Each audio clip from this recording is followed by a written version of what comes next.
What's good, everybody? It is Least coming at you with Stromkarlen. We've got yet another CPL Apocalypse show match. For those of you that have been living under a rock, we've got best of 9 hot, spicy show match action coming at you real quick here. Between IRK's Kingpi and Kraazy. Almost forgot who our second player was. We're off to a roaring start here.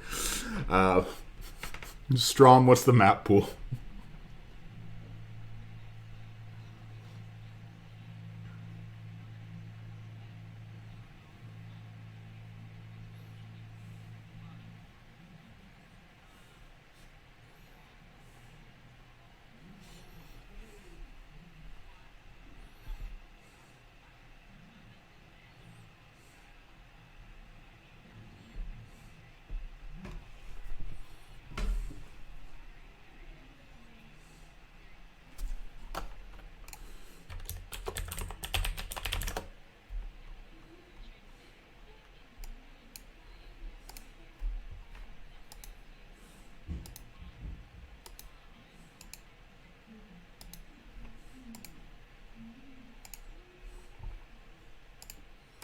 All right.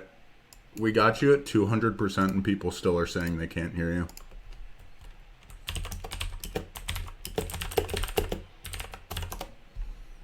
One second. Keep talking.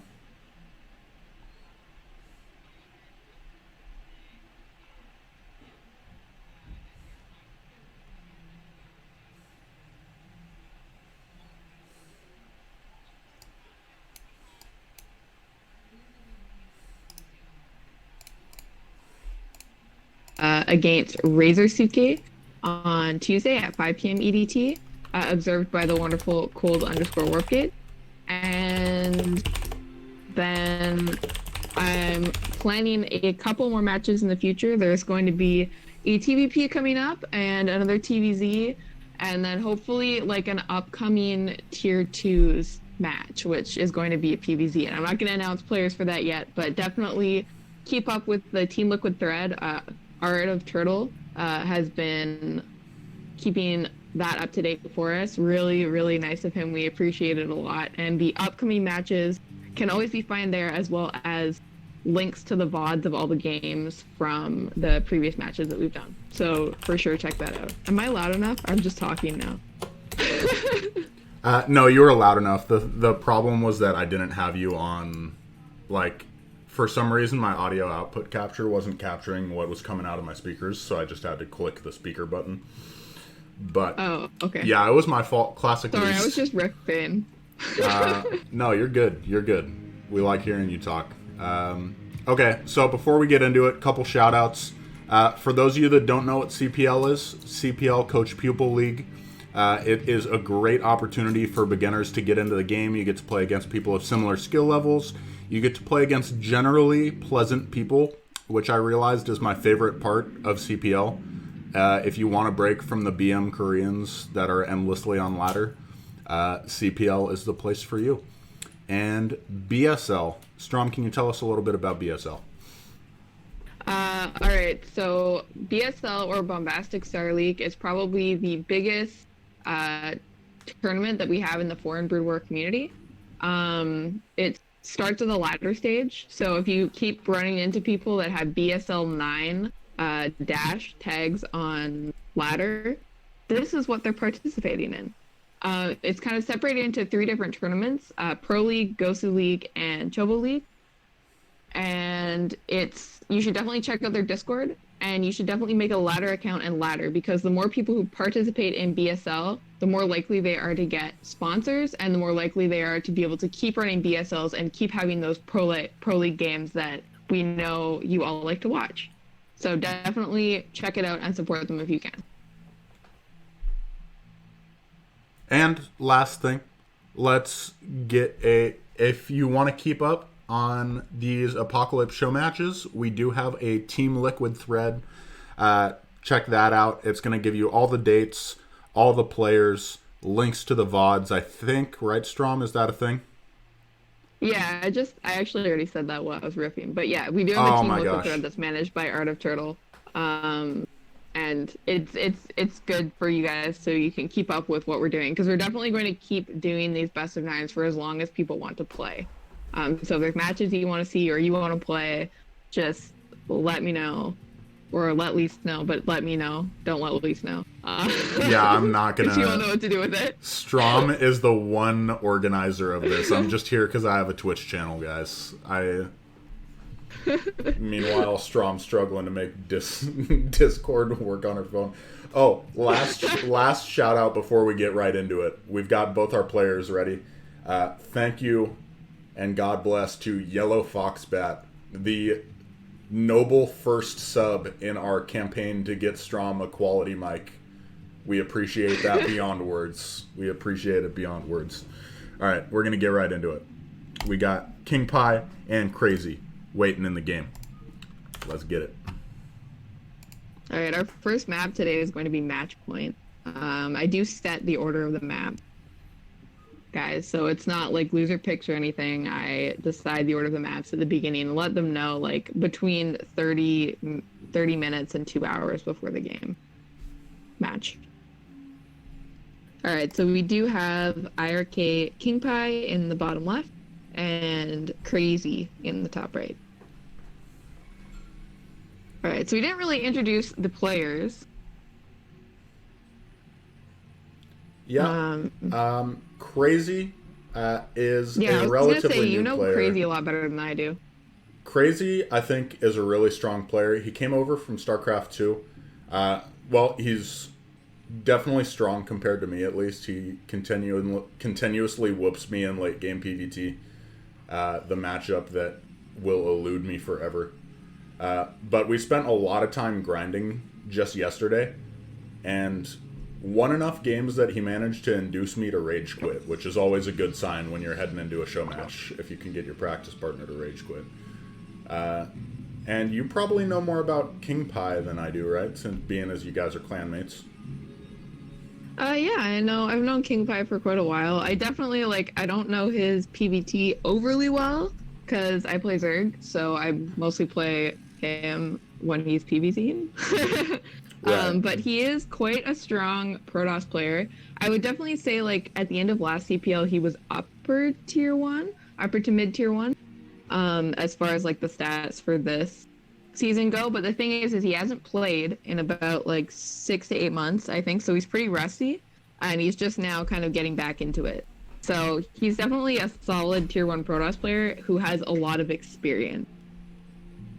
And I think, I don't know, I'm excited to see what he's going to bring out today, because I don't know, he's just a really nice guy, and he has very solid Protoss play, so should be a good match. Another quick shout out, since nothing too much is happening, we just got players scouting at the appropriate times. Elemental, another sub for our noble campaign to get Strom a quality casting mic. Appreciate that, buddy. Love you. Kingpi apparently likes Reaver openings. Foxbat saying in chat. When he practiced with him in CPL 4, he has taken a little bit of a break, so it'll be interesting to see if he just really wants to focus on hanging out in his base and building his units, or if he decides to go stick with what he likes. Yeah, I mean, the thing is, though, how do you feel about PvT on Match Point in general? Because I feel like maybe it's an edge to Terran, but I'm definitely not an expert on this matchup. I actually, as far as 2-player maps go, I like Match Point because I like to 12 Nexus, and there's a long rush distance where you can possibly 12 Nexus on this map. But it's definitely, seeing as that already has not happened, there's not that many bases. It seems relatively easy to split, so it seems kind of like a pain in the butt for Kingpi. With that in mind, I think Reavers could be a strong choice. To try and set the Terran back, make it so it's not just he macros up and does whatever he wants. But would you say that, because I remember we saw, when we casted, no spoilers, but spoilers kind of, when we casted one of our previous PvZ matches, we did have a Hydra drop in the main, and when we asked him about it in the interview afterwards, he did mention that was because the mains are really big. Does that, improve recall at all on this map? I'm just kind of like brainstorming here. I definitely don't know this matchup very well. Yeah, that's one of the things that you kind of have to deal with on a two-player map as Terran is the fact that although the map becomes easier to split, you do have more area in your base that you have to cover. That's part of the reason maps like Heartbreak Ridge are famously really bad for Terran, even though it's a two-player map. On match point, I think it's okay since you're still in the corner.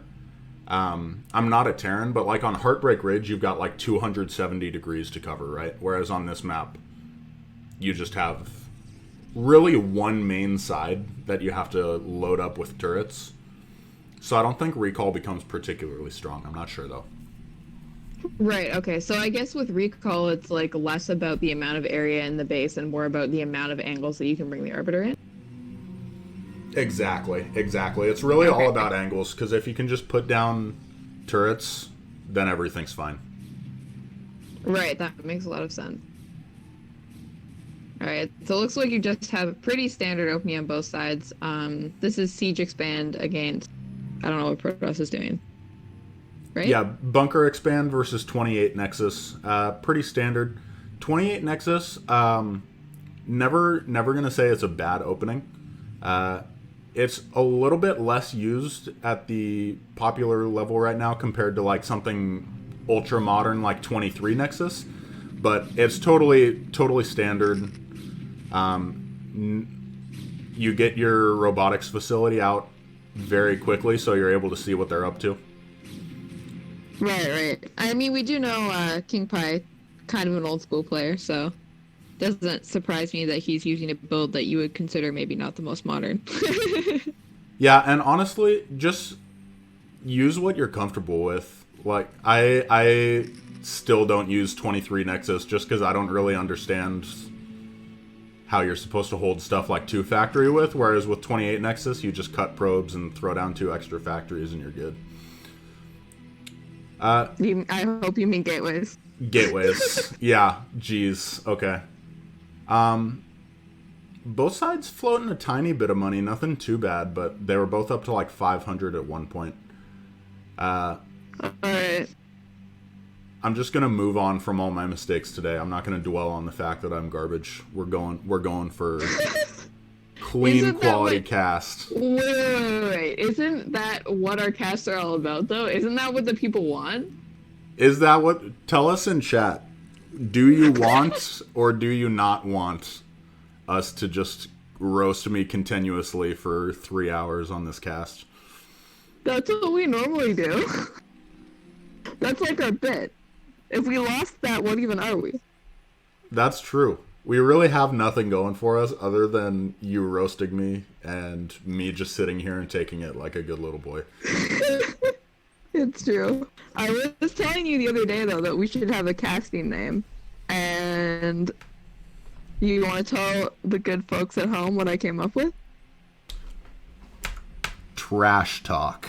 Tell us what you think in the chat. But I thought it was pretty hilarious. Trash talk. Because, of course, the famous name Least is Trash. The famous Or what about trash talks? Like with the S, because trash is talking. That would be good. I like that a lot. Alright. This just looks very standard to me so far, but just looks like they're doing like Protoss things and Terran things. Am I wrong? Yeah, it's pretty standard so far. I gotta say, I'm a little bit surprised. When I was playing Kraazy the other day, it might have just been because I am weak against that kind of stuff, but he was being a little bit more aggressive than this. So we'll see what he does in the future from here. We do have, okay, as soon as I say that, 4 factories coming down, but he does have a 3rd command center, so it's not necessarily indicative of anything other than a 2-1 timing push. Right. I mean, I guess it makes sense. They're just kind of like, this is game 1. I don't think these two players have played each other at all, ever. Like, I was asking them, because I was trying to figure out if this was going to be a good match. And I asked each of the players about the other one, and neither of them had like any idea who the other one was. So I don't think they know each other at all. So there's not going to be like mind games. I don't know if they've looked up replays. Uh, so who knows, right? Who They're knows? just Yeah, I trying to guess get they're just trying to get a feel for what the play is. feeling each other out a little bit, for sure, for sure. And that's something that we've noticed with a couple notable exceptions. I feel like that's been kind of the standard in these Apocalypse series.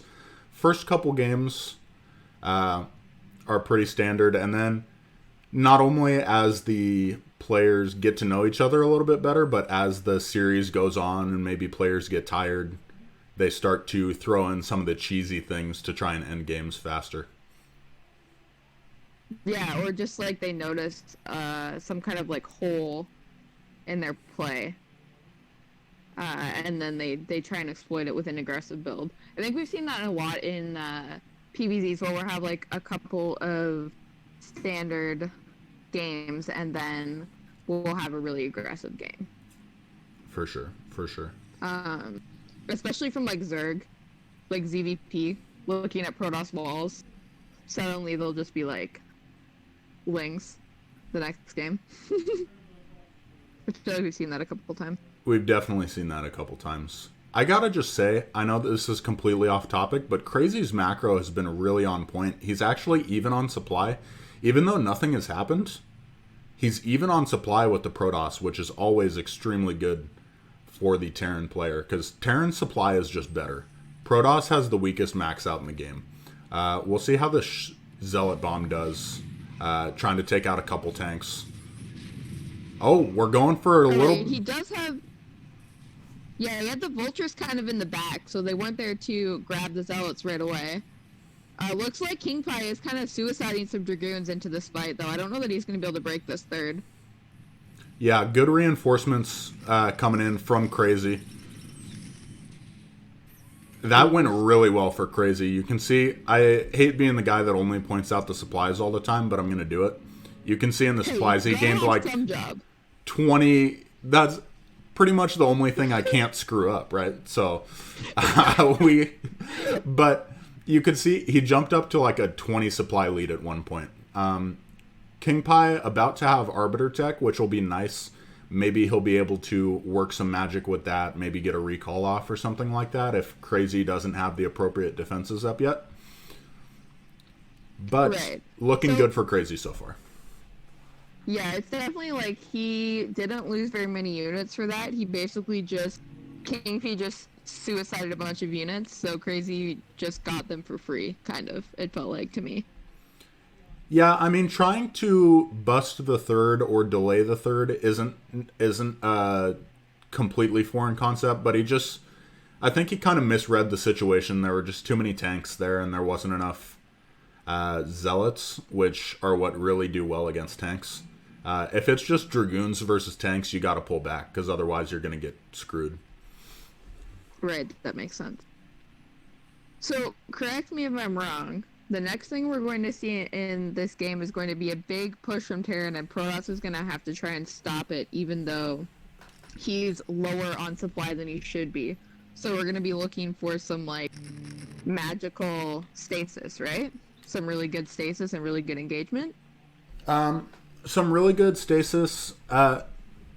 Possibly some really good just straight army movement, because one way to slow down the Terran is to just continually counterattack them instead of trying to take the push head on, which I think, given the circumstances, would be a really bad idea for Kingpi right now. Just like see the push move out, recall. See the push move out, attack the third, something like that. And luckily, because he attacked the third, he did reduce the tank count a small amount, so it's not like it's going to be pushing out exactly at 14 minutes like it normally would be. But it definitely... Actually, I don't even know, man. It's 13 minutes and he's already got 150 supplies, so he very well could be maxed with a couple more macro rounds here. Yeah, you were mentioning that he was just macroing really well, especially up to now. And he's doing a good job doing what he needs to do, putting down some turrets everywhere. he really does like late game. He really prefers splitting the map and making sure he doesn't lose any things as opposed to getting a really strong timing. So it's a funny dichotomy. I don't want to sound pretentious by saying the word dichotomy, but it's funny. He really likes being aggressive in the early game, but then later on in the mid game, he is just like, okay, let me just take my bases. I want to take a fourth, take a fifth, take a sixth. And if you get up to 5 or 6 base Terran, you just cannot lose the game. You just have way too much money. Your army is too efficient. Right. That makes a lot of sense.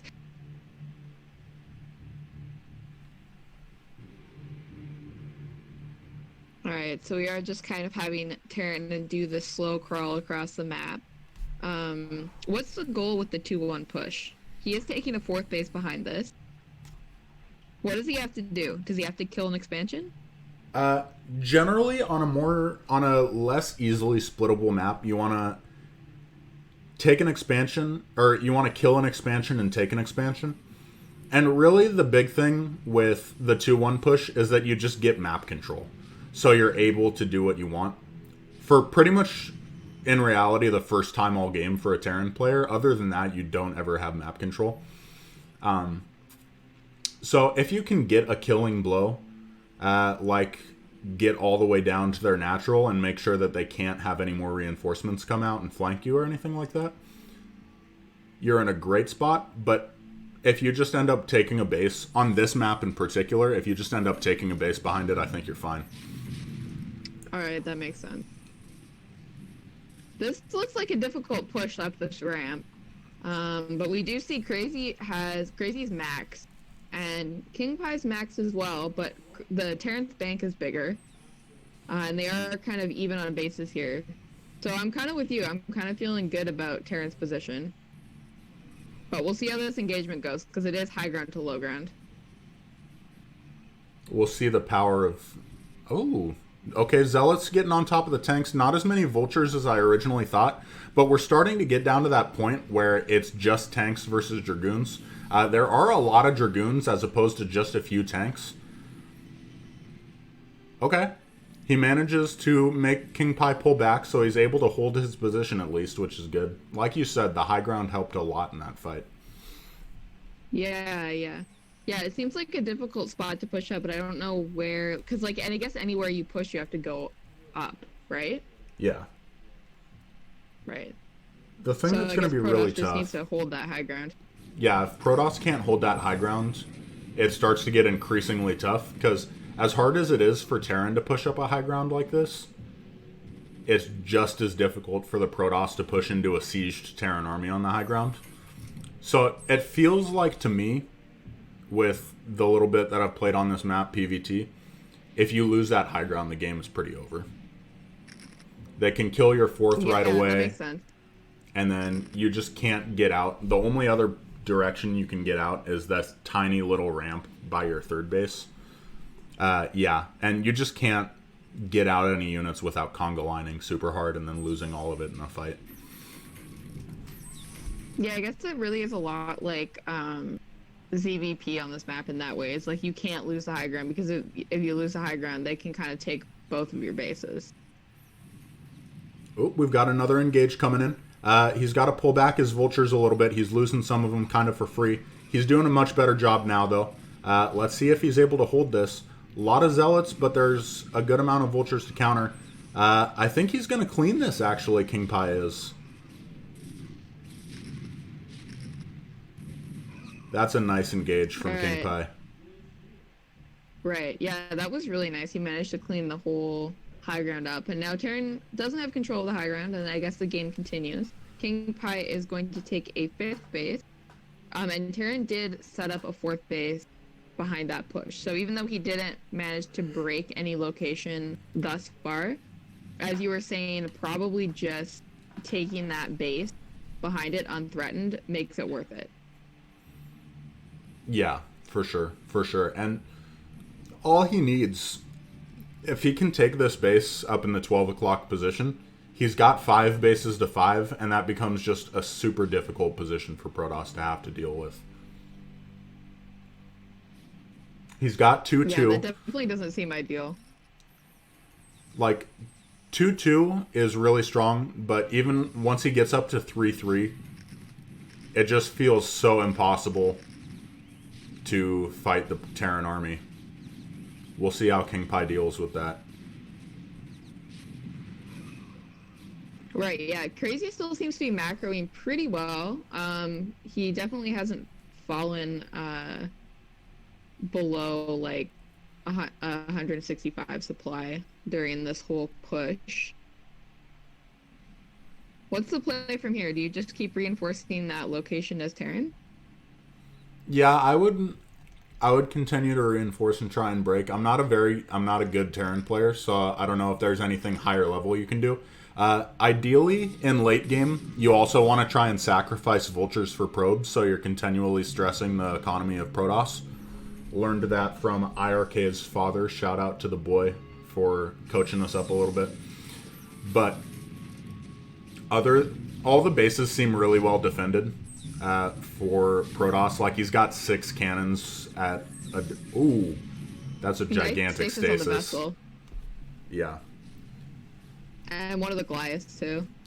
And really, what got me was that, like, almost all the vultures, which just makes Zealots extremely strong. Oh, right, that makes sense. I guess stasis on vultures isn't super the way to go, but I guess if it's all the vultures. Like, do you feel like there maybe hasn't been enough vultures? Or do you feel like it's a good amount of vultures? It feels like there's not quite enough. And as I say that, of course, we have a giant reinforcement round of vultures coming in, trying to lay mines and be annoying. Oh, that mine drag on the 2 tanks was pretty sick. That was pretty sick. We just seem like we're at such a stalemate right now. This is interesting. I genuinely, it goes against everything that I know about the matchup that Kingpi is holding this so well when they're on almost equal bases. Alright, we do have a lot more tanks now coming in from Kraazy across the map. I don't know if he just... Oh, a recall. A recall at the 4th. Base. Looks like nothing here to defend except turrets. And this is just super frustrating for the Terran player. I don't think Kraazy even notices, but even if he did, he'd have to pull his units all the way across the map to come deal with this. Yeah, he's finally starting to pull SEVs. The command center going to go down. Alright, so do you just sack that as Terran and try and push? I don't think that a base race is generally good for Terran. Okay. Usually you do want to come back and defend. Maybe he's thinking, since he has so many bases already, that one doesn't particularly matter as much. But he's not trading quite as efficiently as he would like, so it's not like he's got an 8k bank and Kingpi has no bank right now. Right, yeah. It looks like they're both kind of dwindling on money a little bit from their kind of like 3 to 4k banks earlier. We do have Kingpi way ahead in supply now. Yeah, this is looking really good. You can see the power of recall. It forces them to split up their armies so that the armies get cleaned up faster. You get a lot of kills on SEVs. Kraazy GG's out.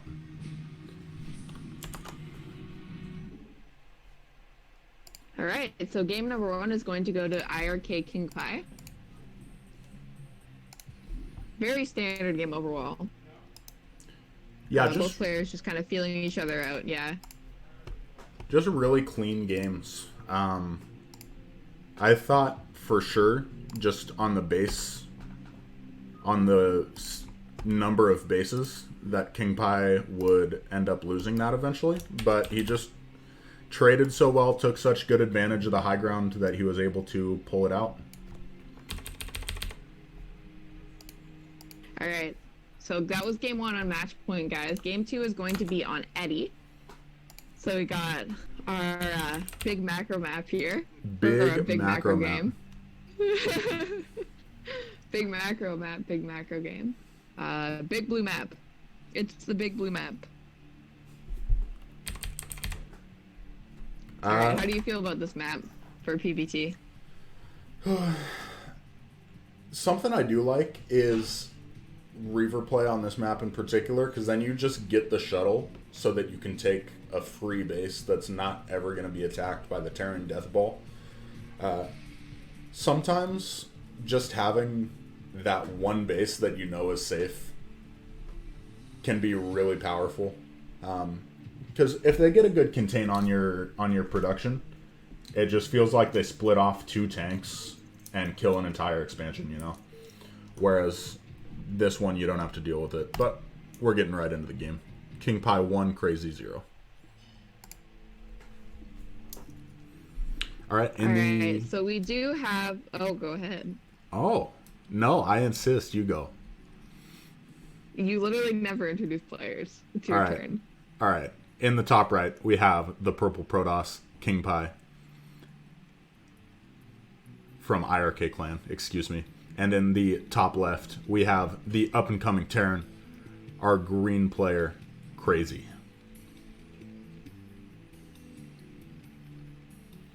That was weird. I don't know if I like that, Strom. I don't know. Well, I mean, before Maybe I was just doing it, but then you started doing it, so I was like, I better let you have this one. I should just know my place. Like, you have them very often, so yeah. I should know my place. Geez. What am I doing? We did have somebody in the chat asking earlier, as I'm keeping track of this. We forgot to introduce the teams that these players are on. So Kraazy is on Team Passion Daddies, and he is the Tier 1 Terran player. And IRK Kingpi is on Team Socialized Healthcare, because he is in a European time zone. And he is a Tier 1 Protoss player. So this is a kind of a Tier 1 show match. We've been doing mostly... Tier 1 and Tier 0 matches. We are I'm thinking about doing a upcoming Tier 2 match. Hopefully there'll be some additional content paired with that includes analysis with some coaches afterward. So that should be fun.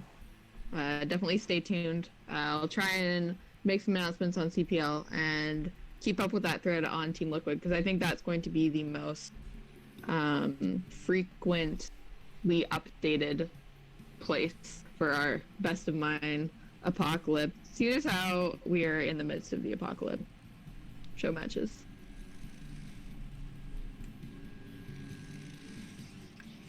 Man, we are living the dream with standard openers so far. Everything.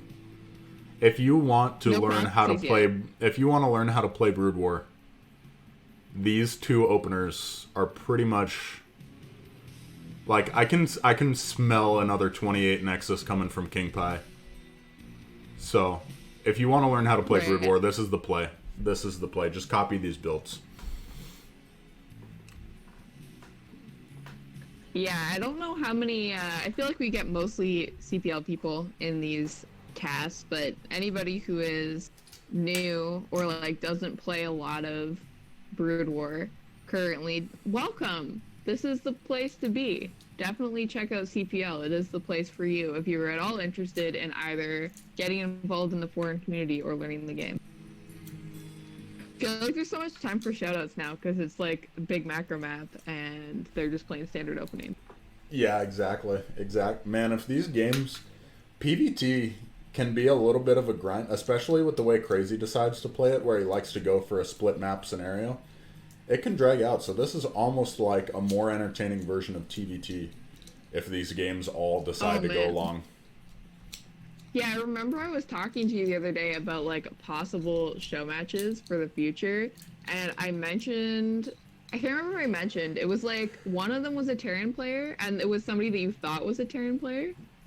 And you were like, oh, no, right. Yeah, I was like, please don't. TVT. And I was like, one of them is a Protoss player. It's okay. That is where I draw the line. If I have to cast 9 games in a row of TVT. We couldn't do it. Neither of us know anything about TVT. With the other matchups, we can kind of fake our way through it. But TVT, we can't do. Neither of us play Terran. It's not possible. Plus, it's just... You set up a tank line, you either win or you don't. you try and get 3/4 of the map, and then if you don't get 3/4 of the map, you lose. Also, sometimes 15-minute battle cruisers, as me and Warpgates found out in our adventures casting TVT. There were like all super fast battle cruisers. It was hilarious. Oh, okay. Kingpi with a late Nexus, so that means... Oh, did he go 2-gate? He did go 2-gate, didn't he? Yeah, oh my gosh, I'm so stupid. But, gonna put on some pressure here. With Bunker Expand is supposed to handle this fairly well, but it really does come down to the micro. If the Terran screws up pretty hard, you can easily bust. Especially with no siege, tanks just melt to Dragoons with no siege. Oh, he goes siege first. Great reaction. With no siege. Can you explain to me, please, what a siege Dragoon is? A siege Dragoon? I don't know. It's a PvZ Dragoon where Dragoons are basically siege tanks. That's my new theory, folks. Is that in PvZ, Dragoons play the role of siege tanks in every other matchup. If they're all by themselves, they kind of suck. But as soon as you add in other units, they just have so much range and they do so much damage that they're really good. We've got a question in chat. What MMR are these players? I believe they're both about 1600. Kraazy might be a tiny bit lower. Yeah, when I asked him, he said he hadn't really been playing ladder right now, but he felt like he would be about 1600. They are both tier 1 players. It's kind of, we're in a weird situation right now, guys, where like, I guess the Europe ladder is a little bit inflated compared to NA ladder right now, because North Americans are hitting a lot of Koreans, and whereas Europeans aren't at all. So I think Kingpi, when I last talked to him, he was like 1650, and they said, oh, I had a peak that was like 1750, and then I think he came back down again. So they should be pretty close in skill. It looks like we've got a DT drop coming from Kingpi. Tim was pointing that out earlier. Do we? He has a Citadel. Yeah, I can't imagine that he's not going for a DT drop. That's a really annoying follow-up to 2-gate. The thing with 2-gate is you just get map control, and Terran can't scout you until they get scanners. So there's a lot of different annoying follow-ups you can do. So with the DT drop, what is your ideal situation, and what kind of damage you need to be doing with that drop? Like, is it like a Reaver drop?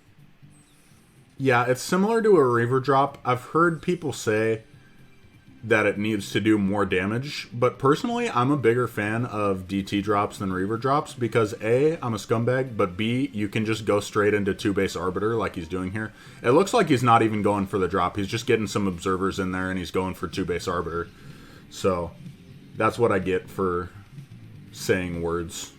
But he's gonna take the 3rd base off the Arbiter Tribunal. All right, so what you say this is 2-base Arbiter? Yeah, this is 2-base. It's a little bit of a misnomer. Okay. It's pretty funny. We were talking to Cold Warp Gates about it the other day, and he's like, "So you're telling me the way to do 2-base Arbiter is to get 3 Nexuses and then an Arbiter?" And he's still not getting the Nexus. So this is even later than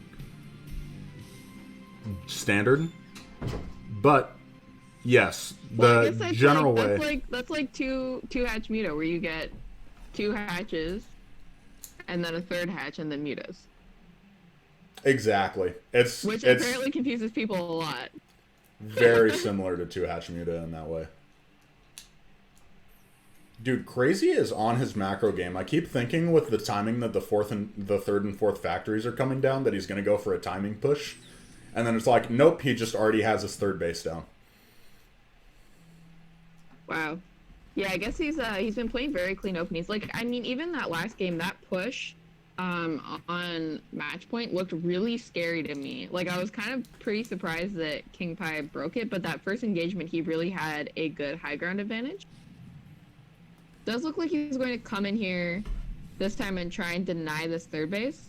There is only one tank here this time, so I guess we're going to see if Kraazy can get some more units in here to try and stop this. Yeah, and Kingpi does like being very aggressive. He's just going to back up. This is super annoying for Terran. Like, moving mech around is already hard as it is. So having to do it this early in the game when you really don't want to be, it's just super frustrating. Yeah, that was a really nice save by Kraazy though. Like he had that supply depot on the wall to kind of like block the Dragoons from running in right at the beginning. Mm-hmm. And then kind of bought him the time to bring his tanks back, and he didn't actually lose anything to that except for the kind of supply depot wall. You do see that third nexus being thrown down by Kingpi. And what you probably will see here is a relatively fast fourth expansion with this relatively slow third expansion. The beauty of two base arbiters is you can use the arbiters to keep yourself safe, so you can just kind of expand as much as you want. Alternatively, like we heard in chat, he can try and hit a recall timing or a stasis timing where he just tries to bust the front with a lot of stasis. All right, so you can be aggressive with the two base arbiter, or you use it to take the map. Is that what you're saying? Yeah, you can be aggressive with it, or you can just use it to double expand and even out the game that way. I like to just use it defensively and then take two bases and then be even, but have more arbiters at the end of the game. But it looks like Kingpi might decide to be aggressive. He's already got his arbiter and his dragoons out on the map. Just cleaning up some vultures there. That's nice. And he's got 7 gateways. I guess that would make sense with how late his third nexus was too, that he would be planning on being more aggressive. Yeah, that would make a lot of sense. That actually, I didn't even think of that. That's good. The only thing that's scary... No, you're killing the making stuff up game right now. It almost sounds like you know something about the matchup. Is it better or worse than you making stuff up TVZ? That's the real question. I think we all know, regardless of if it's better or worse than me making stuff up in TVZ, I just don't have the same charm. So it's like... True. You're pulling in the viewers anyways.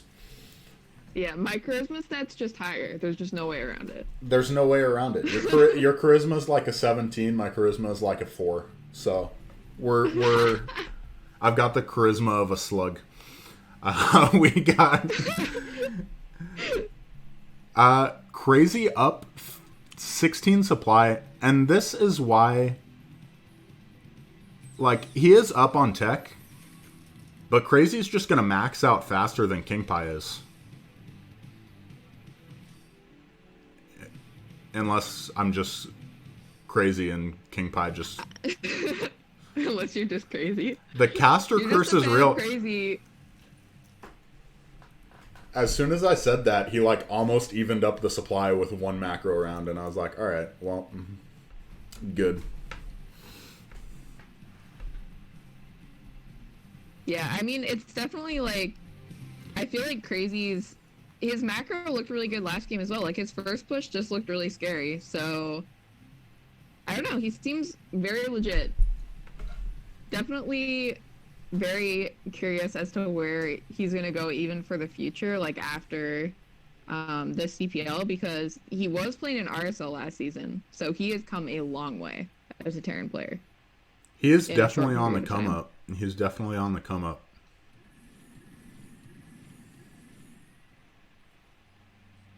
Observer trying to sneak in here, find recall points. Not going to find anything. A lot of turrets there.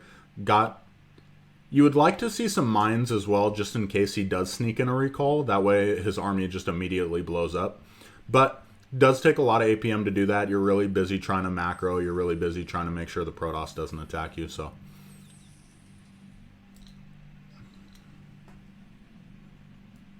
Right, we do see that Kingpi is going to take his fourth base in bottom right. Seems like very standard. Just grab that other main so he can fill it up with some gateways.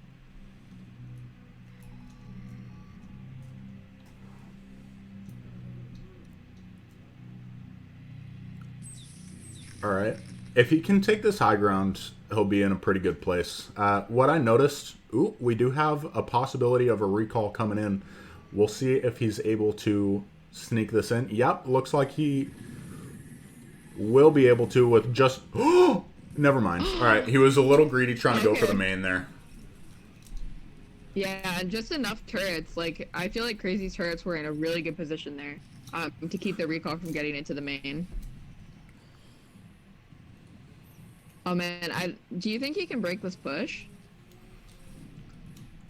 It'll be tough. It's not as big as I thought it was.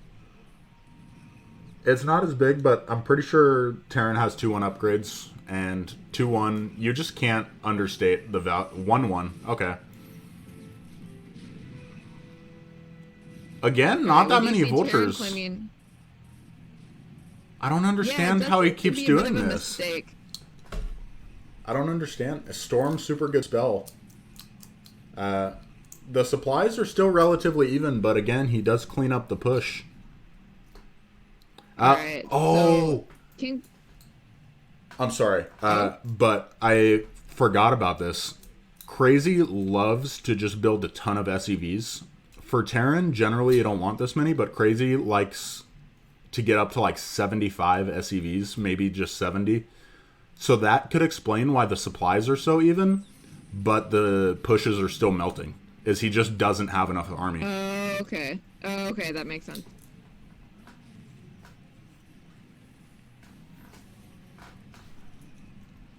Alright, I think we are going to see another Arbiter go down to a turret. But Protoss is going to come in here and clean up this push entirely. And Kraazy didn't actually get a 4th base behind it this time. So maybe not quite as okay as last game. When he lost the push in the middle of the map. Because he did have a 4th base behind it that time.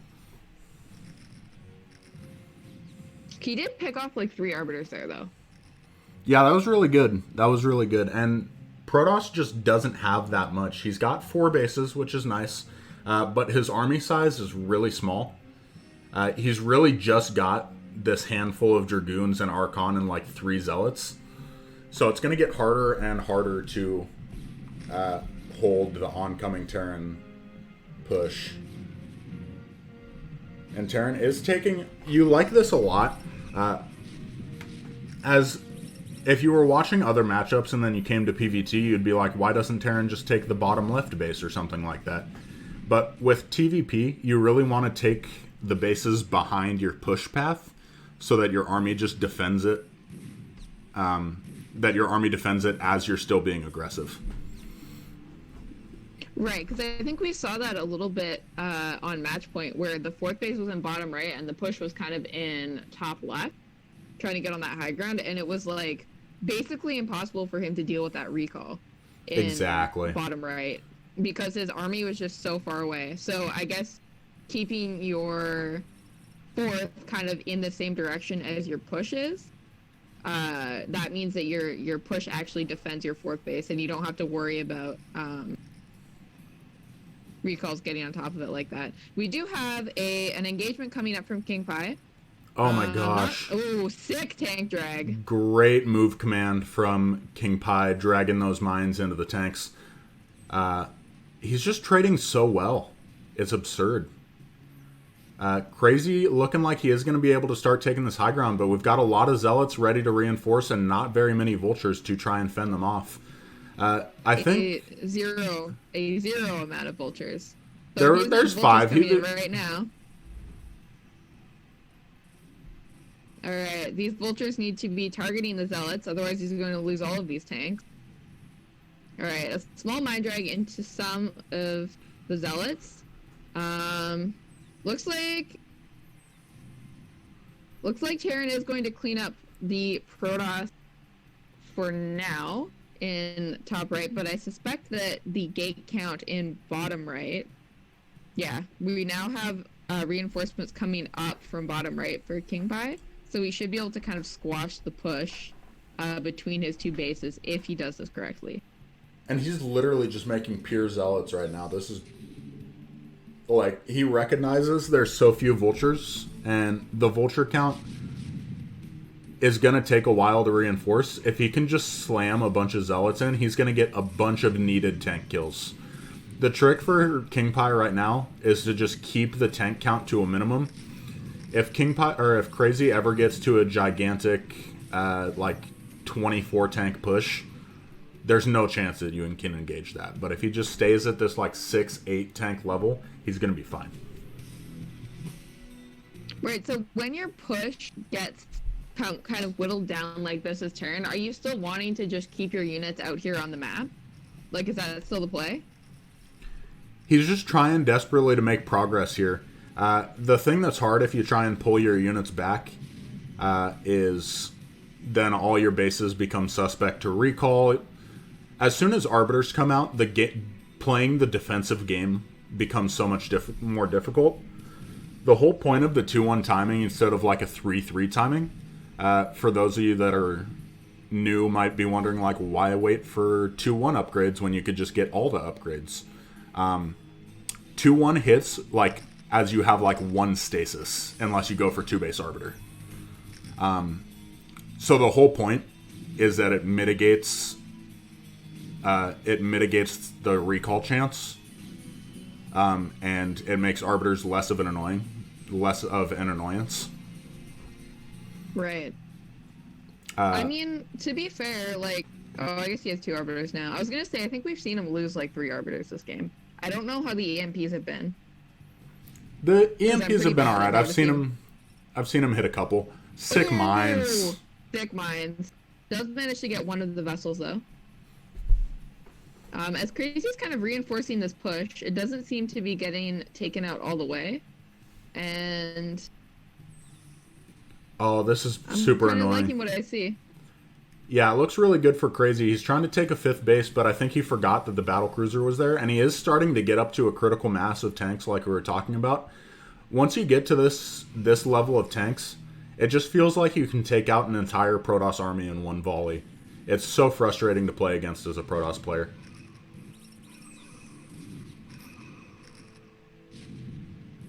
All right, yeah, we are seeing a lot of tanks kind of holding up the natural rally for Protoss. This choke here that we see on Eddie, I feel like it's a feature in a lot of matchups. Is this actually good for Protoss or Terran here?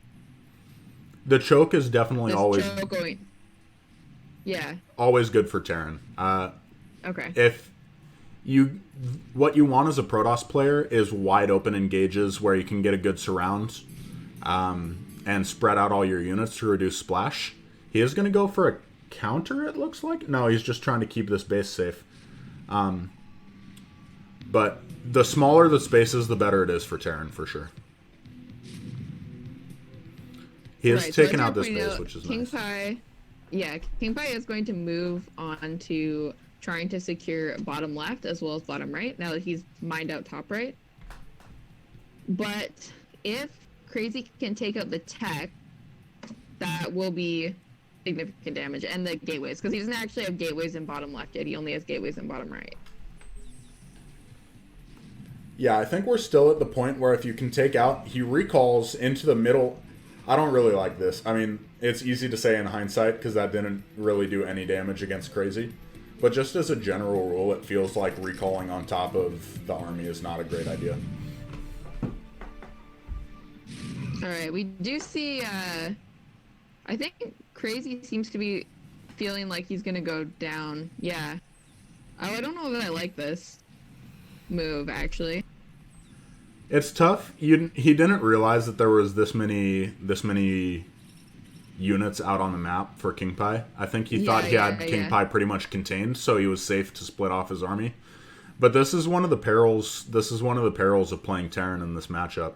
Like, as soon as you split up your army, it becomes so much weaker. And if you get caught off guard like this, it's really frustrating to deal with. Right. We did see Kraazy gonna take that island base as a 5th, which is another gas base, because that one in the center, I believe, is a mineral only, right? Yeah. Yeah.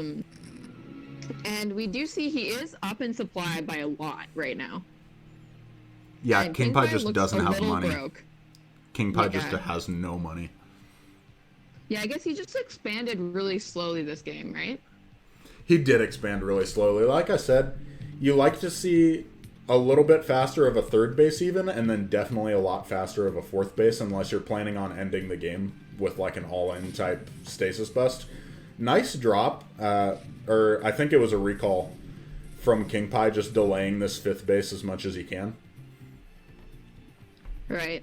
It was, yeah, I guess it was quite a few zealots, so, and I haven't seen any shuttles out of him for the whole game. This Right, is right. There is a lot of Terran on the map, though.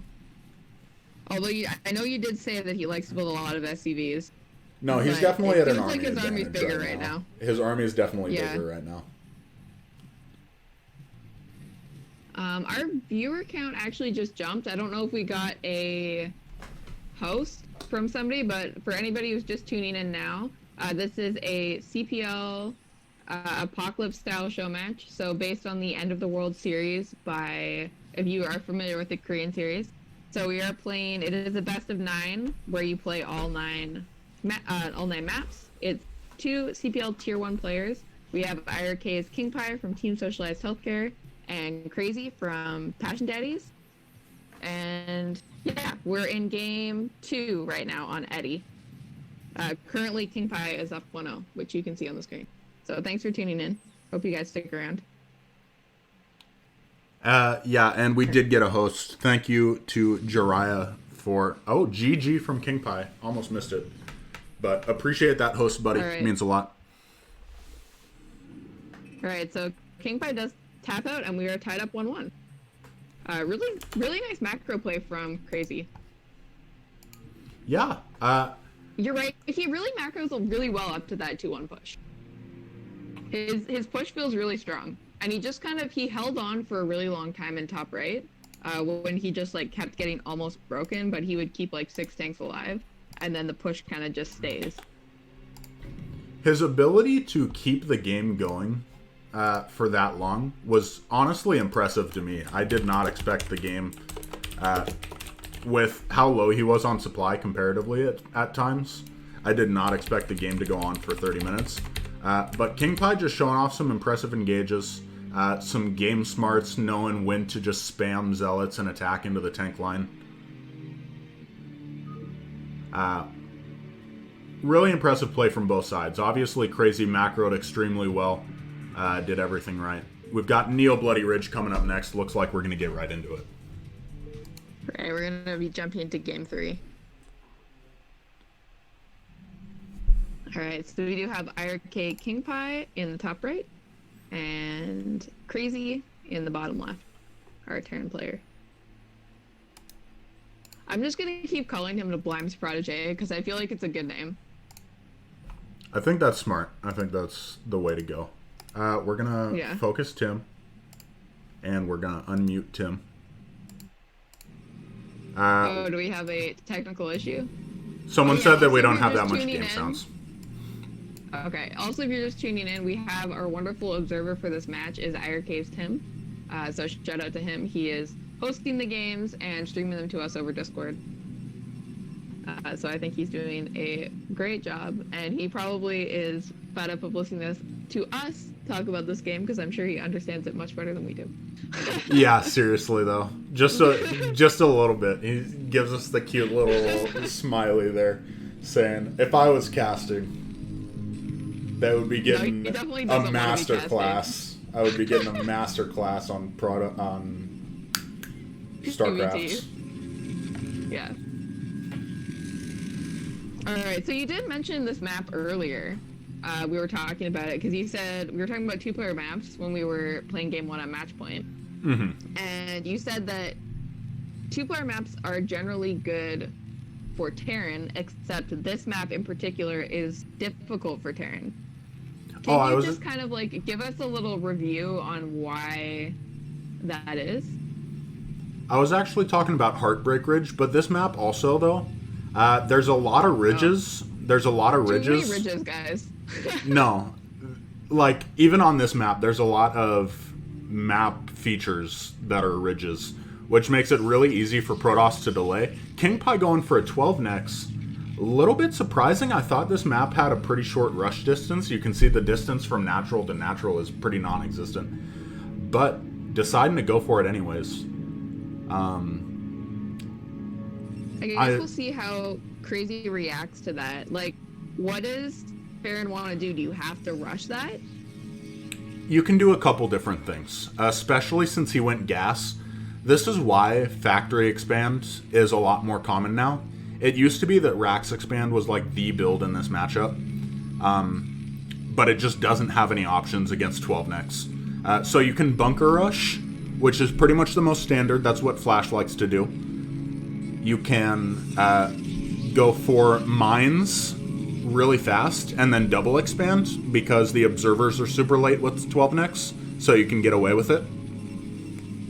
And as Nyoken would say, you can just play a normal game. Although I think with tier 1 players, I think it's a little bit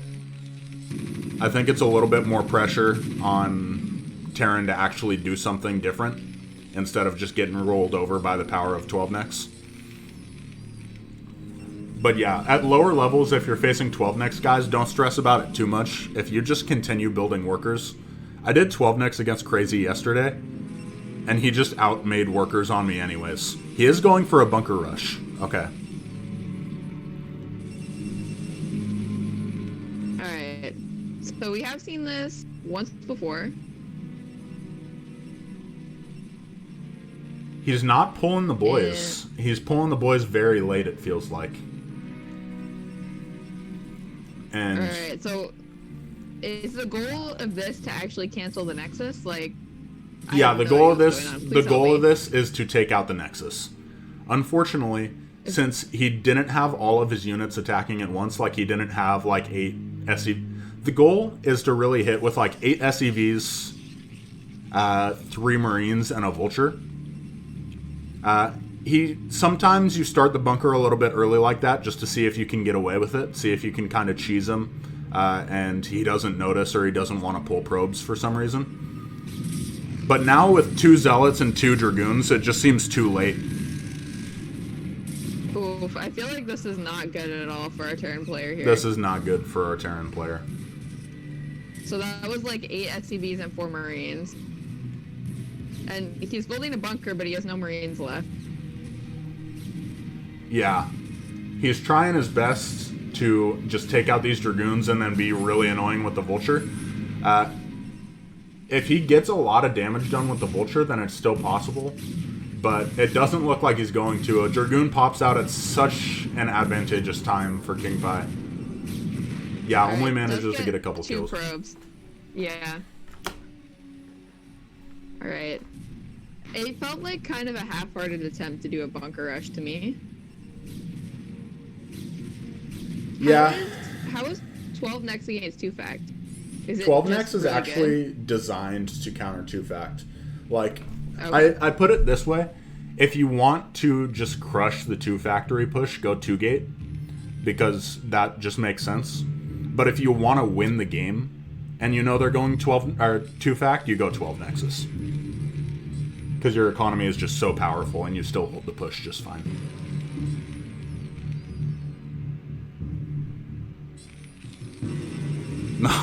Foxbat saying not on Coliseum in a reference to our famous Elmaster All-Stars match where he 2-facted me and I went 12 Nexus and lost. Oh, I remember that. I am not good. I was looking at my replays folder the other day and I found the Game of Throws. It's in my downloads folder.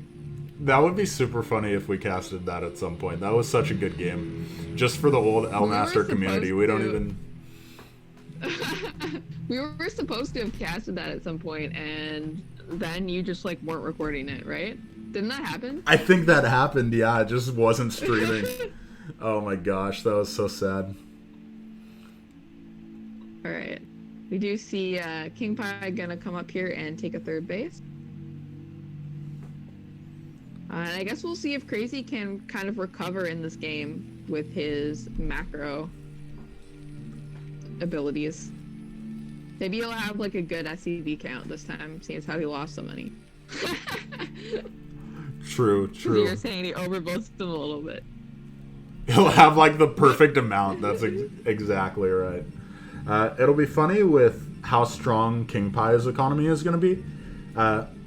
He's not going for a 2-base Arbiter follow-up that's pretty popular with 12 Nexus. He's just going into a normal big macro game, as Strom would say. He's just taking his third base real quick, going to get a lot of probes, overrun him, hopefully, with troops.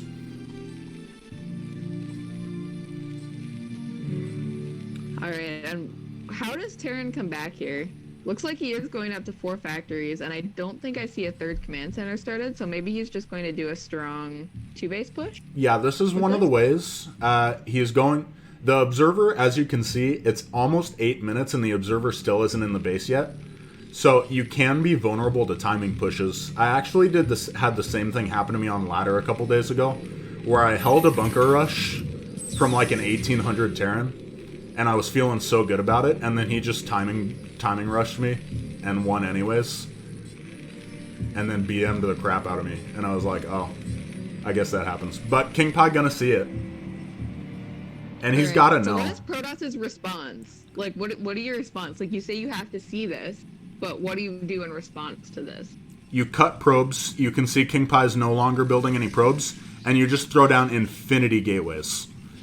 You throw down like 1.5 times is the generally accepted rule. So since he's going for a 4 factory push, you could get up to like 6, maybe 7. All right, that makes sense. But I don't know about this. This seems like you don't quite have enough to push right now. He does have a lot of Marines He's gonna try anyways. Kingpi just targeting the tank like a monster, though. Look at this. Yeah, that's super good micro from Kingpi, and he did a good job. He did a good job spreading his dragoons as well.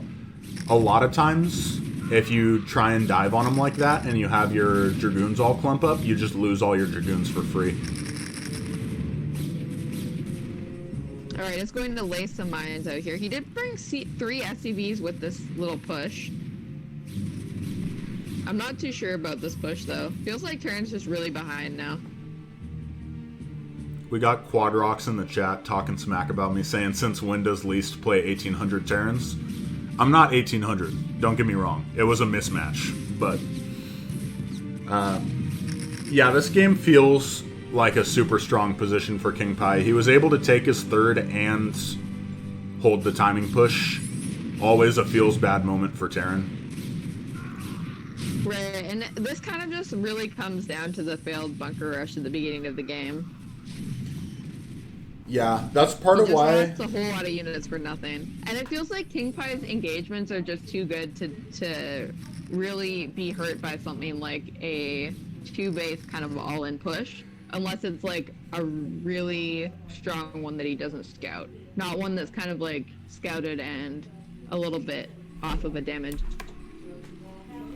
Yeah, it seems difficult enough for Kraazy to pull games out when he's ahead on supply, but now that he's down 30 supply, I don't know that he's got too much of a chance in this one. Yeah, it looks like he is just going to keep pushing persistently. Does stick a tank in that choke. Decides to not.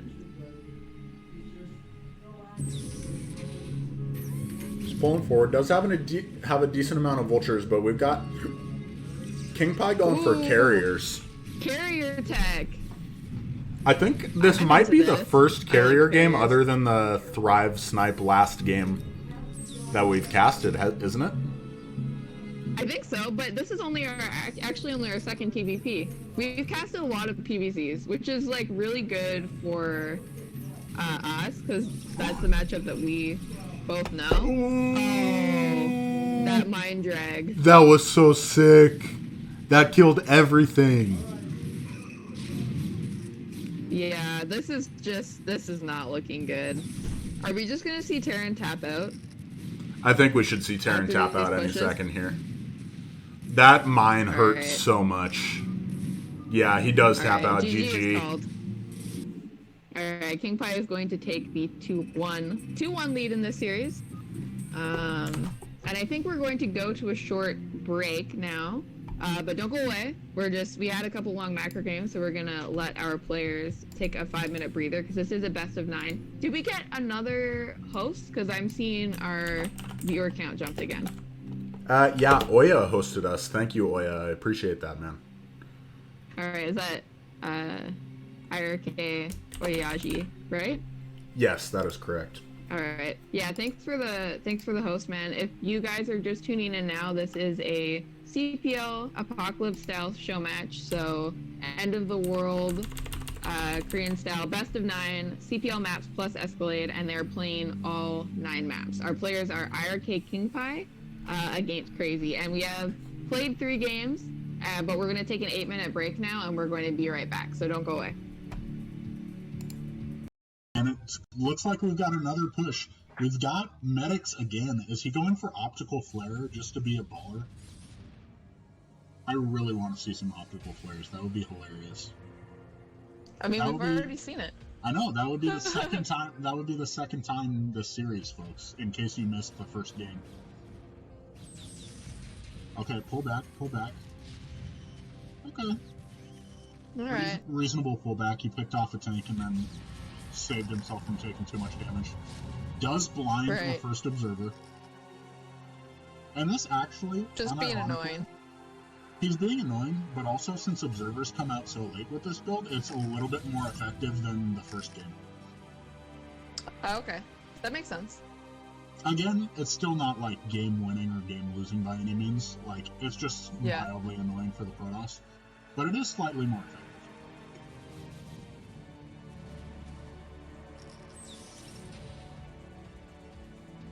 And Snipe doing a great job positioning his units to cut off reinforcements.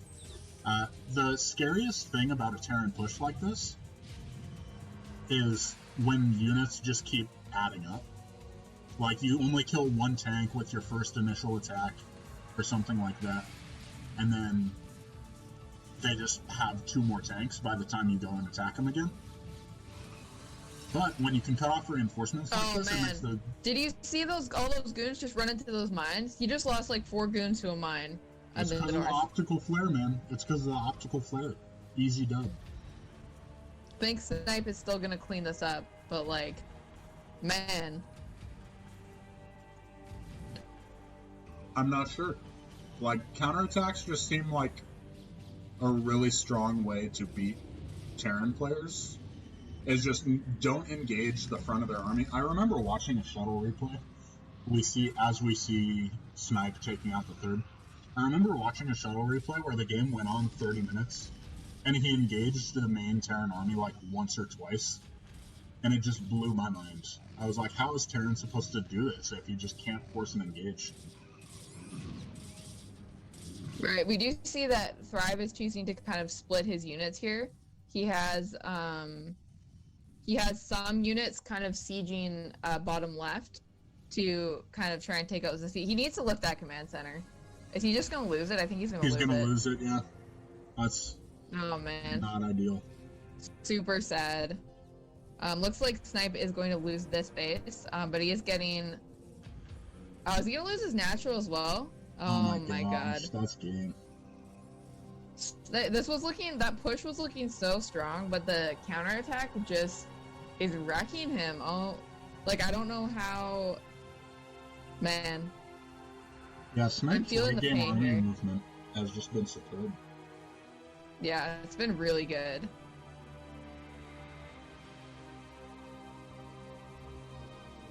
And you can see, if he hadn't had great army movement like that, he would be running out of money right about now. Like, he's not remaxed, and he doesn't have any more bank. So he needed that those counterattacks to go as well as they did. Right. Looks like Snipe going to be setting up top right, but it immediately gets scouted by an SCV. Thrive looks like he might... I'm not sure which base he's planning on trying to take out next. Looks like he is going to be maxed again soon, but he's very low on gas because his 4th base is mineral only, and he has been building a lot of tanks. So he really needs to get that geyser mining again from his 3rd base because he's still only on 2 gas. And actually, I guess 1 gas right now because he lost his natural CC as well. Yeah, So and lots of vultures coming out of Terran for the next little bit. So I guess his tanks are very precious at the moment. exactly. And the thing with vultures is, while they can be cost efficient in small engagements with dragoons, it's very hard when you have like 24 vultures versus 12 dragoons to try and get them to trade efficiently. Oh, All right, we are seeing a stasis come down, but 2 stasis actually. Great one on 2 tanks and a vulture, and looks like Snipe just gonna clean up this little bit of army that's left out here, and looks like Terran's running out of options here to me, as Snipe takes both bottom left and top right unpunished. yeah, I agree with you. 100%. If Thrive can save these units, I would feel a little better about his position, but I don't think he can save these units. Yeah, it seems like he's just kind of like he's being caught out of position a lot, and losing extra units that he doesn't have to use. He's just kind of bleeding units more than Snipe is. Yeah, totally. In these games.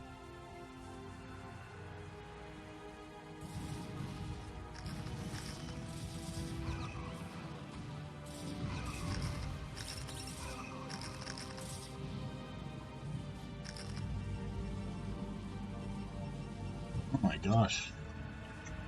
Both sides surprisingly low eco for this late in the game. Generally, I mean, obviously, Thrive had 2 of his bases taken out, but I'm a little bit surprised to see Snipe be this low eco with not really taking much. He did lose. Well, he did lose his 4th. Oh, right, he did lose his 4th. Yeah.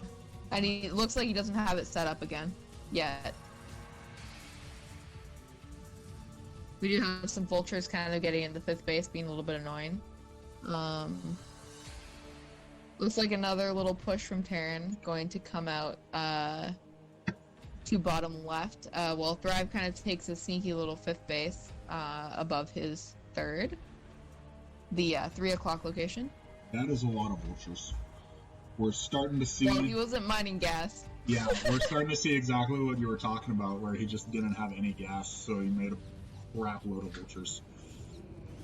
Yeah, he just didn't have the the gas there for a while because he lost 2 of the command centers that had gas. Oh my god. So close to having the sickest mind drag of all time. He legit was about to lose like an entire control group of vultures to 1 mine. And he's going Archons. Just has too much gas, not enough minerals. So, even though Archons are not very good in this matchup, because everything does full damage to them, and they're all shields, he really just is kind of out of options, or was out of options at the time he made them. Oh, recall. Possibly. Or maybe it's just a scouting arbiter, you never know. You never know. He just spent the money on the Arbiter so it would scatter out. He's harassing with the Arbiter. It's a harassment Arbiter. It is a harassment. If he put all those SEVs on hold position,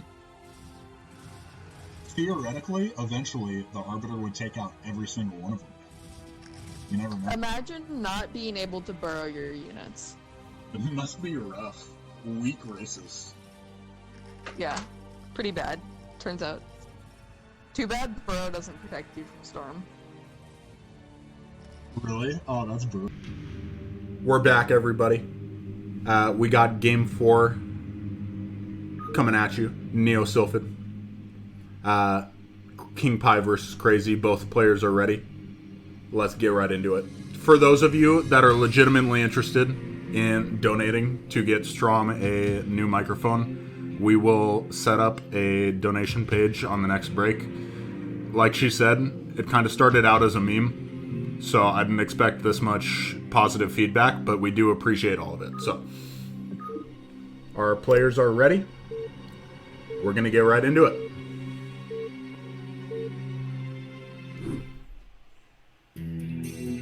All right, map number 4 is going to be Sylphid, and on The bottom left, we have our Terran player Kraazy. And on the bottom right, we have our Protoss player, IRK Kingpi. I think Kraazy... Oh, go ahead. I was just going to say, I think if Kraazy can win any of these maps, which he's already won one, so he's shown that. I feel like this is a pretty good map for Terran. There's a lot of bases to take with relative ease. You can get up to like 4 bases pretty easily. I think it should be good for him. Right, yeah, Silpha definitely a very balanced, modern, standard 3-player map. I just really like it. It's so nice. Especially after they made... Because it was really good for Terran at one point, and then they patched it, right? It was really good. When the fake high ground bases had full mineral patches and full gas, it was just too easy for Terran. So they actually patched it to make it about half on both of those. I think it might be 2,000 minerals as opposed to 5,000 minerals. Yeah, and it's half gas. And it's half gas. For sure. Yeah. So it makes it a little bit more balanced. I guess we're gonna see if we have another big macro game on this map. Yeah, both macro players. Yeah. We were talking on the break. It seems like it might be... We might just get 3.5 hours of just some quality StarCraft, because neither of these guys seem super interested in cheesing mixing it up. I mean, Kingpi did try and do that really aggressive recall off of 2-base Arbiter on Eddie, but he did end up just flying his Arbiter into a bunch of turrets and losing it, so he wasn't actually able to get into the base and do a recall. Like, I wonder if that game would have looked a lot different if the turret placement hadn't been so good, or if he hadn't been so greedy and tried to get into the main. Yeah, if he had just recalled the third, that game might have looked different. But at the same time, I can't remember if Kraazy had really pushed out yet. Like, if Kraazy was out on the map, that recall in the third would have been really strong. On the map. Okay, then yeah, it would have been really strong. Mm-hmm. Yeah, he was already out on the map. That was just a strong game by him overall, though. That Eddie game. That was a really strong game.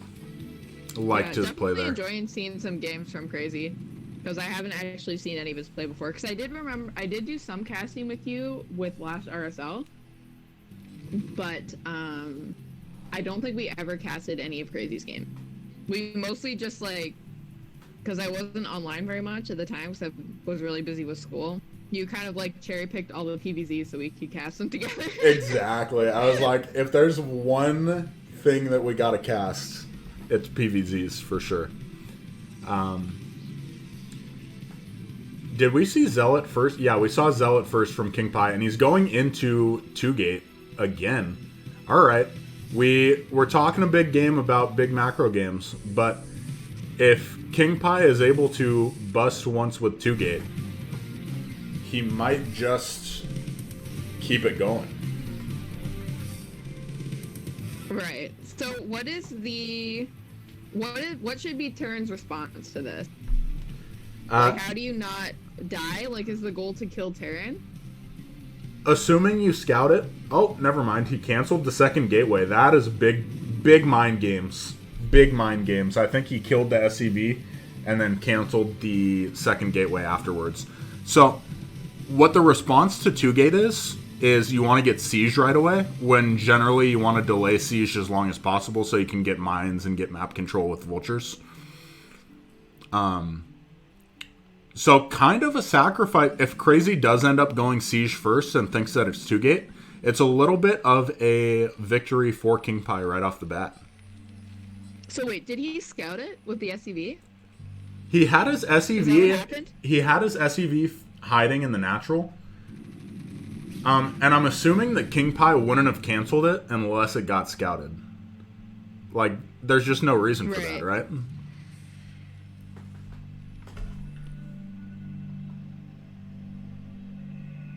Alright, I guess it remains to be seen what Terran went for upgrades. Or we do have a tank out. Just gonna push these goons back. Yeah, one tick, one vulture. Oh, he did get mines.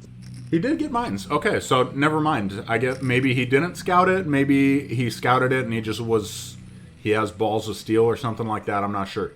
If he scouted 2-gate and he still went mines first, that's a bold play.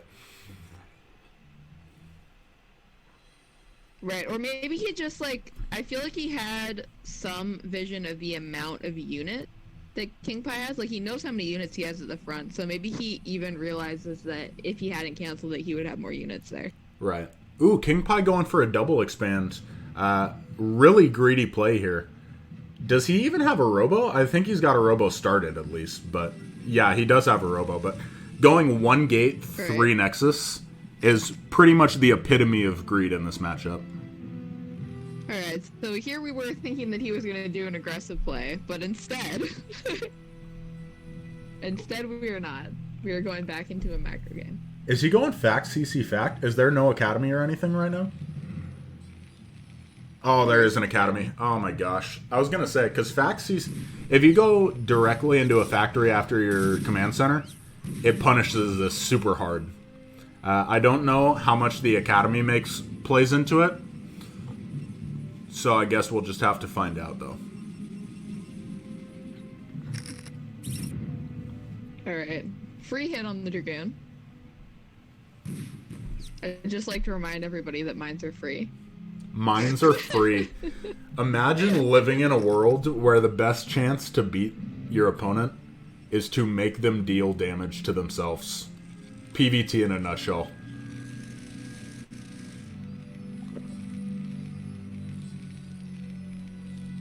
Alright, so is this Terran going to get a third base off this? Is that what we're looking at here? Going into a 2-1 timing push again? We do see another command center. It might be even a slightly delayed push because you can take the 4th base relatively easy on Sylphid. The mineral only that's north of his natural right now. So it might be a little bit delayed but have a stronger economy. And that's really what Kraazy likes to do. Oh, this is so good. Especially if he puts mines down. Oh my gosh, these Dragoons just keep popping out at the perfect time for Kingpi, I swear. Every single time he tries to sneak vultures into the main, Dragoons keep popping at the perfect time. Alright, he does get a scout off, and he did, I think he got like 1 or 2 probes at the natural, so nothing drastic happening here. Kingpi just going to try and saturate his 3rd base with probes and get his economy rolling. So if you... Okay, wait. Teach me the ways. If you take a fast 4th base, are you still doing a 2-1 push, or is this a different build now? I mean, you're asking the wrong person because I just realized that there is a build... I just realized there's a separate build for, like, a 9 factory 1-0 timing push. I think it's still a 2-1 timing and it's just delayed, but I really could not tell you. It looks standard. He might just completely ignore the 4th base. I don't think it'd be super strong, but he might just completely ignore it in favor of a totally standard 2-1 timing push and then take that 4th base later. Did you guys practice this map yesterday? You and Kraazy? We practiced it a couple times. We really did all the CPL maps. The only one in this series that we did not practice was Escalade, just because I completely forgot about it. Oh my gosh. A moving through mines. Alright, it's going to be quite a few tanks setting up at the 3rd base here. Man, I feel like Kraazy is so good at getting his 3rd base up. Like, I feel like Kingpi has tried to deny it every time, and we just haven't seen him manage to do it. He's just always got it defended. Because the other TVP that we casted here, I was just like, oh my god, I don't understand how Terran is ever supposed to get a 3rd base, but Kraazy's showing me how Terran gets a 3rd base. The ultimate test we gotta see when it comes up is Fighting Spirit, because you have to push up a ramp to when Dragoons are like already on the ramp, so it'll be a lot tougher. We will find out. Kraazy again up in supply. You can just see, Tim was pointing out earlier a lot of SEVs from Kraazy, but he's just macroing so well. Yeah, he's keeping his money super low as well, and his gas and minerals are also even. I don't know what the kind of deal with that is in TVP, but I know that oftentimes you can see like gas spike. But both players just keeping their money very even, looking good. We are going to see that Starport is down, and I think he's on 4 factories right now, right? I think that's what Tim just showed us. Yep. He's on 4 factory. Oh, going up to 6. Kingpi, I believe, is going to be on 6 gates of his own, and is going to be looking to take a 4th base relatively fast here. You definitely want to be on 4 bases against this 2-1 timing push. He is getting Arbiter Tech and just massing gateways. Okay. This is interesting. Maybe looking to be a little bit more aggressive off 3 base. Yeah, maybe you're just not wanting to deal with that kind of lockdown. You're saying 4 base Terran being really strong here. Looks like Kraazy going up 1 factory count again. For a total of 8 factories. Factories, the macro is going to be... The macro machine will be pumping for Kraazy. Right, so does Kingpi want to take the other main here? Like, is that the play? I don't really know how that works on Sylphid. I know on 4-player maps, the idea is to get the other main. You definitely want to. What I've seen is you tend to take like a 4th base that's not the other main. And then maybe your 5th base is either the other main or the other natural, so that you have the control of the other main to put down a bunch of gateways. Because it's so far away. Need that space. Exactly. Yeah. And it does look like Kraazy's just going to completely ignore the 4th base in favor of a faster timing push. Right, I mean, I guess that base should be fairly easy to take later, or do you think he'll take that high ground base towards Protoss if he decides to push in that direction instead of the mineral only? Honestly, knowing Kraazy, I think he'll try and take both. He is an extremely fast expander for a Terran player. A lot of 2-1 timing push players, they'll just take like a 4th base and that's it. Kraazy will try and take a 4th base, a 5th base, a 6th base. He does not stop. You have to be active on denying him bases. He does not stop. Expanding, man. He does, no, seriously, you don't need as many expansions as he gets, but he really likes to try and split the map, so he goes for really fast expansions for a Terran player. But I guess that means, like, if you hold your expansions, or even if you, like, try and take 2 expansions and you only hold 1 expansion, I mean, that's just good, isn't it? Mm-hmm. The danger is that you overextend your army, and you have to be in too many places at once. Like, if they're just really active... but that takes a lot of skill from the Protoss player to attack so many different places at once. So it puts a lot of pressure on the Protoss. This push looking pretty strong from Kraazy here. Yeah, Kingpi just donating a bunch of zealots. Yeah, a bunch of zealots running in and hitting mines or just getting cleaned out by the vulture. Seems like he has a better vulture count in this initial push this game than he's had the past couple of games. Yeah, he definitely seems like he's more... Oh, we got a little bit of lag coming up. That's unfortunate. But we've got a big attack coming in. Let's see how well Kraazy is able to hold this position. He's just so much higher on supply. I would be surprised if he's not able to hold this easily. Yep, we've got... I actually was reading the supplies backwards. Wow, how did Kingpi end up so low on supply before that happened? Well, those zealots he donated literally ended up being like 20 supply worth of zealots, so that was a big part of it. And then... Wow, and I guess the stasis wasn't that good either. I think it was only a 4-tank stasis. Well, 4-tank stasis is pretty good. Ideally, at 14 minutes, you'd like to have a couple stasis. But, yeah, he just... The thing with attacking a Terran army is if you attack with half of your own army, you're never, ever going to get anything done. And Kraazy is going to take a very strong position here. He's going to be right outside the natural of Kingpi, where Kingpi does not have another main set up yet. Right, so he can't actually macro out of another set of gateways and bring the units in. his only resources right now, as far as macro goes, are coming right out of that tiny little choke in the natural, and can only just be donated to Terran's army. Exactly. There's no chance to flank. Protoss. Honestly, when it's me, I throw units at it until I run out of money and then rage quit. Like, there's... I should stop asking you how you do things. The real effective way... Obviously, it's a bad call. The real effective way is to try and counterattack and recall. You try and keep some units out on the map before the push gets to your natural, so that way you can draw the Terran army out of position. But if they keep this stronghold, then if they keep the stronghold and clean up all the other attacks, there's just nothing you can do. Right, makes sense. We do see Kraazy is going to take that high ground 4th base that I mentioned earlier, and I think you're right. I think he's actually trying to take the mineral only as well. Man, you've obviously played this guy before. Good call. He loves it, and I mean, especially on this map, I think he's gonna get away with it too. You're incentivized to on this map because the high ground, the fake high ground, the little hill that we've got, runs out of minerals so fast. You can see it's already almost mined out. That you kind of have to double expand off this push, it feels like, if you're not going for a direct... Oh my gosh. Is he just going to break this right now? Getting on top of these tanks. Nah, there's no zealots left. Nice EMP on that one tank.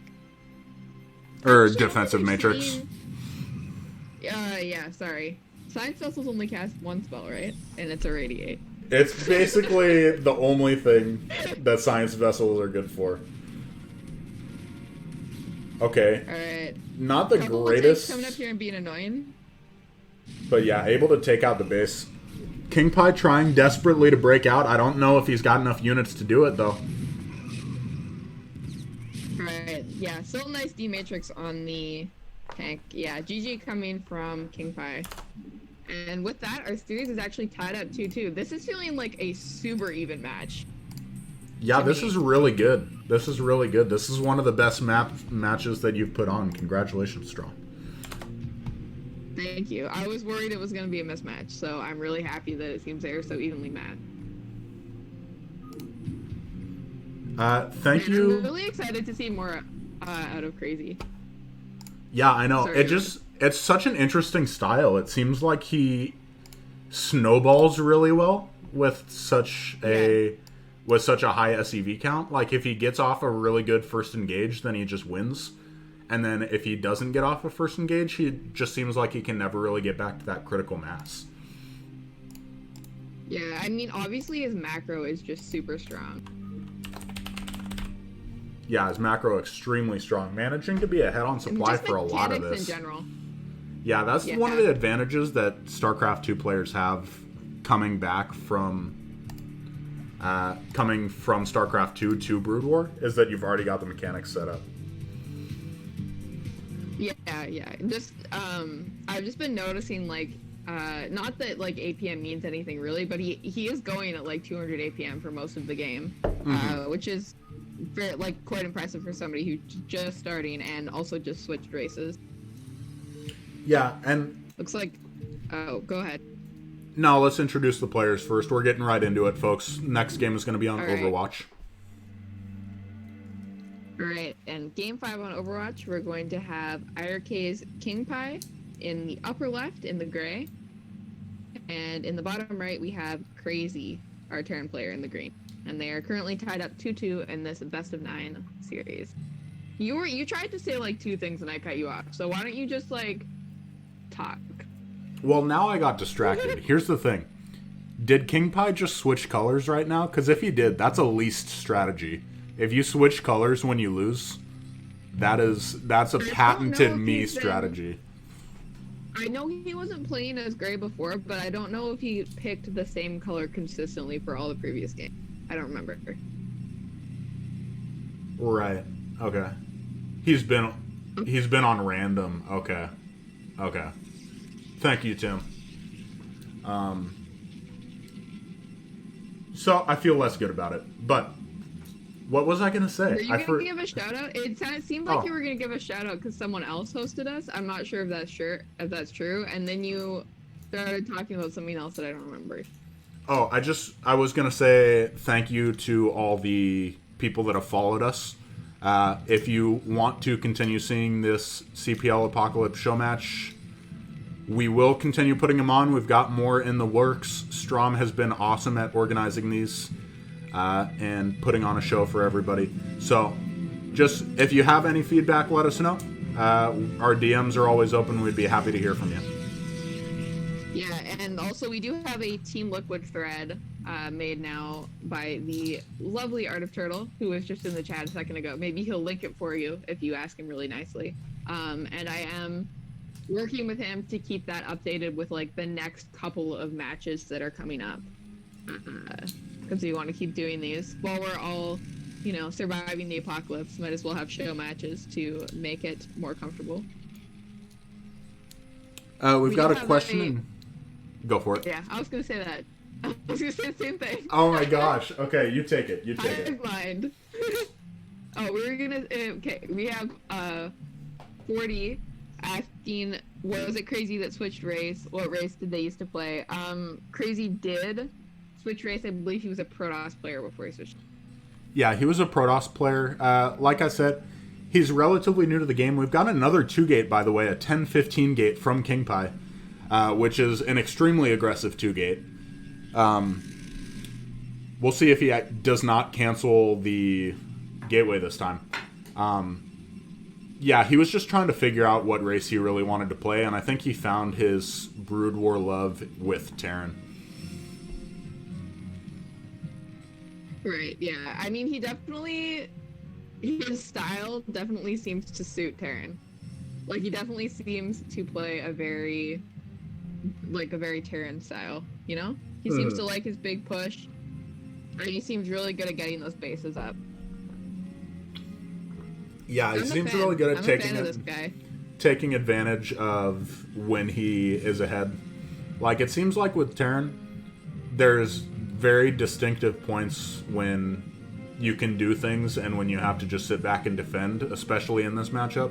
And Kraazy's just very good at figuring all that kind of stuff out.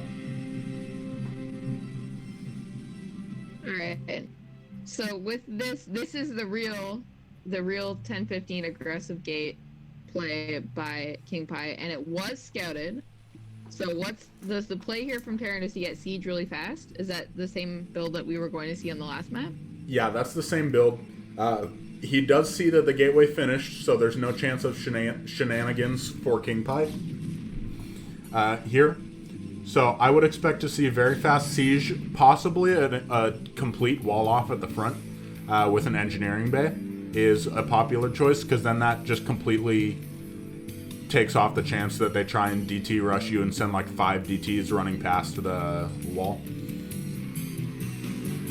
Right, that makes sense. How do you feel about this build on Overwatch? I like playing a little bit greedier on Overwatch because the rush distance is so long, but I can see the merit. Right. It's I guess we're also like we're out 4 macro games now. So maybe This is exactly what I was talking about. Yeah. He's going 2-gate into proxy DT. So if Kraazy doesn't completely wall off here, it could just be trouble, because what he's going to do, oh my gosh, he loses the bunker. This might just be the game anyways. This is so frustrating for Terran. Just losing the game like this. Alright, might not even need the proxy DT tech here.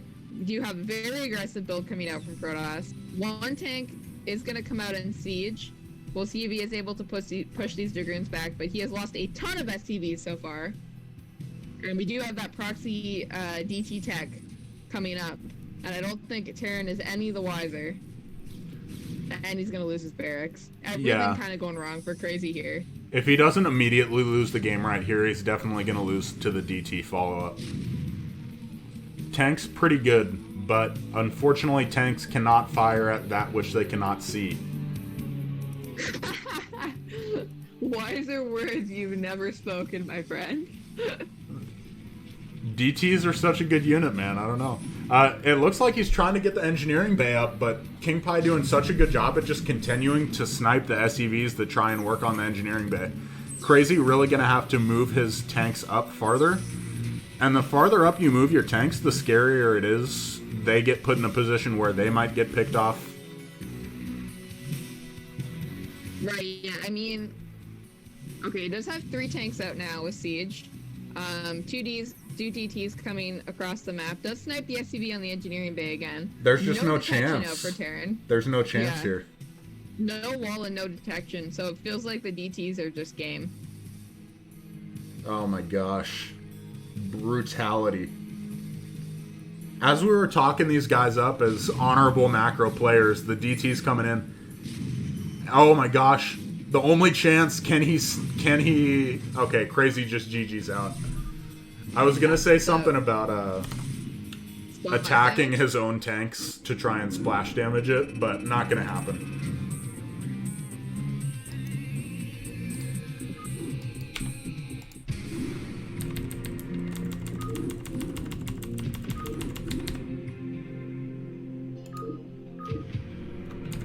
Alright, so that...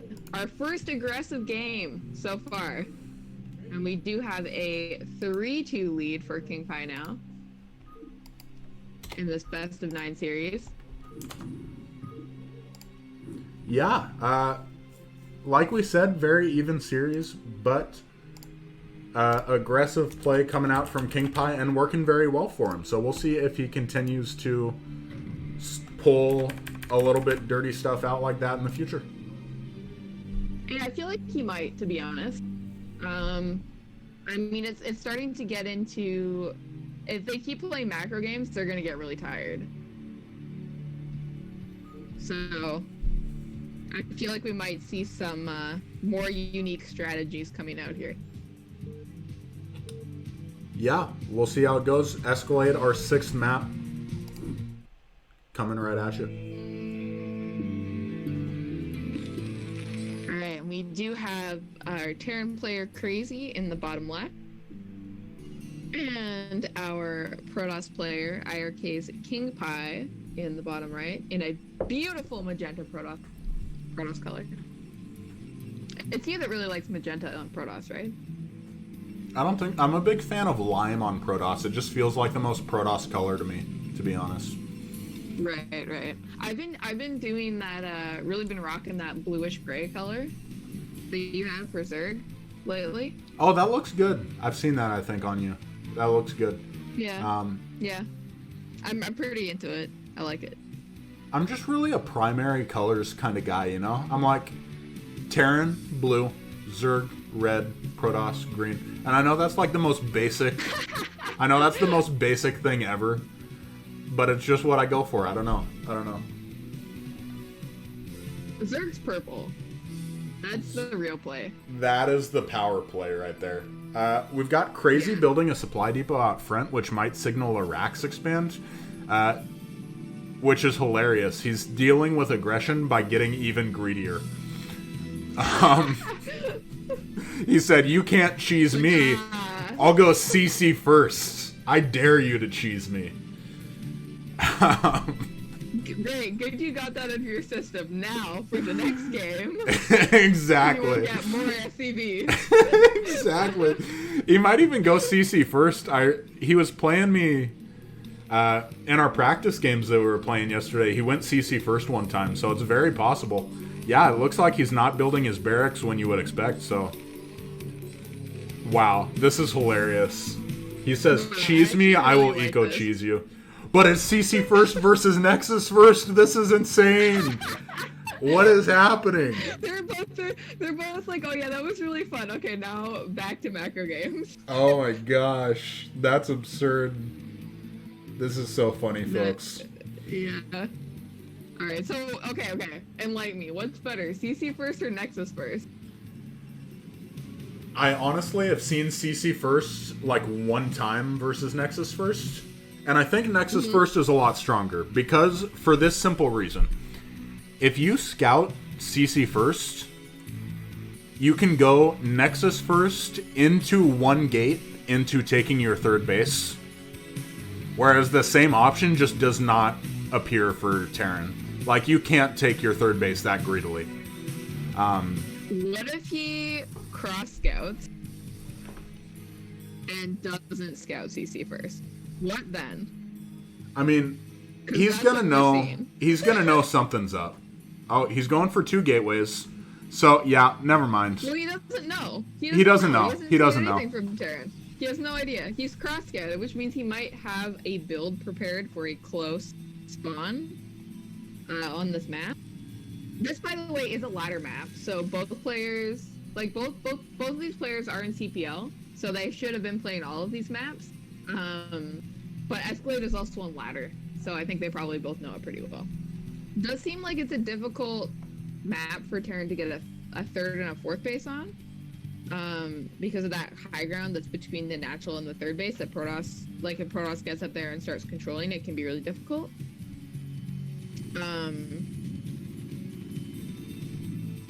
Yeah, I'm totally with you. Let's see how Kingpi reacts to seeing. He's got to know, with the factory not even close to being done, that at the very least this was Rax expand, if not CC first.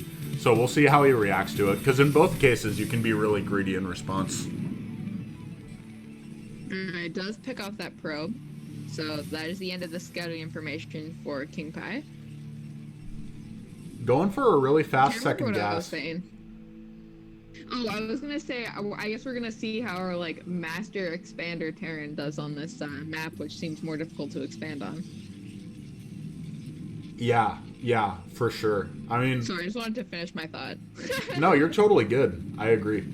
This is one of the frustrating things about 12 Nexus as well, is that in spite of the fact that you're going for, oh my gosh, sick SEV pulls, keeping those zealots in the range of the bunker for the longest time. Right. So But- we've gotten 3 SCVs so far. But yeah, you can just Oh, man. rally over units. You really can just rally over units and run them by the bunker. Yeah, or they get stopped by SCVs. That was some sick SCV micro. That was sick. And he was like pulling back the injured SCVs as well. This zealot is also just like almost dead. Yeah. Ooh, we got some Kraazy fans in the chat. Big shout out to Graham TV. Not sure who you are, but I think everyone else has been rooting for Kingpi, so it's good to see. It's good to see a little balance in here. Yeah, well, I feel like after this series, Kraazy's gonna have some new fans because Yeah. I am a fan. Like, I'm really liking this play. I'm a big fan of super how he's been appreciating playing. it. Yeah, and I think he's definitely someone that we should be keeping our eye on in the scene overall. Because, like I said, he was an RSL, and RSL is like sub 1400 MMR tournament. If you guys don't know, put on by Lease, that kind of runs in between CPL seasons. Yeah, and he was in Kraazy top 4 RSL in that. like last less season. than 2 months ago. Less than 2 months ago. Yeah. Even. So he has been improving super rapidly. Really, on a selfish note, when he beat me a decent amount of the time yesterday, I was like, man, I was having a whole full-on existential crisis. I was like, how do I play for this long and lose to a guy that's been playing for 3 months? But he's very good. You should just switch to Terran, man. I should just switch. Him and Father. Yeah, exactly. Obviously, Terran's the way to go. Terran, don't let any Terrans hear you say that. But let's be honest. Terran easy race, guys. No, I'm just playing. I'm just playing. Alright. Still no third base from Kingpi. Is he going to base? Yeah. You said you got a second gas early. Yeah, he's going for really, really fast arbiters, which this is my preferred follow-up to 12 Nexus. There's a Flash Right. tutorial on it, and even though Flash is Terran, like, he's just so insanely good that even his Protoss is like the best Protoss in the world. So, we'll see just how dangerous, if he tries to go for some full-on stasis bust or something like that, like we've talked about, or if he decides to just go for mass expand after he gets arbiters out. Right. He did try this also on Eddie. It was a similar build, right? And it kind of got shut down. So I guess we'll see how it turns out for him on Escalade. Like I said, I think it is harder for Terran to get up a fourth base or a third base on this map. So we'll see if what Kraazy decides to do, if he's gonna switch up his build at all. Oh, it looks like Kraazy going for another timing push. Yeah, 4 factory. So far, with the possibility to add on more. Kingpi does scout it with a decent amount of time. Kraazy. He's getting CC. Yeah. This is a build that is popular on maps that are hard to take expansions, where you get your 4 factories and then expand without really doing a timing push necessarily. Just because it's so frustrating to deal with maps like this. Okay, I see. Oh, but it does look like he's pushing out a little on the bit. map here. Yeah, he seems to like these like little intermediary pushes. Just gain a little ground. Like you were saying, there's so much annoying little terrain. There's so much annoying terrain between the natural and the third that maybe he just wants to avoid that altogether and take ground past that whole area. Yeah, that makes sense. Yeah, we do see Kingpi adding on a lot of gateways. It looks like he's gonna try and do a bus. Yeah, he's going for Seems some like kind a good of... play. Yeah, it does seem like a good play on this map too, just because we were talking about the third being hard to take. So maybe like because of that high ground. If you try and go for a bust play here, it's just a little bit more difficult for Terran to stop. Oh no, gonna donate a tank. Oh no! Oh, tanks are so strong though. Oh, never mind. Dragoon's pretty good. Dragoon's pretty good. Do we have a building at the potential third base for Protoss? No, just 2 vultures. Never mind. Thank you, Tim. It also might have been a misread. From green. No, a building from Terran. I was thinking he was going to go into like dropships or something like that. Okay. Something else that might have happened though, we were talking about how Kingpi might just be going for a bust here. It might have been a misread on the situation. He just thought a timing push was coming. And so when a timing push is coming, you can make the choice to delay your third base, especially when you're going 2 base arb, and just add on a lot of gates, yeah. Right, that makes sense. We do have a shuttle out here with a DT. Okay, I just want to say, I know stuff is happening in the game, especially with DTs, but if you guys are going to redeem the Ask Me Anything channel points, you got to actually ask a question. You can't just... You can't just redeem it and then not ask a question. Okay, we got a scanner down, so that should be the end of that DT shenanigans. That was really funny though. He kept laying mines and like picking up the DT and laying mines and picking up DT. It was like a mini micro battle over there. Yeah, it's so frustrating to deal with DT drops because if you scan, you lose all your scan energy and then the Arbiter comes out and then you have no more scan energy. If you put up turret, if you don't have a turret put up already, you can never put up a turret because the DT is just going to swipe away at your SEV. And mines, like you saw there, it's just, can you actually manage to lay down the mines and zone out the DT? Right, that makes a lot of sense. Over or under from toilet paper from Tai 2? Sorry about that. Over. If you go under, you're a psychopath. But what were you going to say?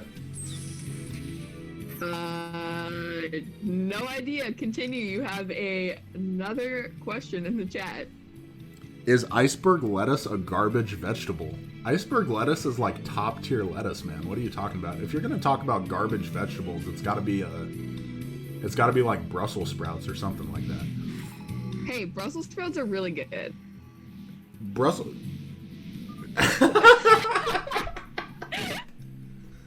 This is the best. This is the favorite cast of all time. Oh my gosh. Romaine versus. I'm gonna take off the Ask Me Anything. This is just devolving into a shit show.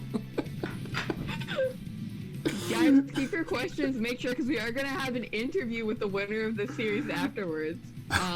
So make sure you keep your questions in the chat so that Elise can ask them after I ask stupid questions. I don't know. Or ask informative questions. I'm not sure what my job is anymore.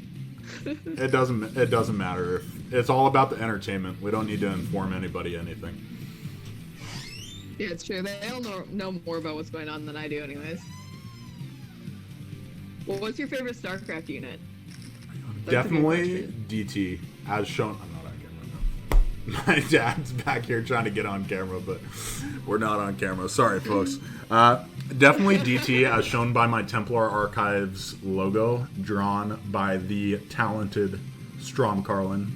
Caster, also artiste.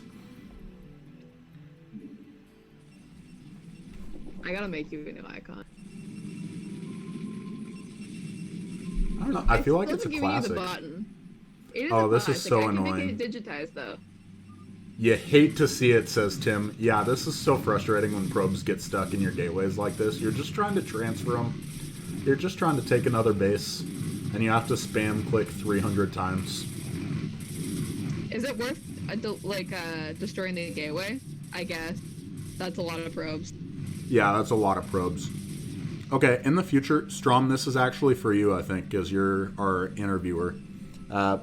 Arta Turtle wants to know if you can ask Kraazy about his motivation to double expand off the push, I think, on the Neo Sylphid Okay. game. We'll keep that in mind, Arta Turtle. Assuming he wins, but I'll maybe I can ask him anyways. Oh, that would be... Yeah, that's true. Chat's on fire today. You guys are cracking me up. This is what happens when we I have can't keep 60 up with it. viewers. This is what's happening with 60 viewers, man. It's looking... Kraazy's about to push out. He's hitting his 14-minute timing pretty solidly. All the way maxed out. Kingpi only has 4 bases. 4 bases really is all you need, but he should have a lot of arbiters. Oh, we lost Strom for a second, so I'm just going to keep solo casting. Please don't leave me, guys. Oh, she's back. Never mind. You're all welcome to stay on. Sorry. I don't know what happened. It just, my screen share froze, so I had to leave the call and join again. It happened earlier as well, but I don't know if you even noticed. Oh, I didn't even notice earlier in the call. That shows how much attention that I've been paying. But you can see Kraazy's strat, It though. was stealth mode. He's just putting a big tank line in the middle of the map, and then he's gonna take a bunch of bases off it. It's not even like a traditional 2-1 push. Oh, a recall. Probably gonna get managed to clean up. Not that many units.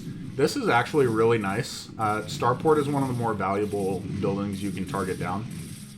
Because you need EMPs so bad, you need science vessels for detection against Arbiter cloaked units. Can he get it? Right, That's the he question. did. This is so close. Oh my gosh, repair's so Right. good. 1 SEV. Alright, does manage to save that starport. Is going to come in here with a counter to Kraazy's push at the same time. I think he's going to be able to clear it up. There's not very many vultures here. There's not And many. he does have Storm. Alright, wow. Kingpi taking a great engagement as he is behind on supply to Terran right now, significantly. Kraazy at 174 and Kingpi at 1... He was at like 150 before that, and I think Kraazy was at like 185. So really nice engagement from Kingpi. Kind of split the attention with the small recall and then the push to the center. I never thought I'd say this about a Terran that's up in supply, but I don't know how I feel about Kraazy's position right now. Like, his tank count just got pretty much completely reset. There's not that many tanks out there. He's trying to secure a 4th base, but it just feels like Kingpi... Oh my gosh, such a nice mine, though, preventing Kingpi from taking a 5th base. Right, I actually noticed that Kraazy did that on Sylphid, where he put a mine at every single base on Sylphid. I don't know, I like it. I mean, why not do that, right? Yeah, it's so nice. He's very active with his vultures. It's very good. And the kind of secret advantage to it, obviously it delays the base. But then once they take out the mine, you know they're probably trying to expand there. So it helps keep tabs on everything. It's good for scouting as well. Yeah, exactly. It's the same type of deal as keeping a Ling at each base, I guess. Except you don't need detection to kill a Ling unless you have Burrow. Oh my gosh, burrowed lings are actually my least favorite thing of all time.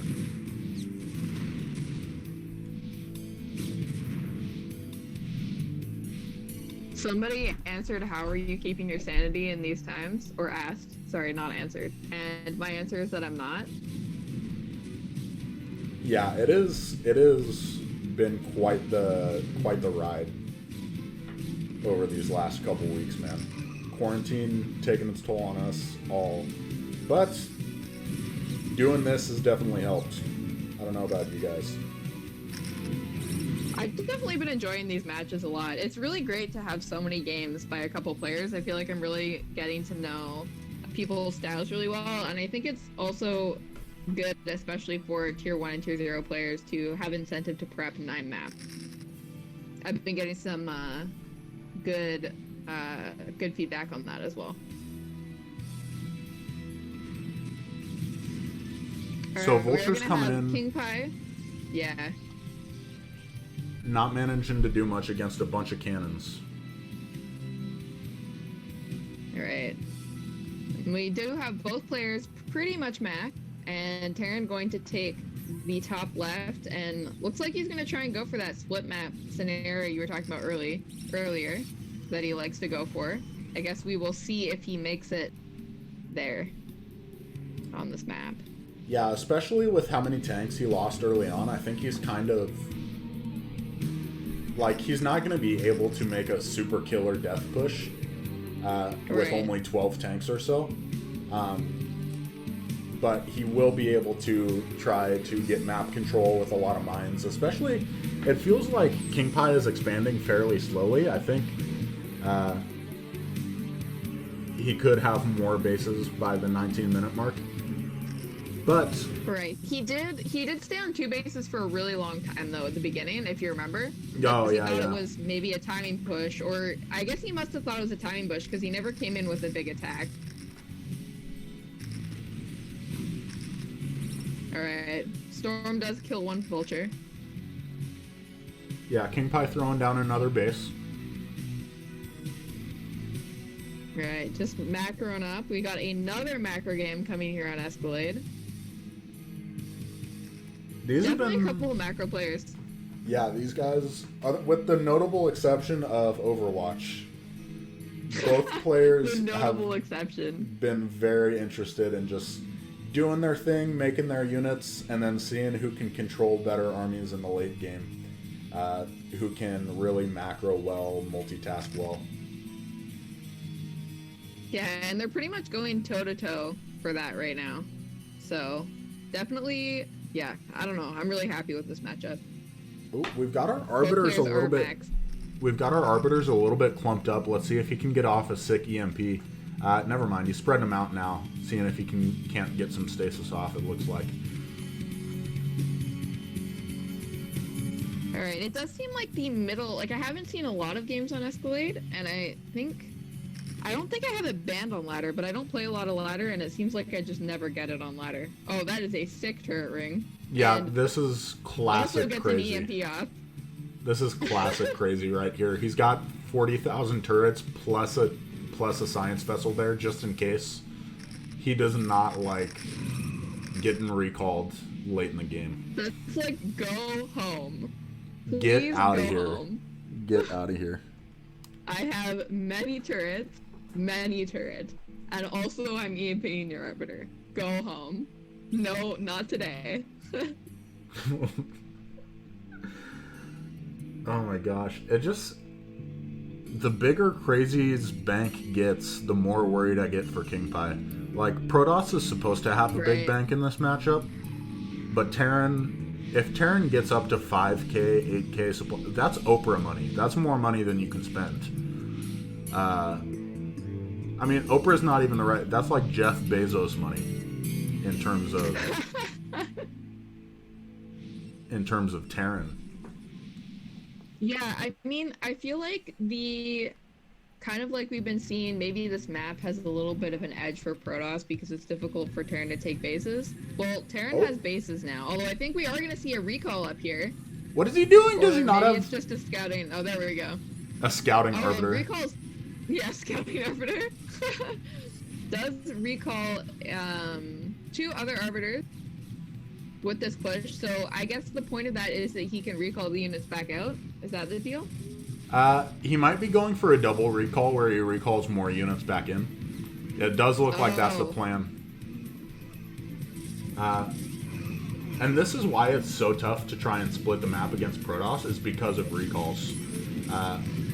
Kraazy doing his best to clean it up, but he's already lost 1 base, might lose the 4th as well. The Arbor are going to go down on the bright side, but just so many goons back here, and it's so tough to push this mech. 2 vessels. Oh my gosh. And it's just such a pain to get this mech army up the ramp. You can already see. Yeah, true. He's going to lose this command center. Oh man, really good recalls here from Kingpi. It's going to get cleaned up by Kraazy, but does lose both of his top left expansions. So we'll see if Kingpi can capitalize on that. His bank is now looking quite large. Kraazy is still close to max. Nice, we're gonna see what the play is from here. Kingpi's got observers all over the map. Very good practice for Protoss to get into. Just to keep tabs on exactly where you can attack, where a bunch of units are from the Terran player. Because once it gets to this point in the game, it's 25 minutes in the game, you can almost be sure that Terran has 3/3 upgrades. You just can't take Terran head up in a fight. You have to counterattack. You have to attack where they are not. Right, looks like Kraazy is set up to take the center here, Tim is showing us. And Kingpi gonna do his best to contest this. He's got a lot of units coming in. Oh my gosh, so many zealots dying to mines though. He's just... Oh my gosh. It's going to try and just get this command center. I think he can get it. So it's going to deny this base. Kraazy. And Kingpi doing this off of a huge bank. 6 storm! Oh my god! Oh my goodness. Did you see? He just lost like 7 tanks. I know. You just saw his supply plummet too. Like, Kraazy's been up on supply for a while, but Kingpi is catching up now. Oh my gosh. Yeah, Kingpi up in supply now after that fight, and he was actually down in supply before that, so... Looking pretty good for Protoss at the moment, I would say. It's hard to say. It's hard to say with this style where Kraazy has so many SEVs and wants to split the map is so foreign to me. Because usually you just want to maximize the size of your death ball. But yeah, I tend to agree with you. It seems like Kingpi is doing a pretty good job trading efficiently as he can, annoying the bases so that Kraazy can't just mine uncontested. Kraazy doing a nice little counter here, though, attacking the 6th base of Kingpi. Alright, they are kind of both splitting their units up quite a bit. I think we are going to see Kingpi be able to retake the center of the map. Looks like Kraazy is going to relay some mines. He's been quite a proactive mine layer throughout this whole match so far. Yeah, very active with his vultures. Probably helps to have 200 APM. Definitely helps to have 200 APM. Must be nice. Must be nice. Right, and he is going to take out this. I mean, that is 1, 2, 3, 4, 5. That 6 base for Protoss is going to go down. So we do have, I guess, 4 base Terran, but I don't think that. I mean, they've mined out their mains and their naturals by now. Yeah, and it's maxed out army to maxed out army, but you can see, despite everything that happened in the mid game with Kraazy having a crazy bank at one point.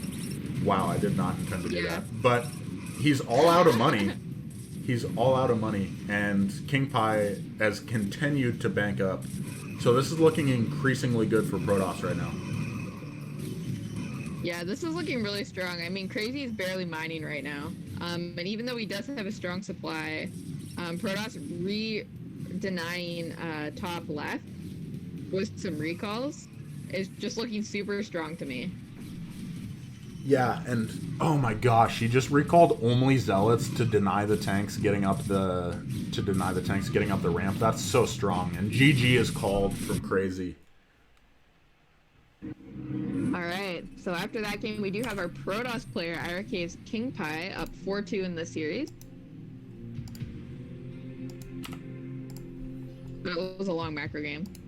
That was big macro game. With all That that was a great said, game, actually. it was also our 6th game, so I believe we're going to go into a quick break here. Like 8 minutes is our general standard. We might be done a little bit quicker than that. And we will see you guys on the other side for the last 3 games of Kingpi versus Kraazy. Can Kraazy pull off the reverse sweep, or can Kingpi come in and close it out? We'll find out. All right, don't go away. That kind of makes no sense. What the heck? Storm should be an above ground thing. Then you would never be able to storm lurkers. Oh, true. That would be rough. Okay, that makes sense. I'm pretty from a sure it balance affects just perspective. regular burrowed units. Yeah. I mean, maybe it doesn't and I'm wrong, but I'm pretty sure we would see people burrowing drones when they get, Right. Burrow would just become so much more strong Storm if they draft. did that. Yeah. It looks like we've got some vulture harass in the top right. I'm not going to do too much, just a couple vultures. I thought there was more. Does get the opportunity to lay down some mines, kill a couple units. Just doesn't have quite enough money, I don't think. Yeah, I was gonna say when truth be told here, we have a maxed out Protoss player with most of the bases on the map, and a Terran still sitting on 3 gases, kind of unable to get a 4th gas, and mining out rapidly. So I'm not feeling too good about his position in this game anymore. You know, in retrospect, I'd like to have seen Terran make like at least one dropship and take one of these island bases. Because it seems like if you're just going to treat this map like Fighting Spirit, it becomes very difficult for you to take a 4th base that has gas. Right. Like, you can take the mineral only 4th base, but that's just not nearly as useful. I mean, he could have just done exactly what he's done and also taken that island, right? Yeah, that's very true as well. He totally could have. And I feel like that'd be a lot stronger, because then he wouldn't have been as gas starved for as long. I don't know. The big move though was that counterattack, and that killed the 3rd. Like, I don't know. I'm really not sure how you're supposed to stop that as Terran. I don't know very much about this matchup though. Oh my gosh. Oh, Storm man. coming down. The storms. Storm on the SCVs. Snipe with a huge bank here. Yeah, this is starting to get out of hand. Yeah.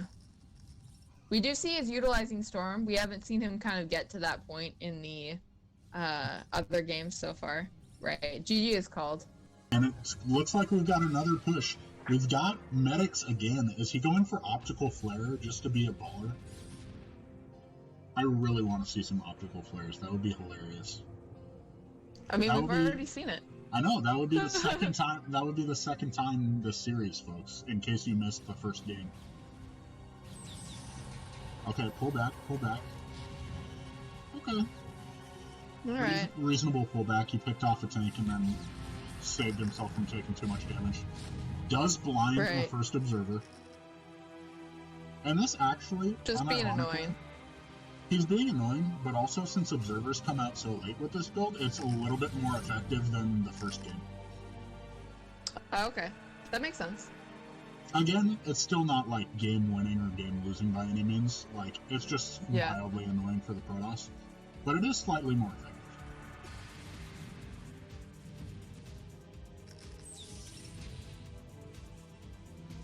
And Snipe doing a great job positioning his units to cut off reinforcements. The scariest thing about a Terran push like this is when units just keep adding up. Like, you only kill one tank with your first initial attack, or something like that, and then they just have 2 more tanks by the time you go and attack them again. But when you can cut off reinforcements like this, it makes the... Did you see all those goons just run into those mines? He just lost like 4 goons to a mine. It's because of the optical flare, man. It's because of the optical flare. Easy dub. I think Snipe is still gonna clean this up, but like, man. I'm not sure. Like, counterattacks just seem like a really strong way to beat Terran players. Is just don't engage the front of their army. I remember watching a shuttle replay. We see Snipe taking out the third. I remember watching a shuttle replay where the game went on 30 minutes, and he engaged the main Terran army like once or twice, and it just blew my mind. I was like, how is Terran supposed to do this if you just can't force an engage? Right, we do see that Thrive is choosing to kind of split his units here. He has some units kind of sieging bottom left to kind of try and take out the sea. He needs to lift that command center. Is he just gonna lose it? I think he's gonna lose it. He's gonna lose it, yeah. That's not ideal. Super sad. Looks like Snipe is going to lose this base, but he is getting... is he gonna lose his natural as well? Oh my god. That's game. That push was looking so strong, but the counterattack just is wrecking him. Oh, like, I don't know how... Man. Yeah, Snipe's late game army movement has just been superb. Yeah, it's been really good.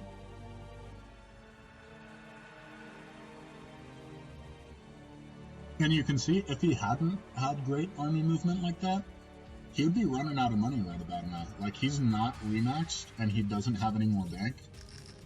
So he needed that those counterattacks to go as well as they did. Right. Looks like Snipe going to be setting up top right, but it immediately gets scouted by an SCV.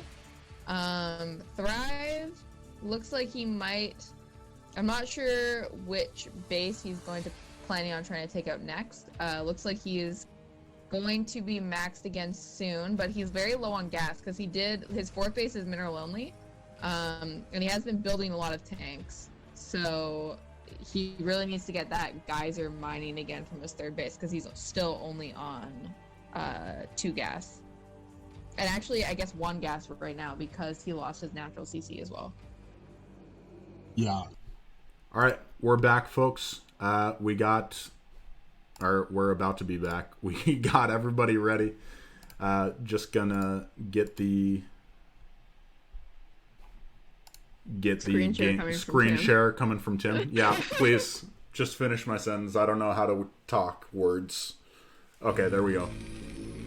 Hey, we got it. Oh, he actually started the game. Okay, so our next game number 7, is going to be on Clayfield. And we do have our Terran player Kraazy in the bottom left and our Protoss player IRK Kingpi in the bottom right. Kraazy changed color. You were talking about the pro strats. He was playing in green for... Well, Tim said he's been on random. Purple. Tim said he was... Kingpi's been on random. Kingpi's been on random. Crazy with the... picked green every time. Yeah. I'm telling you. We're going purple this time, folks.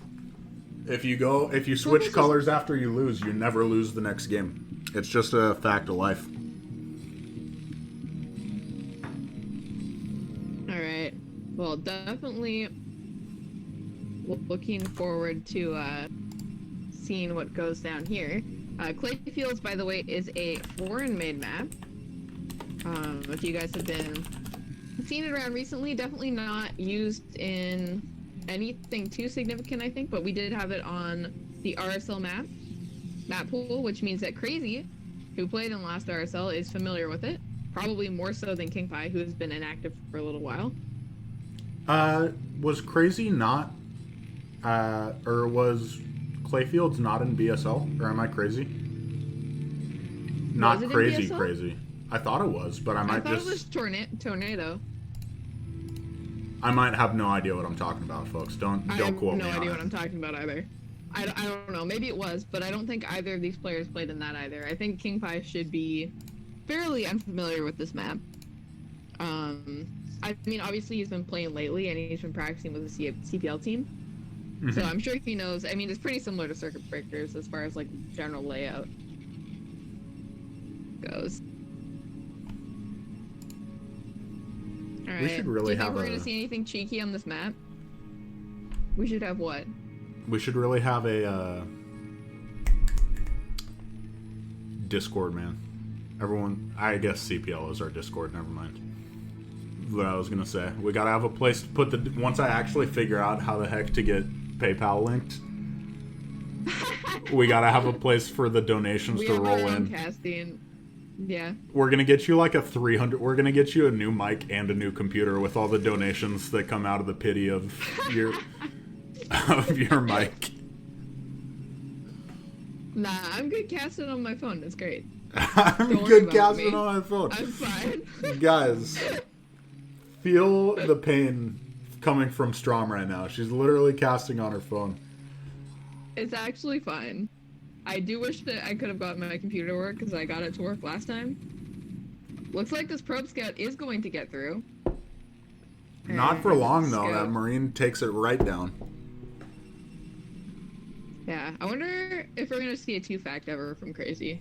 Or if he's just not a 2-fact kind of a guy.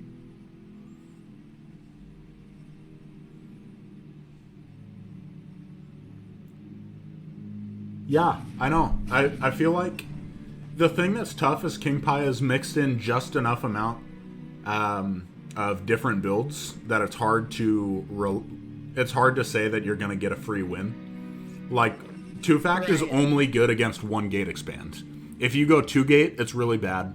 If you go 12 Nexus, it's really bad. So Right, I guess he's done a fair amount of 2 gate and 12 Nexus with 2 times of both. So exactly. So it's a little scary. And even if he does go 1 gate expand, if you respond properly, it's not necessarily a free win anyways. Like 21 Nexus is pretty good against it. Oh, is this SCV going to go down? It does after... all right. Yeah, pretty frustrating scout from Terran. He did have the Dragoon on the ramp, so he didn't manage to get into Kingpi's base and see what was going on. Not that anything super strange is going on right now, but Yeah, we've got some talk. I don't want to keep bringing it back to this, so we'll get to the game right afterwards. We do have some talk about the mic thing in chat right now. Guys, I wasn't able to figure it out in the 3 minutes that I was not peeing, but we will take care of this. Don't worry about it. We'll get a link up. If you really feel passionately about this, we'll get... I have a mic that's like $35. That sounds okay, I think. So if we can get Strom that same one, we'll be absolutely fine. But back to the game. We're going to focus in now. Kingpi... Alright, we just have... Oh, that's brave. Okay. Yeah, I was going to say, that's the bravest siege tank that has ever lived. Oh, Proxy Robo. This is Robo. just straight up abuse. This is just straight up abuse. I like it. I'm here for it.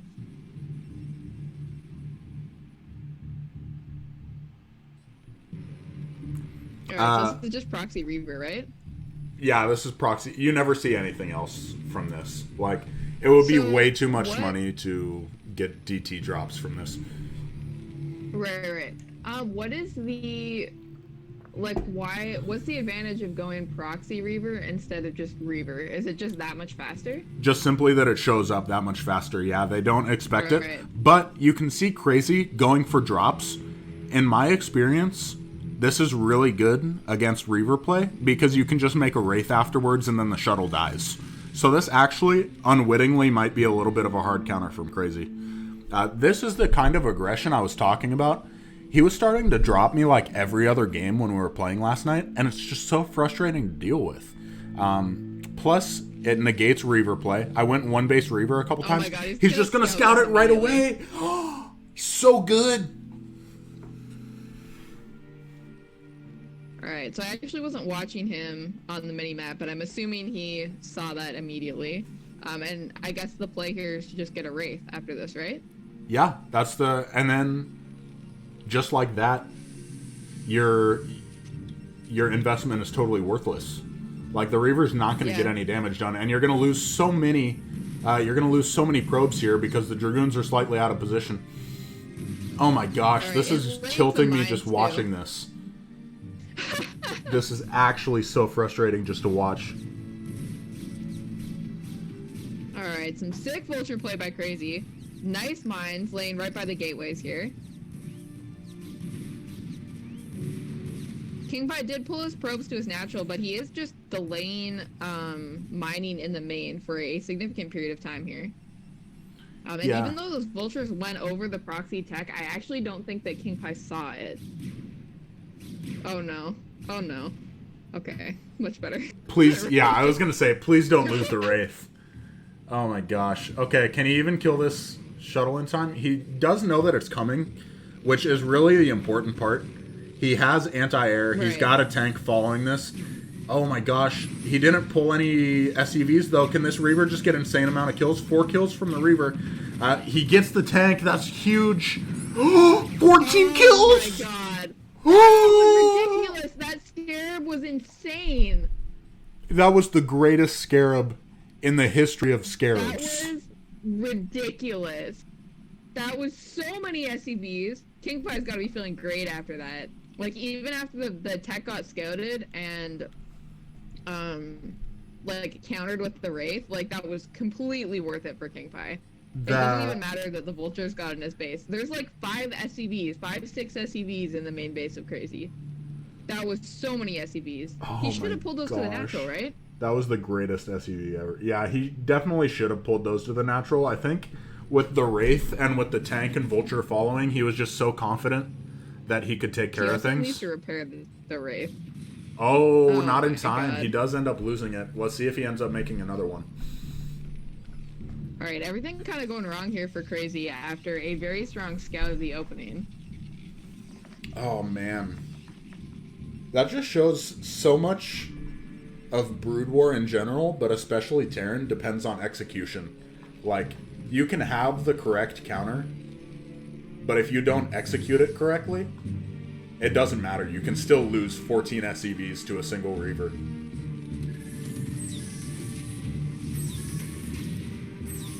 Alright, does end up getting a Goliath to, I guess, counter the shuttle, but does lose it. Reaver is going to be back in the main, is pulling SCVs this time. I think that Scarab gets a couple SCVs. Doesn't dud.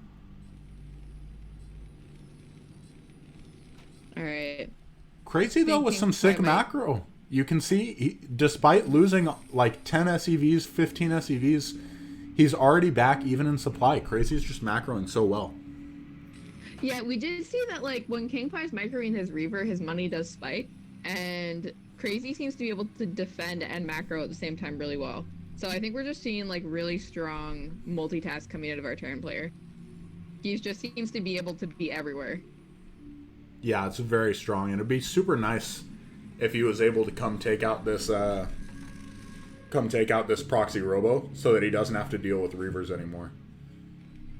He should have enough units, shouldn't he? But he's trying to take a third base as well, so it's a little bit stretched thin at this point.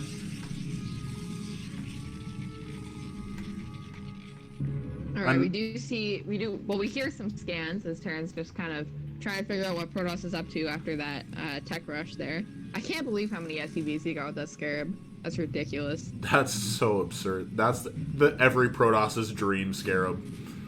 When it just doesn't glitch and hits the middle of the stacked up SCVs. Sick mines. Sick mines, getting 3 kills on the Dragoons. Yeah, really nice mines.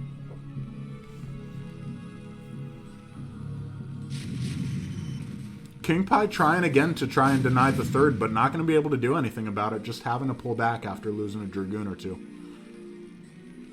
Yeah. Kraazy, the Master Expander, strikes again. The Master Expander. Very good word for him. There's no denying this guy in his pursuit to split the map. Except for the 4 games where he did get denied. No problem. Yeah, well, it's my bit. See, like, I have to rename the players. You gotta rename the players, exactly. That's your whole thing. That's your whole thing. Yeah. That's my bit. I can't lose it. I gotta have some meaning, right? Very true. Very true. I don't know what you would do if you couldn't rename the players. Just have to rely on your actual knowledge of the game. Yeah, I mean, in PvT especially, that is just not a possibility. So I have to keep up making memes so that I can keep myself occupied here. Exactly. I'm a little bit surprised that Kraazy took this third base location instead of taking the place where the proxy robo was originally. It just seems safer with only one ramp.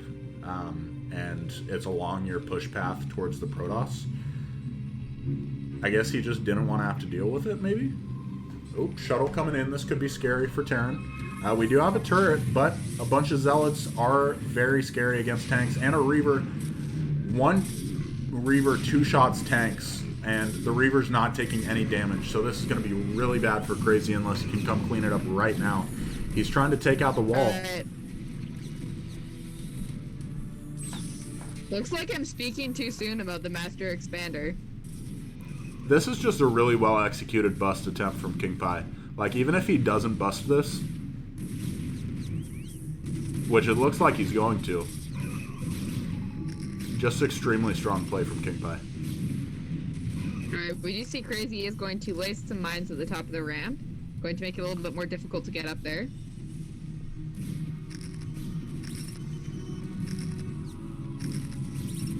No observer with these Dragoons, so the mines are going to make life super difficult for Kingpi. Yeah, it looks like he's just going to be able to clean this up just barely.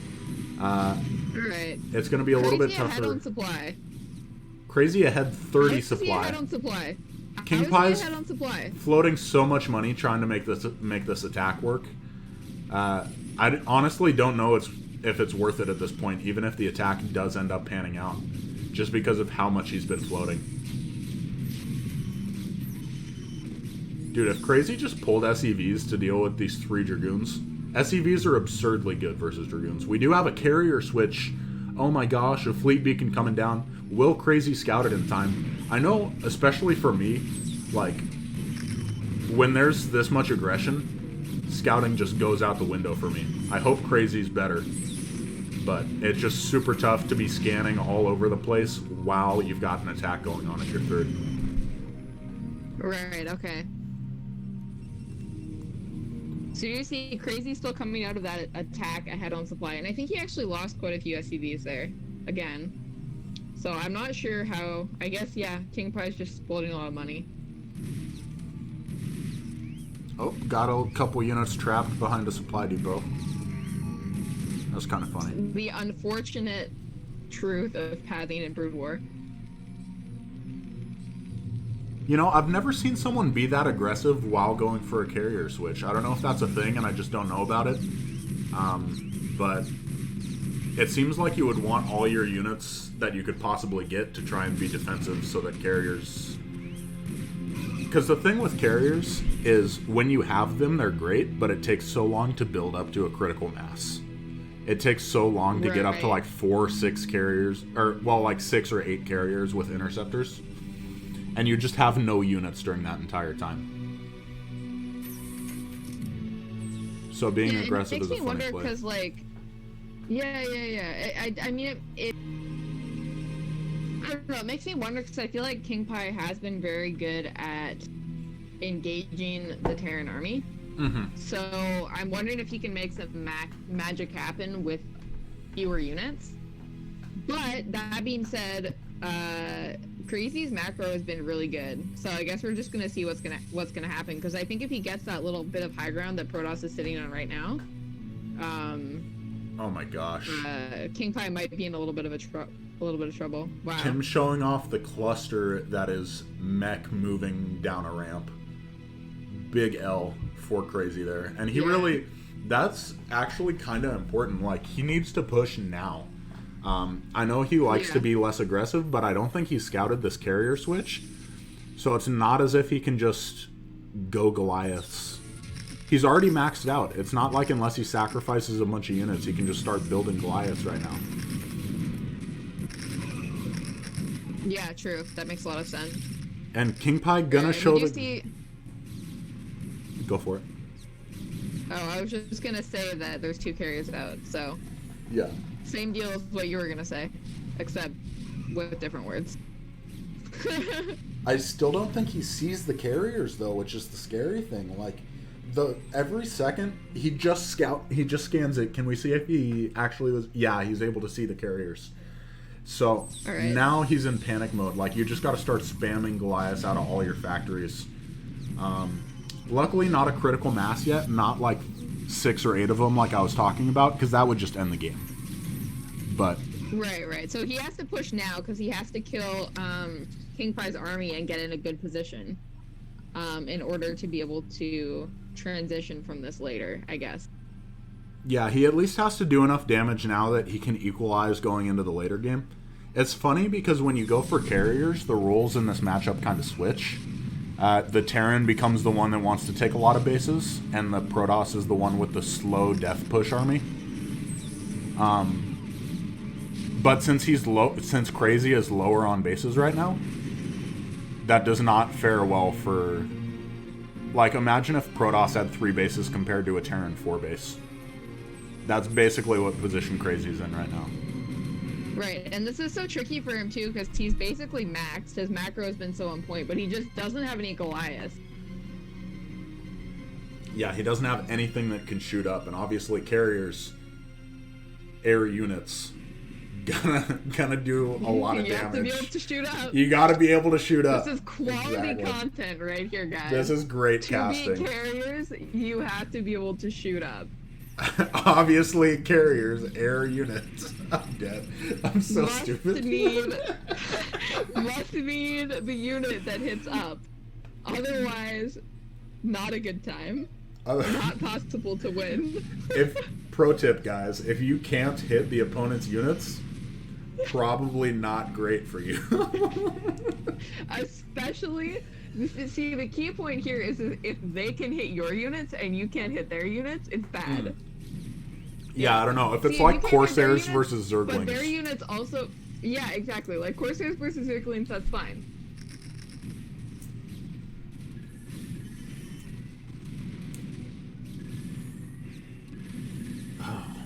I mean, Kingpi down on supply, but I just think there's so few Goliaths here that he's going to be able to do what he needs to do. EMP on the carriers. Right? That's super important. Yeah. That's super important because you want to take out all the shields, otherwise the carrier just never die. Can he take out a carrier? He's so close it looks like he can. Oh, he does but manage he's just to get a carrier. He's just sacrificing so many Goliaths in the process, though. It's tough to really kill carriers. It really is. They just run away. Kraazy up to 4 bases, which is good. He is on 4 bases, and his ground army is huge. Like, one of the reasons he hasn't been able to reach that critical amount of Goliaths is just because he has too many units. Right? Right. So oh my gosh, this is actually gigantic. Great catch on these those probes. Vultures, so good. Oh man, Kingpi down to 3 carriers, 2 carriers. Man, I feel like Kraazy has this. Kraazy saying not today. I'm not losing the series quite yet. He's just playing so well. He's been maxed out this entire time. He's taking more bases. Yeah, he took a 4th base. Oh my gosh. His macro is on point. I can't believe how well this guy is macroing. It's ridiculous. I mean, what are you even supposed to do against a Terran that just has more? It's insanely tough. It's insanely tough to deal with. And he should be coming around with another round of Goliaths pretty quickly here as well. Yeah. Yeah, I hear that coming right now. Just meeting these Goliaths.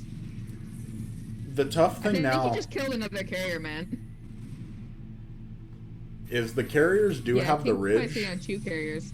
Kingpi only on 2 carriers. So they're not really going to be able to do that much damage. Yeah, and there's so many Goliaths. I didn't even see that northern flank of Goliaths. I think this is just it, folks. Man, these players are so well matched. This is crazy. This is great. Crazy. Oh my gosh. We're in a second straight series where it's going to be game 8, and we don't have a guaranteed winner yet. These are some quality series.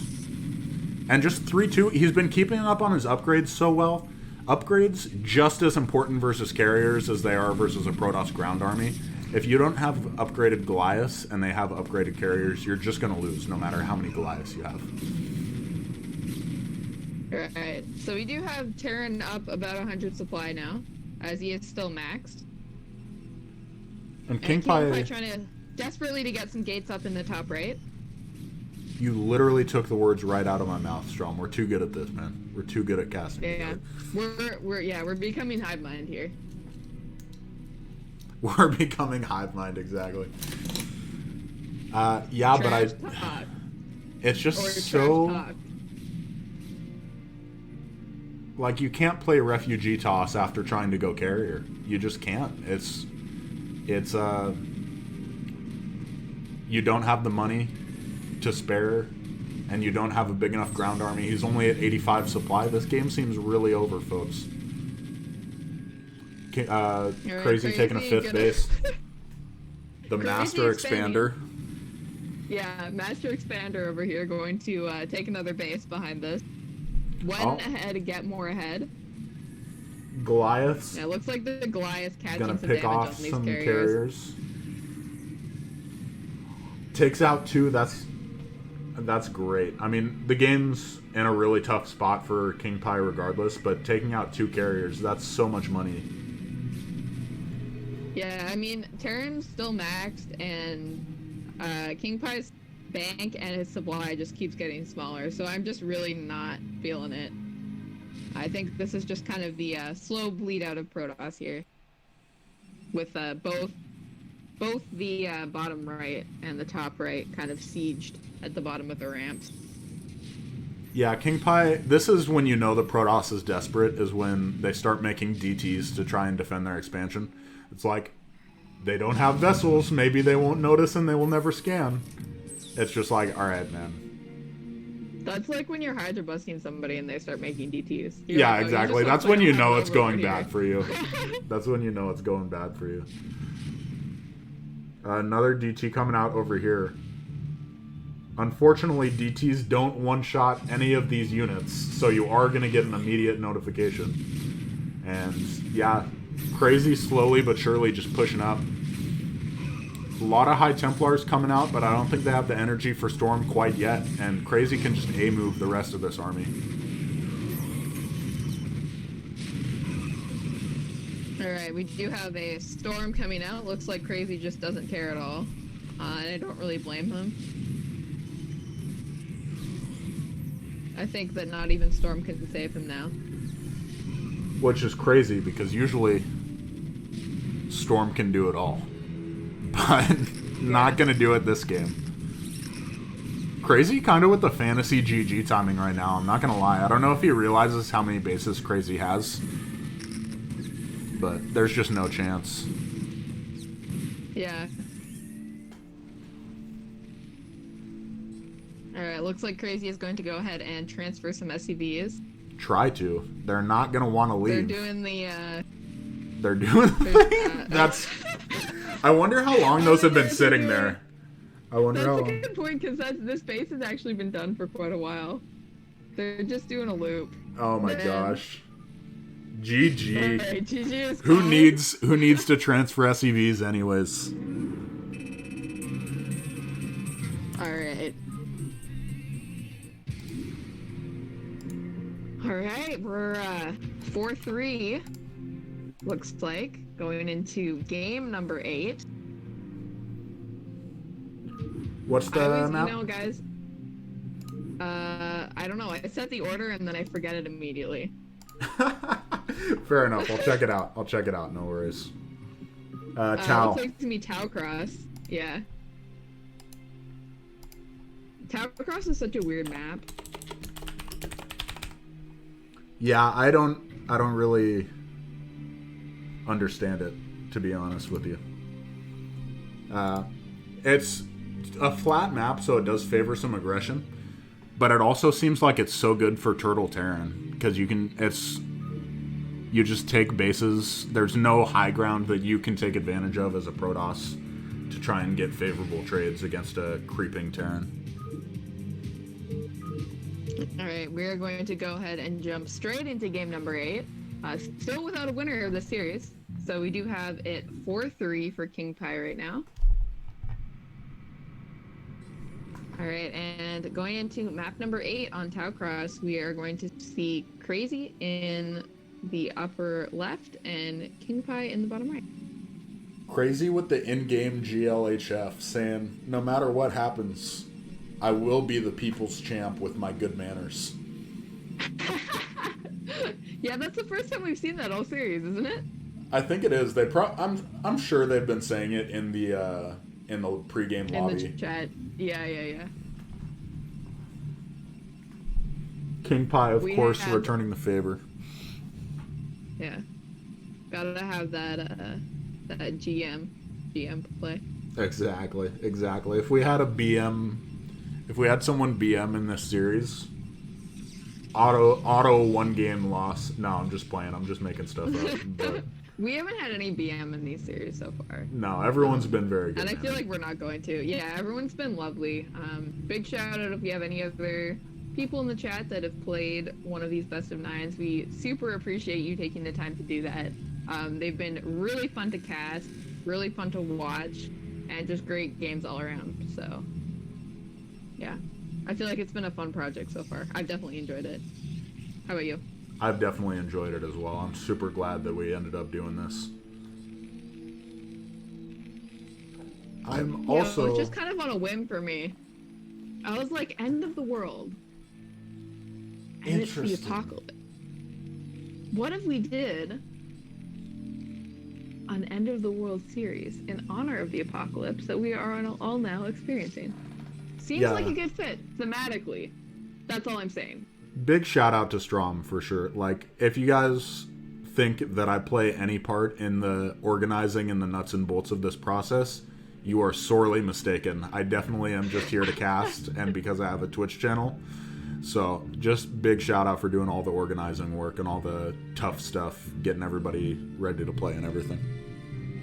Hey, but you run the Twitch channel, you do the overlays, and you do the little shout out to Lise for the break screens that we do that have like highlights from previous casts. We should make some new oh yeah, we definitely are down to like most frequent casts. We definitely had the same clip from Snipe twice, I think. Right, yeah. So we should definitely make some new ones. I'll get on that, folks. Time. I got you guys. Yeah. I think those are super fun, though, so I'm really glad that you were able to make those work. We gotta get some, like, more music in here at some point. Speaking of, like, upping the general production quality of what we're doing. Oh, that's true. Very true. Hold up. Is Kraazy doing something in base? No, he's just doing his normal thing. I should have known. Why bother going for 2-fact? I thought the bunker would have come down by now, but I was mistaken. He's just doing his thing. He's just doing his thing. Jinx. Oh, you know what'd be a legend move? In the chat asking, one sec, asking when I'm gonna get a Twitch channel, and I gotta tell you, man, my computer can definitely not run Twitch. Anyways, keep going. A legend move, bunker expand every single game.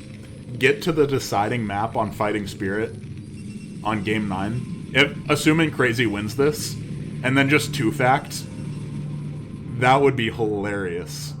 Like, what are the odds? I feel like he's not gonna do it though, because he just doesn't seem at all interested in 2-facting. He's just like, I'm just gonna do my expand, and then I'm gonna get a lot of tanks, and then I'm gonna win. Like, I feel like that's... Yeah, he's very, very much a macro player. He's very much a macro player. That just would be hilarious. He truly knows the power of mech. He's like, you just get a lot of stuff, and it's really good, and how on earth are you supposed to beat that? Oh. For the first time, I think... Have a pause. Yeah, we've got a little bit of lag issues for the first time, I think, all series. Probably going to move up the latency settings.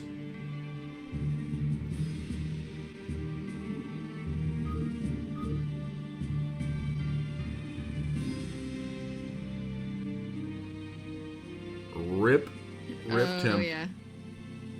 Tim can't do it. Alright, we're gonna see if we can solve this problem. We haven't had this so far. Oh, Rip Tim. Not connected to the server. It's me.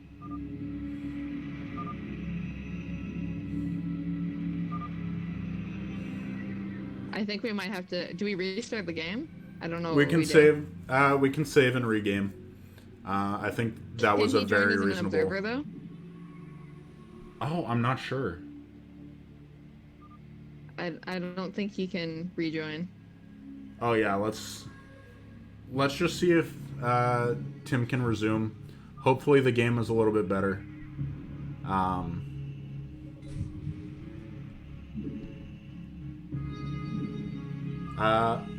Yeah, okay. Kraazy gonna go for it. Oh, it looks really laggy. This is unfortunate, yeah. What do we even do in this situation? Do we just regame? I think we might have to restart the game, yeah. I mean, nothing's really happened so far. I mean, I think it... Yeah. Yeah, it looks like slowly but call. surely the players are probably going to come to the same consensus we are. While we're waiting for that to happen, Arda Turtle, players start to feel fatigue around this point. How are our casters doing with casting fatigue? Honestly, these live series energize me. I don't know about you, Strom, but I especially... Oh, Tim's asking if one of us can message them in game. I can do that. Yeah, if you could do that, that would be great, so I don't have to mess up the stream.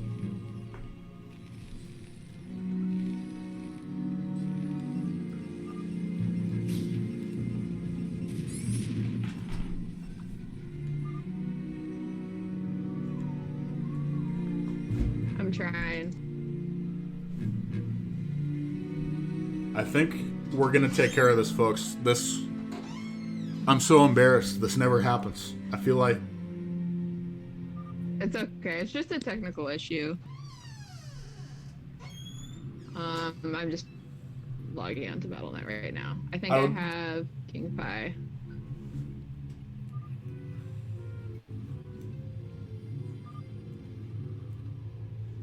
Yep, Kraazy. Finally figuring out that it's Tim's fault. It is actually correctly pointing out that it's Tim's fault and then adds the winky face just in case. Alright, I'm coming. It's obviously Lee's fault. Yeah. Okay, yeah, so Tim's just gonna leave. We're gonna regame probably. Neither player cheesed, so that's a good sign. If they cheesed, I would have felt real bad about that one. We'll go ahead and go to our waiting screen. Am I good? I'm like almost into Battle.net.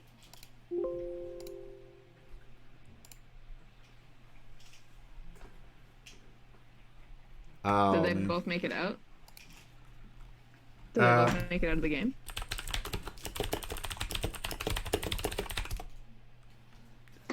Yeah, they both made it out of the game. Kraazy asking, what are we doing? I offered up the possibility of regaming, since it seems like neither of them...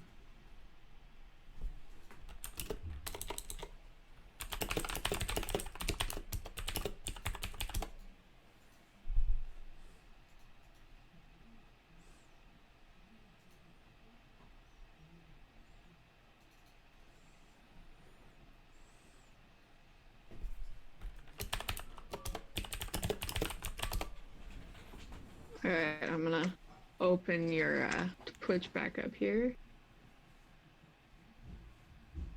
I should really have your Twitch page. Yep, both players, or at least Kingpi saying go re. Kraazy, just knowing Kraazy, I'm sure he would have no problems with that. All right, sorry about this, guys. Sometimes we have a little bit of technical issues, and since it's all live, you get to catch all of it here. But we're just about ready. Both players back in the game. Kingpi pointing out, yep, it was turning into a comic book about PvT instead of an actual PvT game.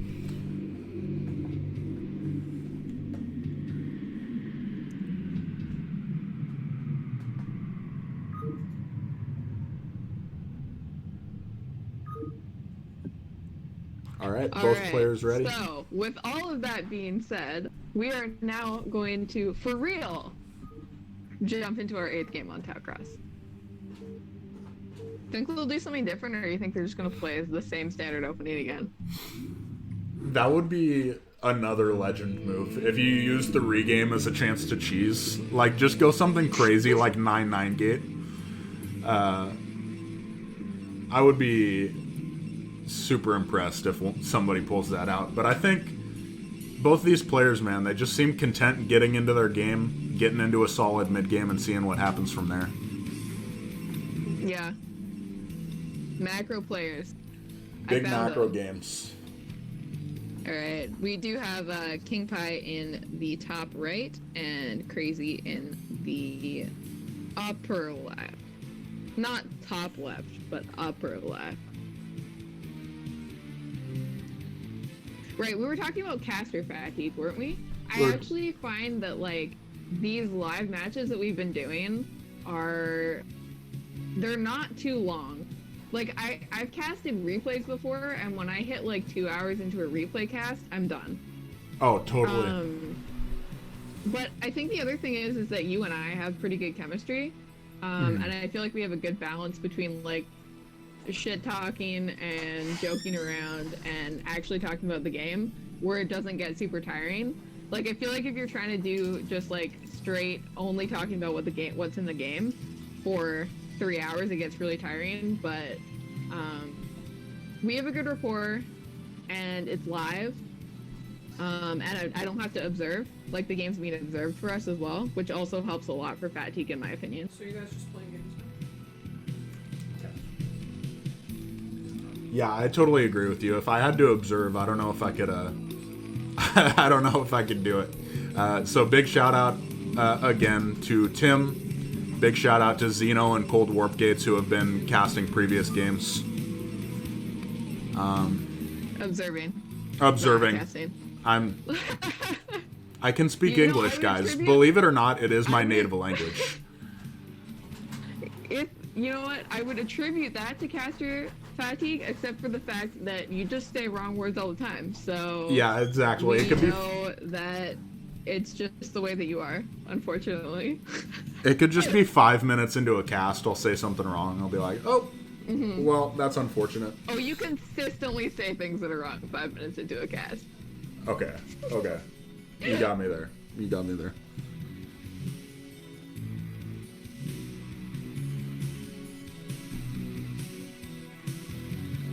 Alright.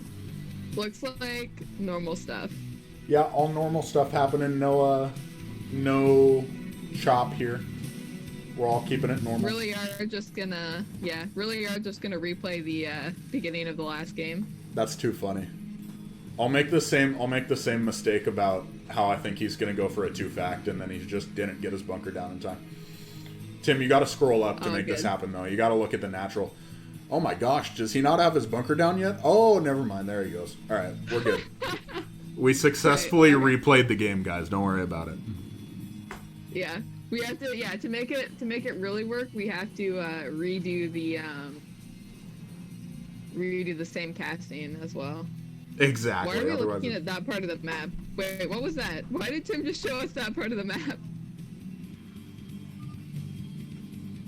Oh yeah, it's different. Tim's right. Okay, different spawns. Okay, Kingpi going for 21 Nexus this time. Alright, Tim. Did he go 21 next last time, or did he do 28 next? I think he did 28 next last time, so a little bit different. We're managing to switch it up. Alright.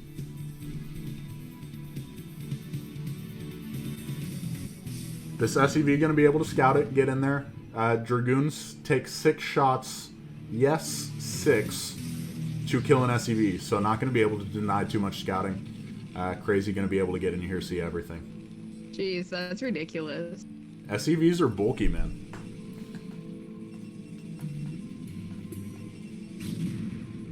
It'd be nice if they just did regular damage and they did, instead of explosives, so they did 20 damage to SEVs. But then I feel like Dragoons would just be actually the most broken unit in the game. Like, just build them in every matchup all the time. Yeah, right now they're just broken as in, like, they're a broken unit because they can't move. Exactly, exactly. Now they're broken as in broken, not broken as in overpowered. I prefer them that way, personally. As a Protoss player... Starport coming down for Terran. Oh, go ahead. Keep the riff going. I was just going to say, as a Protoss player, beg to differ. But Kraazy going into drops, like you pointed out, that's the only reason you see a Starport this early. He's a big fan. He is a big fan. So we'll see. And with Kingpi having his units so far out on the map, it actually... Oh my gosh, is he just going to lose the bunker? Is he just going to lose the bunker? Do you just not repair it? Like, I'm oh my so gosh. confused right now. Okay. So that actually went... I guess it just doesn't matter. It was big brain. He was debating Kingpi into losing a Dragoon. That's what really happened there. But... Wow. Big brain stuff from Kraazy. Again, wow, the bravest tanks of all... Oh my god! He's so good! He's so good, dude! Bait. He's baiting so well. This is actually baiting. crazy. This is so crazy. And then Man, that's hilarious. Every Dragoon now... He really wants to take this to Game 9. He really does. He's trying so hard. He's playing it like it's the freaking ASL, man. Get this drop going. And every Dragoon that he just lost is one more Dragoon that he's not going to have defending drops. And defending drops is already painful enough. So, really good play from Kraazy to bait. Going fast DTs, or is he just going 2-base Arbiter? He's probably just going 2-base Arbiter. Yeah, I should stop talking. Do you even play Protoss? Do I even? I don't even know builds for my main race. What am I doing? Yeah, okay. man. What's your deal? Dropship heading over. Promote you to tier 1. You were supposed to, but then you realized I'm actually terrible at the game, so it works out. It works out. I was about to, and then I played you in a grudge match, and it didn't go so well for you, so. Okay. Even though I attributed it to stage fright. Kingpi, no units in the main, so let's see how many kills these vultures can get. Actually, with such a small choke to get in here, can he just lay mines and make it so that the vultures zone out everything? Oh my gosh, these probes are fighting so well. Probes. Man, he's got so many probes with these vultures. He's gotten like 7 probes. He's gotten 8 probes. 9. He's getting all the probes. Like 10. every probe. They're all going. He's gotten more than 10 probes. He literally had 10 probes just on those kills right there. Kingpi down in supply. That's this ridiculous. I know this is way ahead of time. Looking good for Terran. But yeah, if things continue going this way, we're going to see a Game 9. I mean, we're going to see a Game 9 either way, my friend. But we could see a match point Game 9. Match point on Fighting Spirit. How do we feel about that? I don't know. Let's switching it up. I like it. I like it. You know, I literally just, like, I copy and paste the order of the maps from the last matchup, and then I just, like, flip some. Yeah, I like, get you. That's just how I do it. Yeah. Man, I guess we gotta remember, though, that Oh, wait. I'm getting the games mixed up. I'm just not gonna say anything, because I'm confusing myself. Same. Actually, super smart play here from Kingpi to put these Dragoons on top of the high ground, because if you drop a couple tanks there and you don't have a shuttle ready to drop Dragoons on the high ground, you just lose so many probes for basically free, and you can't fight it. Like, there's nothing you can do.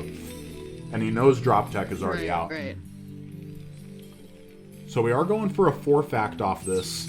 And with how much damage Kingpi took, I think this could be extremely effective.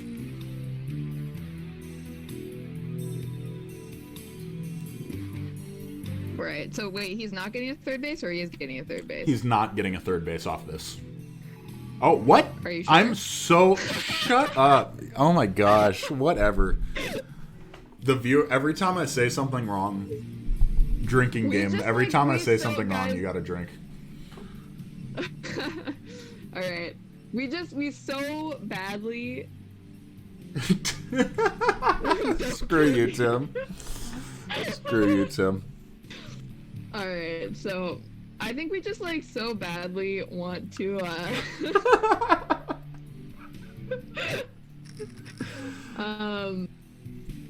we so badly want to see, like, a 2-base, like, 5-fact or something from our Terran player, and he's just like, no. You get the third base, you get all the units, and then it's good. And that's how it goes. This is how you play Terran. You get your third base. You get all the units, and then it's good. Alright, we do see our Master Expander taking some damage here on his third base. Is he going to be able to hold it? I'm seeing a lot of units come in here for Kingpi. Kingpi's pretty all in on this, though. He's only on 2 bases. So it kind of... Oh, true. I wasn't even thinking about that. It almost doesn't matter. If Kingpi can't take this base out right now, it doesn't really matter how much damage he takes. Right, he did get about 5 tanks, I think. But like you were saying, Kingpi on 5 gates and 2 bases. Kraazy going up to 5 factories. And it does look like he's going to be able to hold his third base. I'm not seeing an opportunity for Protoss to break it from here. Yeah, I don't think there's a possibility. And with 40 supply down, I don't see what Kingpi is going to do to close this series out right now. Oh my gosh. We've got a second dropship full of vultures, I'm assuming. Imagine if he gets another sick drop where he gets like 10 pro kills. Oh, there are cannons everywhere. Okay. Okay. Kingpi trying to take a third, but gonna get scouted from Kraazy with the dropship. Yeah, scouted immediately. Oh my gosh. Hopefully he doesn't... I think he's actually just gonna lose the dropship here. Yeah, dropship Alright. gone for free. Alright, Kingpi's still down in supply though, and looks like some vultures are gonna run in here and just be annoying. Getting some more probes. I'm not gonna lie. At this point, I'd actually like to see him stop vulture harassing. You're already so far ahead that all vulture harass does is really add in variability, you know? Like it Yeah. If your vulture harass doesn't go well, then it provides an opportunity for Kingpi to get back in the game. Right, okay. I think I see what you mean. Because the only way you lose from here is if you try and push out and you have no vultures, and then zealots just overrun your tanks and you lose. I feel like Kraazy's not macroing quite as well this game. He seems to be really low on gas. Yeah, he does seem like he's really low on gas. I'm surprised with how well that he's balanced his resources the last couple games. Yeah, because he's been, I feel like until his 2-1 push, he's been really even the last few games. But now I see he's floating a lot of minerals. Like, we're gonna have some vultures run in here and just be a little bit annoying. Scout the exact timing of the third nexus. Killing more probes. Alright, he's not listening to you. Yeah, he is He's just killing doing some his more own probes. thing. I mean, and it's not going bad for him. He's sacrificing vultures for probes. He's up 50 supply. Unless there's just some gruesome engage where Terran just gets completely run over. This is looking really good for for Kraazy. Yeah, we do have the double K names. Kraazy and Kingpi. Yes. Good analysis. What? Good analysis. We do have the double K names. I appreciate Yeah. it. Well, I mean, that's basically all I can contribute here, so. That's very I don't true. know Oh what my to tell gosh. you. No, it's good. I like it. No, Rose. That's basically all I can contribute. That's true. That's all I contribute, guys. I'm sorry.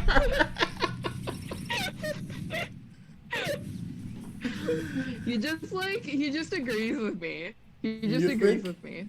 That's what I learned in Fucking casting school. destroyed. That's what I learned in casting school is you never disagree with your caster, man. It doesn't matter Just what it's always about. agree.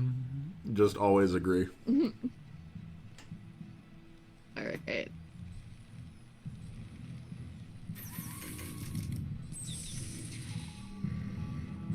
Kraazy looking like he's getting ready to push. 3 base to 3 base and up 60 supply. I just can't see Kraazy losing this. He could literally no siege a move and probably win this game. We've gotten Ask Me Anything in chat. Imagine if mines damaged buildings, what would that look like? It would look like TVT's every game is what it would look like, because no one would play any race other than Terran. We do have infested Terrans. Too bad it's not a more popular unit. Yeah, if only Really, they had really more neutral unfortunate. CC maps, like Holy Cross and what was the BSL map that had a neutral CC in the middle? I actually just straight up don't remember what it was called. I don't either. remember it though. 3-player map Alright, and it we had a have lot of. this, yeah. I know. It was like straight right in the center, right? Yeah, exactly.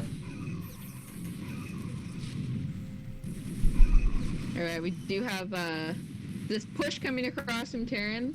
I think leg speed just finished for Kingpi. Is going to get on top of a couple of those tanks, but I just think that he just doesn't have enough units to stop this push. Yeah, he just does not have enough. Yeah, Power just that bond. really- Okay. Yeah, just the story I feel like is really in the all the probes that he lost in his main from that vulture drop. Yeah. Once that It happens, just there's does just so no. much damage. Alright, loses a bunch of stellates to mines. We do have an Arbiter out now. Kingpi GG's. Alright, guys, we're going into game number 9, tied up 4-4. I think this is the second time this has happened, right? Second or third time? Second time. I think it's the second time. Man, can you believe I was so worried about this match? They're super even. They're super This is even. great. The most even possible. These have been great games.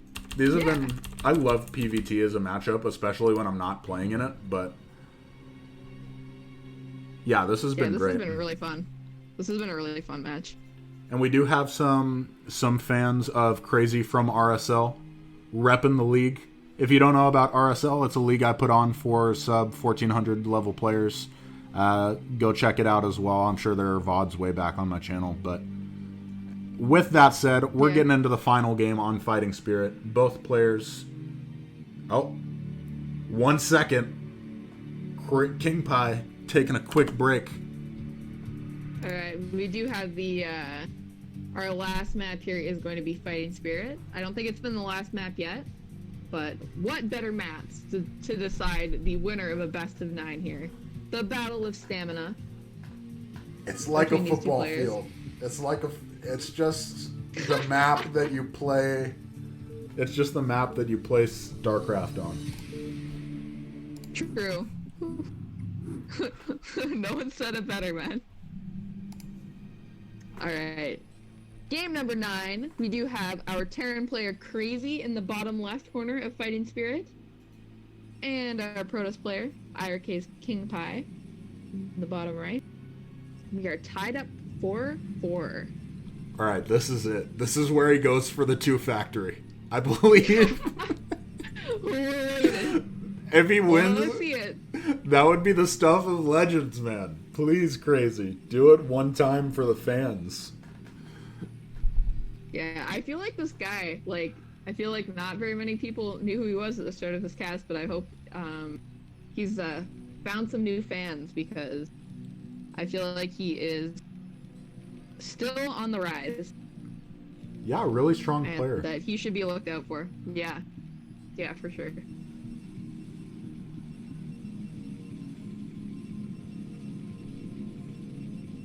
All right. Just as we are waiting for things to pick up in this last game here, I will let you guys know we have one more match that is scheduled already. So I think it's on Team Liquid as well. But if you guys are around on Tuesday at 5 p.m. EDT, we are going to be casting another one of these Apocalypse matches between Niblime, aka Not Lemon, and Razor Suki. So 2 Tier 0 players. It's going to be a TVZ. And you should tune in. I think Cold_Warp Gates is going to be our observer for that match. And it'll be right here on Lee's Twitch channel.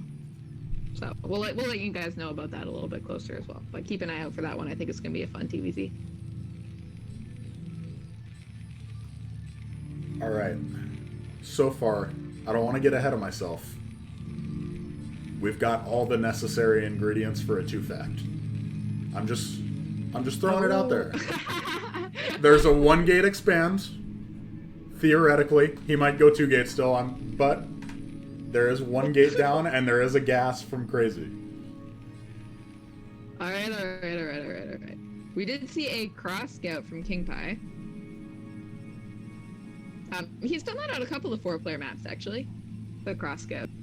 Yeah, it's interesting. I don't know. I know for Terran it changes a lot about the matchup, but I am not good enough to know exactly what it changes for Protoss. Maybe you just want to expand a little bit faster if you are cross positions because it makes timing pushes and things like that harder. Right.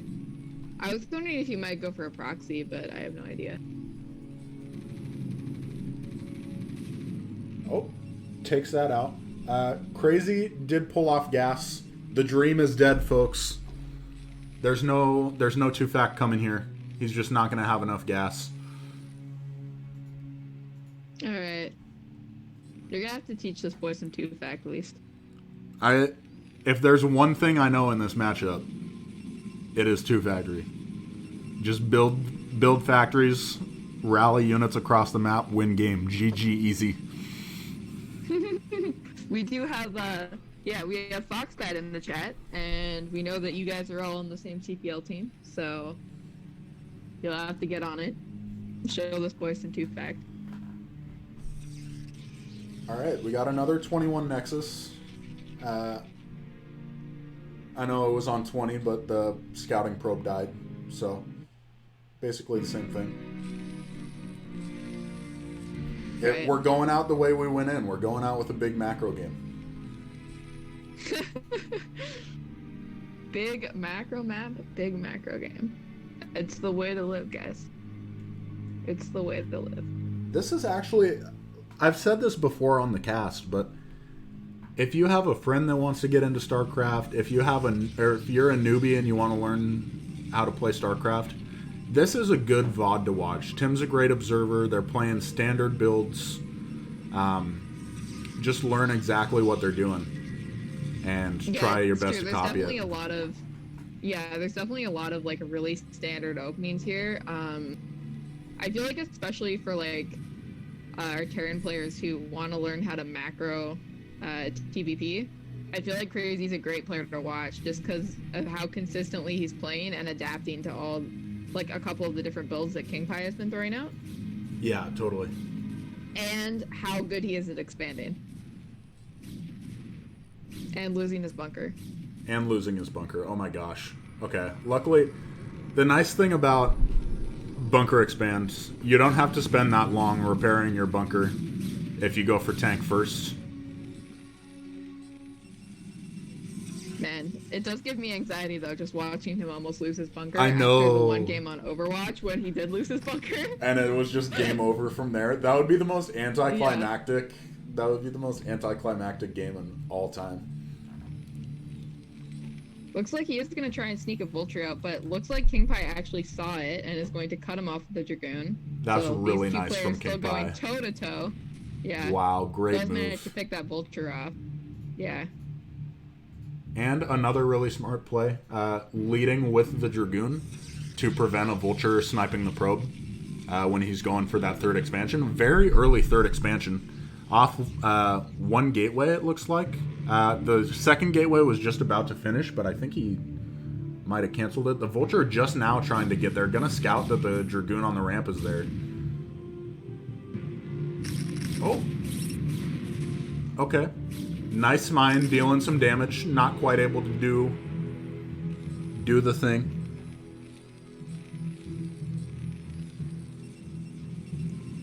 Snipe, we got Y2 Kid on the lineup for Passion Daddies. Don't worry about it, my friends. Don't worry about it. Yeah, I stopped asking Leaf for that like 2 weeks ago. You just gotta learn I am the least responsible. I don't know who made the decision to make me a team admin, but that was not a smart play. I'm just gonna be straight up with you guys. I asked you, I was like, do you want to do this? And you were like, yeah, I can handle that. And I was like, okay, I'll put you on it with one other person. And then I gave up. And then you were like, I asked you for lineup. I asked you for lineup 4 times, and I'll just ask you for other things. I've made you check on players before. I'll be the HR. I'll be the HR of Passion Daddies. Make sure everyone's feeling good. Feeling okay. Yeah, exactly.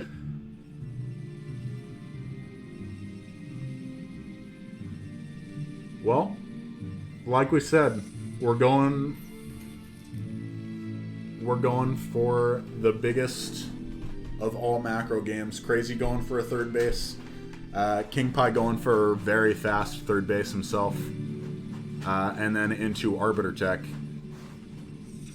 This is looking a lot like our practice games last night. He's going, yep, he's got a Stargate coming down. He's got a Templar Archives coming down soon as well.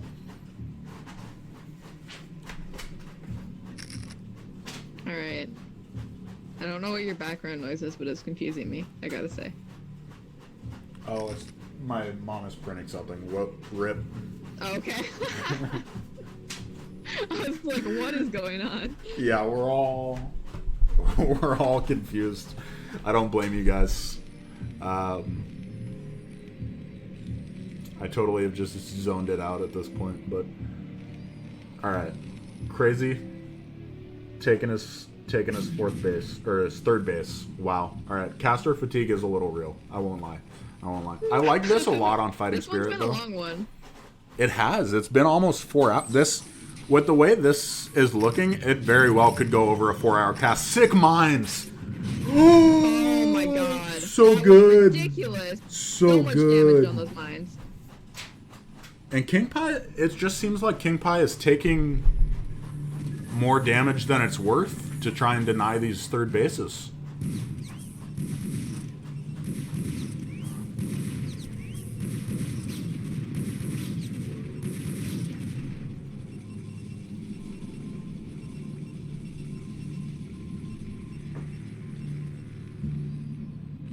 Man, I feel so much less bad about losing to Kraazy so much after the games that he's put on right now.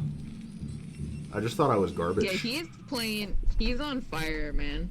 He's playing really well. He's putting out some sick games. And let's give some credit where credit's due to Kingpi as well. Kingpi's playing great as well. It's just we were both a little worried. Kingpi's good though. Yeah, exactly. Yeah, I was a little worried for Kraazy. Kraazy was a little bit of an unknown. Yeah, like I know Kingpi well. I know he's a really good player.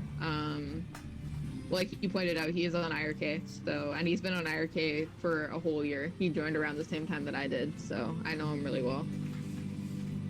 But Kraazy, I just had literally never seen him play before, and yes, really enjoying his TVP so far. Kingpi up in his gateway count, we can see. Going up to 7 gateways before a 4th base. So it, again, looks like he's going to go for some kind of Arbiter bust or something of that nature. Maybe a recall timing. Maybe a stasis bust. Kraazy doing his thing with having vultures at the 4th and 5th base. Forcing Kingpi to bring units over if he wants to expand there. Right. I just have a question. What's the difference between when you go like 2 base arbiter between like 3 base arbiter? Like he's you know, Usually the difference is that when you go for a more economical style, usually you'll like get your Citadel while you get your third base and your second gas, and then you get your Arbiter tech like as you take a fourth base. So Right. 2-base Arbiter is like a direct contrast to that. But Kingpie's kind of playing a hybrid style where he takes his third base very quickly, but then he also gets his Arbiter tech like right after he takes his third base, and he delays his fourth base for a long time. Oh, interesting. Okay. Yeah. Not super familiar with the options on either side on this matchup, so thank you for the clarification. I got you.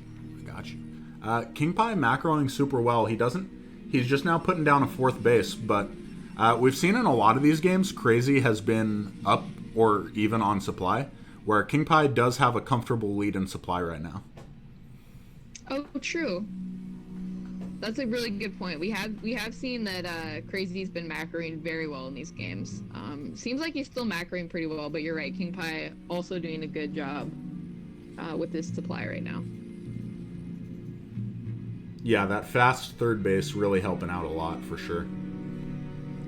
Yeah, we also see Kraazy doing really well on his like we were kind of pointing this out the previous game, but he seems to be really good at keeping both his minerals and his gas low and really even. Totally. Even when he's on 3 bases. Like, I feel like that's really hard to do. Like, you see players can do that on 2 bases, but normally once you kind of hit your third base, it starts to get a lot more tricky. But Kraazy just seems to have this, like, 3, you do your thing, you get your third base, and he still really knows exactly what units he's building at all times. So, yeah, congrats on him. Looks like he has a very clean build. Yeah, and the crazy thing is, oh my god, I need to stop using the word crazy when our player is named Kraazy. But he's told me this, and I don't know if he was being honest. He says he doesn't have like a written down build or anything like that. He's just watched a good amount of Pro VODs, so he knows what the general idea is. Like, get 2 factories and then really expand and stuff. So the fact that he's able to balance his resources that well, while not having like build X tanks at Y time, is really exceptional. Yeah, he must just have a really good feel for like what units to build when. Exactly. We do have Kraazy approaching max out. In the next 30 or 40 seconds here, we should see him push out with this scary death ball. Let's see how Kingpie is able to engage, because Kingpie has taken some really, really strong engagements throughout this whole game. Or throughout this whole series. Can we call him the Master Expander? Yeah, throughout the whole series. But can we call him the Master Expander now that he's got a third on Fighting Spirit? Like, we definitely can. We definitely can. He seriously. This guy is so good at getting a third base. It's ridiculous. Ooh, Kingpie going for a little bit of a sneaky base up in the top left, it looks like. Yes, he is going for a Nexus up there. Gonna put down a couple pylons for some cannons. And like we've said before, if you're able to control all 3 corners of the map as Protoss, it just becomes really difficult for the Terran player. Right, that makes sense. The push is coming out, but just sacrificing a lot of vultures, that's very unfortunate for Kraazy. Alright, he is going to come out here and try and see if he can move around the bridge. We do see that Kingpie has his army set up in a really nice arc. What a beautiful arc. Yeah, we got that nice zoom out from our observer here. Shout out to Tim.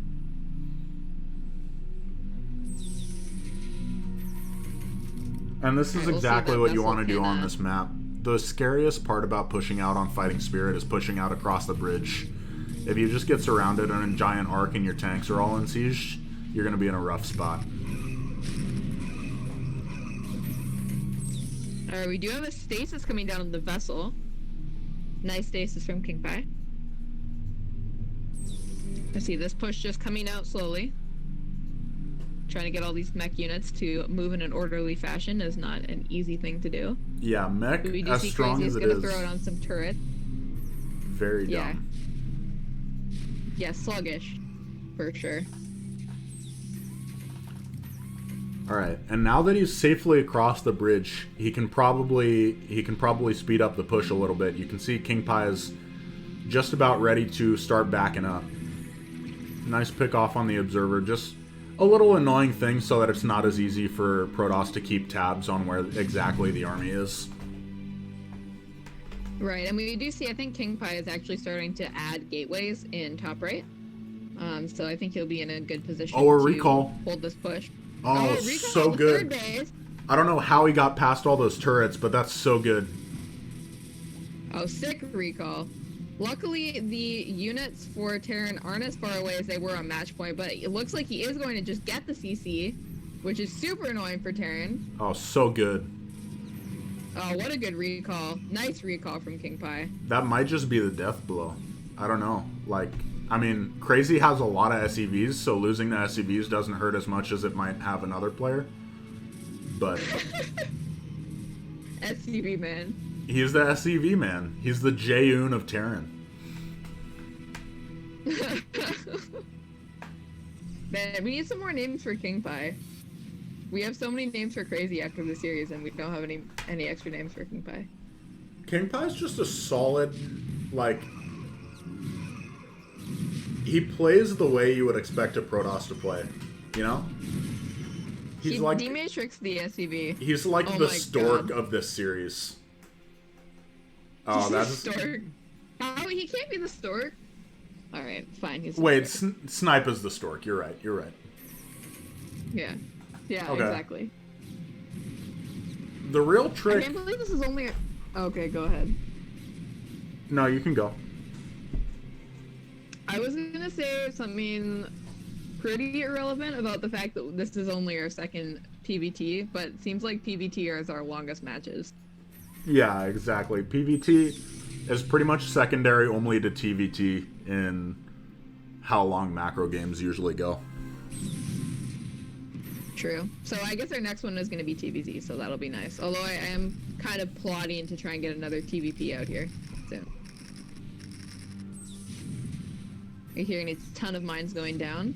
As this push keeps moving across the map. No retaking... Oh, no. Oh, that's such a good That's denial. not good. That's such a good denial from Kingpi. Man, he's like super on top of this.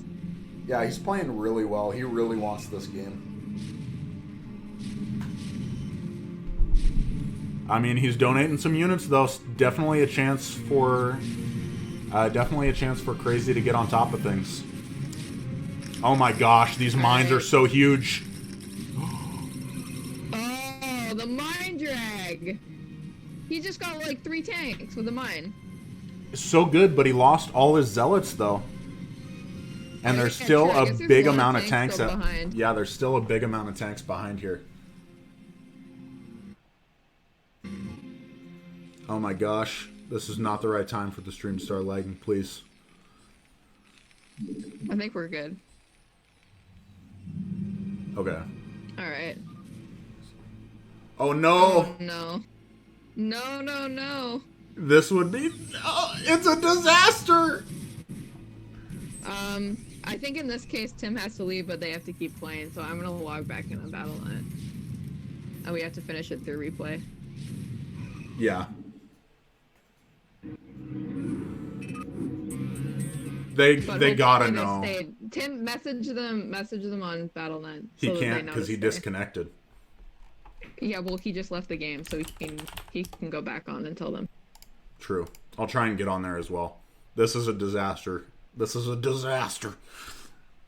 Rip It's not the a dream. disaster. As long as they don't leave the game, it's not a disaster. Yeah, if they left the game and they're like regame, that would be a disaster. Then we would go over 5, or we would like go over 4 hours for sure. But Yeah, I think that probably they won't leave the game. I doubt they'll leave the game.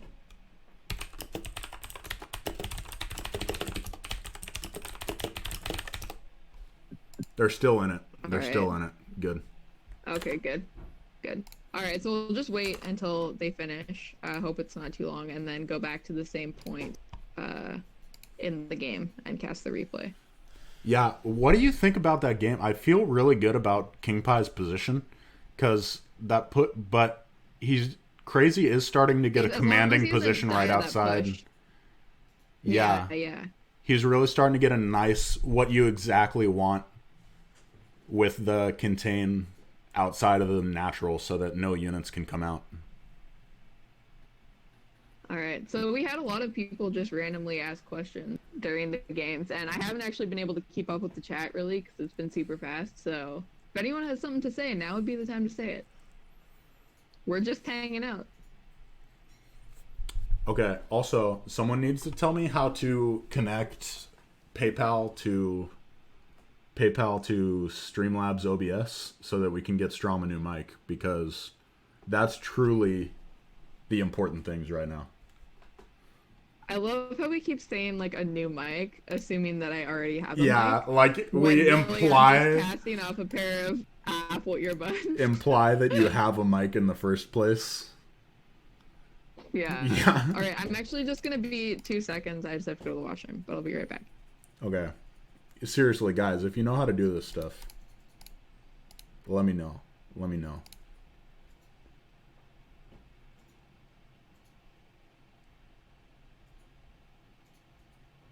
Yeah, some good stuff in the chat about how Kraazy's economy is pretty weak. He doesn't have a third base. He was having his fourth base denied, so seems like it's going to be a pretty rough road. He did have a pretty big bank, one of the upsides to making $1 billion SEVs, but yeah, it's going to be a tough road for him for sure.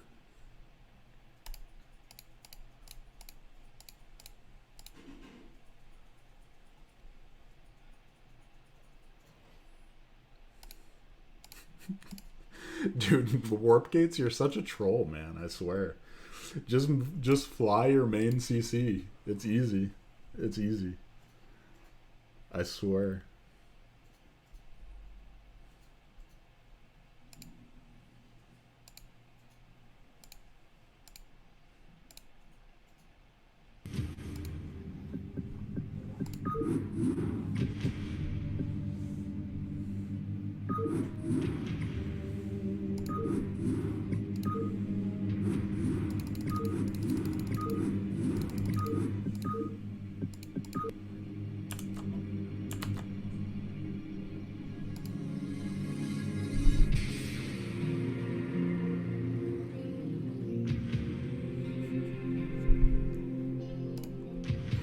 Oh my gosh. We do have them still in game.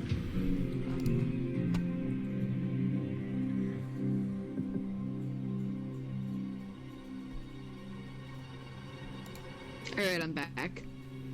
Sick. Okay, I What's think I going got on? this. We're working on the PayPal thing. Oh, do we know what mic we are? Like, I don't know anything about mics. Okay, boys and girls, we've done it. I'm gonna do the thing real quick. If you enjoy the content, if you want to see Strom get a better mic to further increase your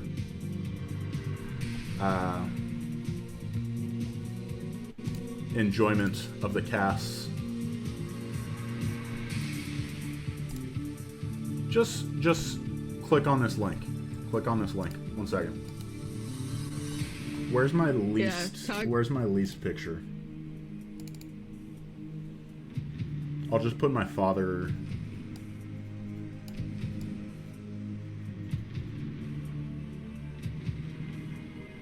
Father's Alright. thing about if you Yeah, ever I lose a also PvP. have like,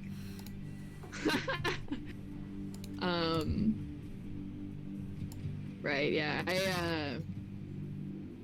I don't even know what is a good mic, so we might got need you. some advice on that front as well. Oh yeah, if you guys have any suggestions, please throw them in the chat. I was just gonna. The matchup is still going pretty, Gerard. Basically, what happened? It's 4-4. Kraazy and Kingpi were in the last game. Kingpi. They were halfway through the game, essentially. And Blizzard disconnected our observer. So,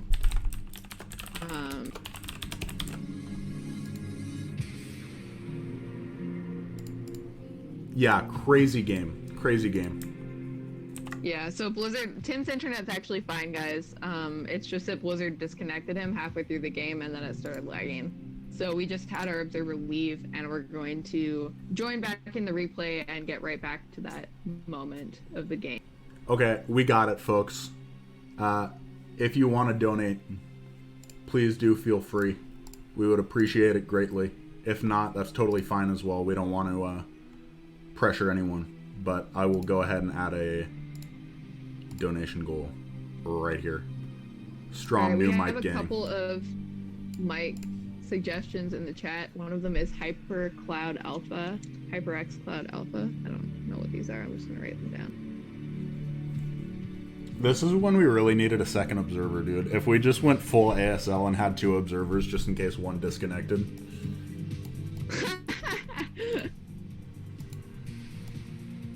Somebody, Hella Bacon says ATR 2100. Get a USB mic with XLR option. You can upgrade to Nabi Box later. Shobu calling me a sellout. True. I won't lie. All I do StarCraft stuff for is so that we can get $50 off tips, implying that we're going to get Strom a new mic when we're not actually going to get her a new mic. Thanks for the sub, by the way, though, Shobu. I appreciate it, man. USB mic XLR. The budget is cheap, Lil Chava. We're just trying to get her something like $30 to $50. Just something that's better than a phone mic. We're just it's a donation page basically, so. Oh, Chava sent us a link of what he's been using for years. It's not great, but it's cheap. I think we're just looking for something because apparently my audio quality is really bad when I'm casting, which is not surprising.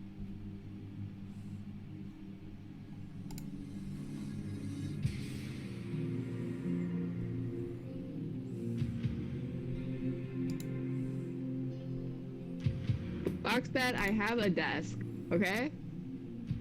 Oh my god. There was a meme because I moved last year and I was like around but couldn't play Brood War for like 2 weeks because I didn't have a desk. So that's why Foxbat keeps memeing at me in the chat. For all of you uninformed, uneducated minions here. The game's still going, it looks like. Let me check the call real quick. Yeah, they're still playing. This could be a long one. I think we might have to forego the interview afterwards this time because I suspect, well, unless Kraazy wins, because I feel like Kingpi is gonna want to go to bed immediately. Yeah, for sure. Yeah.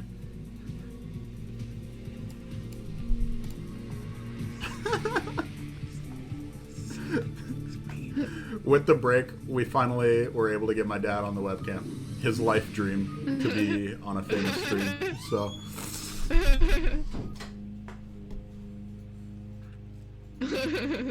Elemental donated $10. New mic hype. Please support her and all her hard work. Really appreciate that, man. Thank you so much. That's awesome. Thank you guys a lot. It is actually means a lot that you guys enjoy my casting enough that you would want to improve the audio quality. So much appreciated. I'm in university and I have no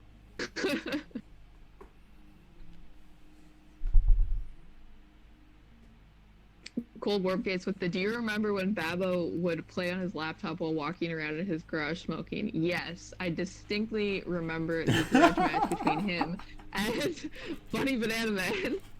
When I think Tim actually casted that. Oh my gosh, what a legend.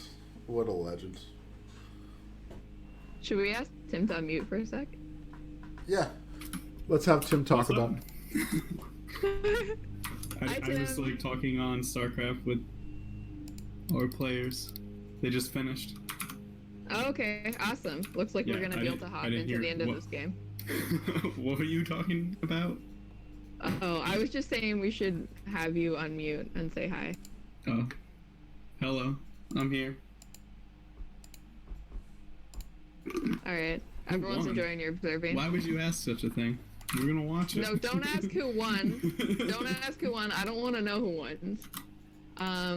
But just say Kingpi, go ahead and go to bed. Just put that in the chat at least.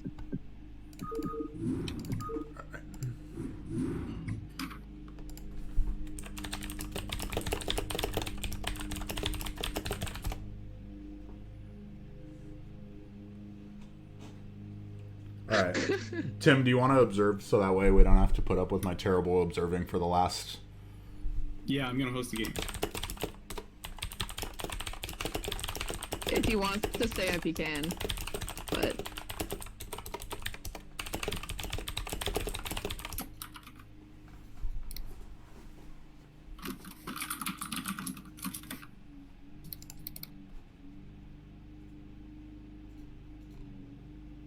Alright. So we're gonna jump into finishing this game. I guess it's a long one. Girthang, thank you so much, man. Oh my gosh, Girthang just donated $50 to the new mic gang. That covers our goal completely.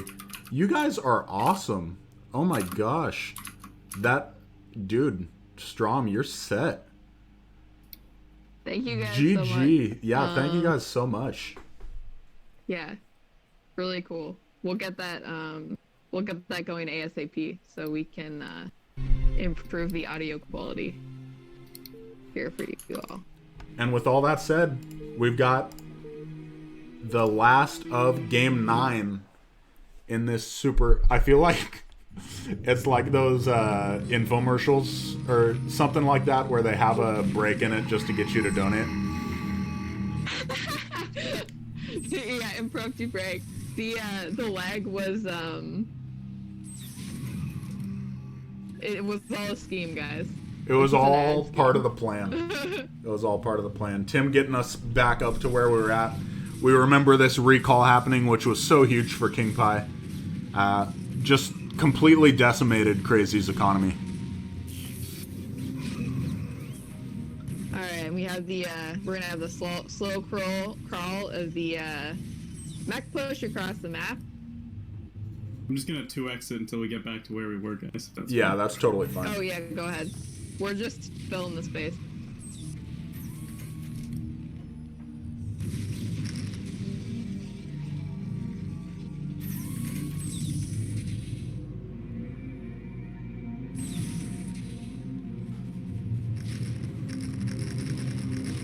Yeah, we remember seeing Kraazy trying to float his command center over here, but getting denied by 5 Dragoons.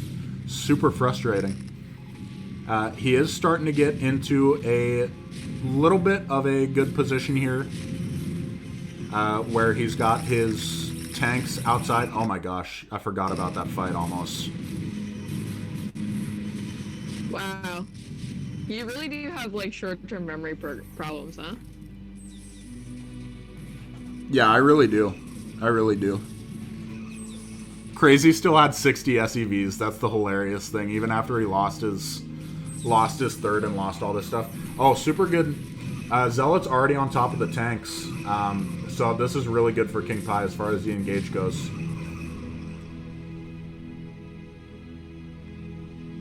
All right. Looks like this is about where we were when the stream cut out.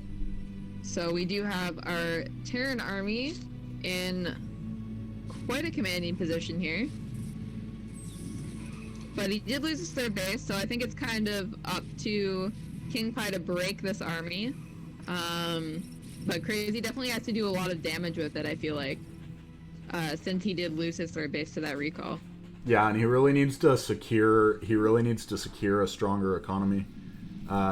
Like, he just got his third base back down. He really needs to take a fourth base. He's starting to run out of money, you can see. Yeah, Tim just showing us that his main and his natural are both mining out. Or mined out, rather. And Kingpi did manage to kind of get away free with taking top left. Yeah. Which is, like, very good for Protoss. No punishment there to be had. Yeah, no punishment at all. Zealots are so good, man. Zealots just getting on top of the tanks, taking everything out. Vulture's finally managing to take out all the zealots and secure the area.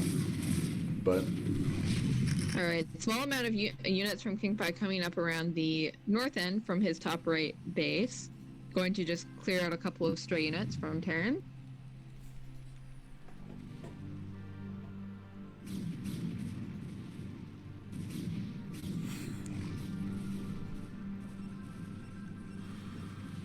Man, so many gates in top right. so many gates. Yeah, this is looking really good for... This is really looking good for Kingpi here. He's still down in supply.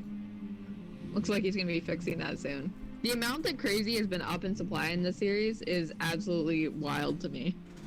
I know, he's... We can't say it enough about him. His macro's really been strong. It helps a lot that he has freaking... He got recalled in his third and still has 60 SEVs. Oh yeah, I guess we now can see the worker count. So we can really see how many SEVs that he has. That's crazy. I wish we could have seen it all series, honestly. Yeah, that would have been funny, actually. Alright, just some vultures gonna come up here and try and be a little bit annoying. Oh, mine's really good. Imagine a race that gets those for free. Kingpi only has 130 supply. He does have quite the bank, but Kraazy trading very efficiently right now.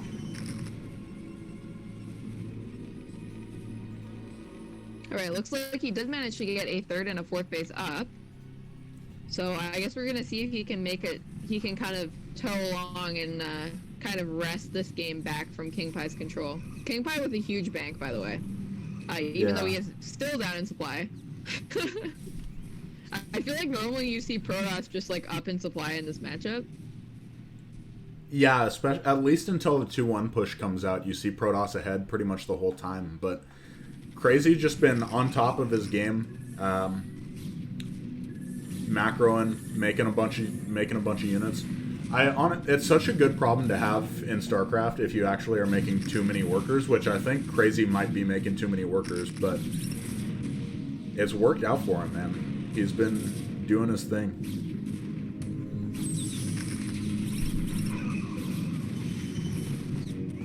At 60, is that too many? 60 workers? 60 workers, but that's after he lost a bunch of workers to the recall. You got to remember. Oh, he was definitely at like 70 before that. I guess he's on 2 mining bases, so he does have like 30 SEVs at each base. Man, the thing that's really killing Kraazy right now is that he doesn't realize top left is a thing. If he just knew top left was a thing, split off a few tanks, get up there, he would be fine. Oh yeah, that's really true, huh? He just hasn't scouted it. And now that there's gateways, yeah, now it's real tough.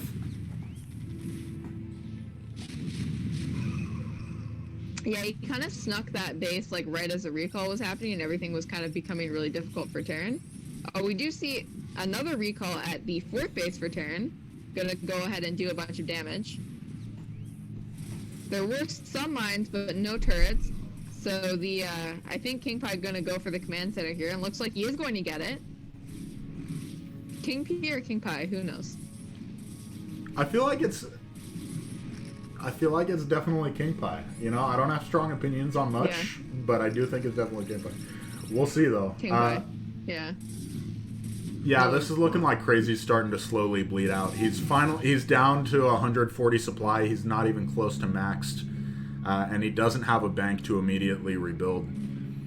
Yeah, this ability to teleport, like Arbiter seems pretty good. Yeah, pretty good. Looks like that Arbiter gonna go ahead and come in here and try and recall again. Oh my gosh, how did he sneak that in there? Into the natural. That's crazy. Yeah, I don't know. It was pretty sneaky Arbiter. And did recall a second Arbiter in with that. Does get EMP'd. But Protoss gonna go ahead and take out both of these armories, which completely halts the upgrades for Terran, which is pretty important with mech. Oh, this is actually really nice. Left though. He found top left. He's splitting up his units very well. Oh my gosh, that's stasis! That's stasis! Oh that's no! Insane. That actually, I think, is game losing. I think that's just over. Like, Man, if he had that siege, I feel like he still kind of had a shot. I mean, losing his 4th base was bad, though. I don't know. Oh my gosh. Yeah, I don't think he has the economy to... The 3rd base for Kingpi is mined out. But he does have 2 mining bases as opposed to like barely 1 mining base for Kraazy. So I just don't think it's possible. Maybe if he can come save these units real fast, but it's going to be a tough ask. Oh, Storm going down, taking out all these tanks. And tanks, as soon as you get units next to tanks, they're not nearly as strong. Yeah. All right.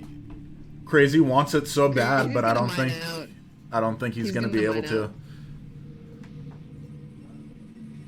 We have them down to 45 SCVs on a single mining base.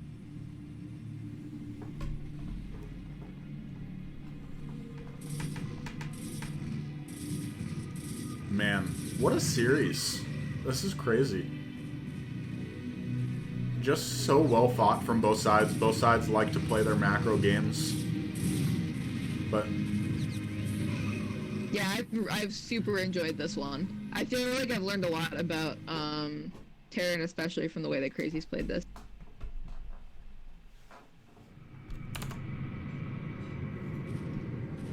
You really do got to teach him a 2-fact. yeah, seriously, this man needs to mix in some cheese. Imagine if he just won one more game off cheese. Yeah, I mean, I feel like 2 facts like this game would have been really strong, or like one of the games. I don't know. All right. It seems to me like Protoss just has too much. Yeah. But I don't know. I guess we're gonna see what happens. As soon as the Terran starts getting back into the 108, 100 supply range, or 110, 100 supply range, it gets really rough for him. You really need that critical mass as Terran in this matchup. Yeah, that makes a lot of sense. Is he trying to take a hidden base next to the pylon or something? Or is he just scouting? I don't know. He's doing something. Maybe he was thinking about it, and then there was a pylon there, and he was like, oh no, I can't. And Kraazy taps out 5-4. All right. For Kingpi. So our winner is, IRK Kingpi takes the series, 5-4. Really impressive play. I think we did tell him to go to bed. Yeah, we'll check if he's still up anyways.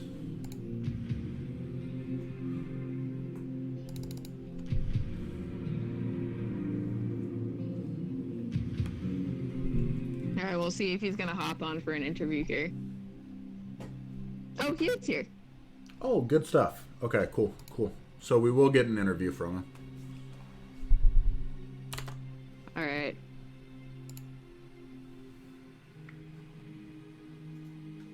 See if we can get him to just... Hello? Well, that was a monster series. It was like 4 hours long. Congratulations on the win. How are you feeling after playing StarCraft for that long? Well, it was the longest series ever for me as well. Yeah, I imagine. Played 9 games straight without longer breaks, so that was a first for me as well. Yeah, for sure. How were you feeling near the end? Like, were you starting to feel a little bit fatigued? Tired, I think is the best. Tired.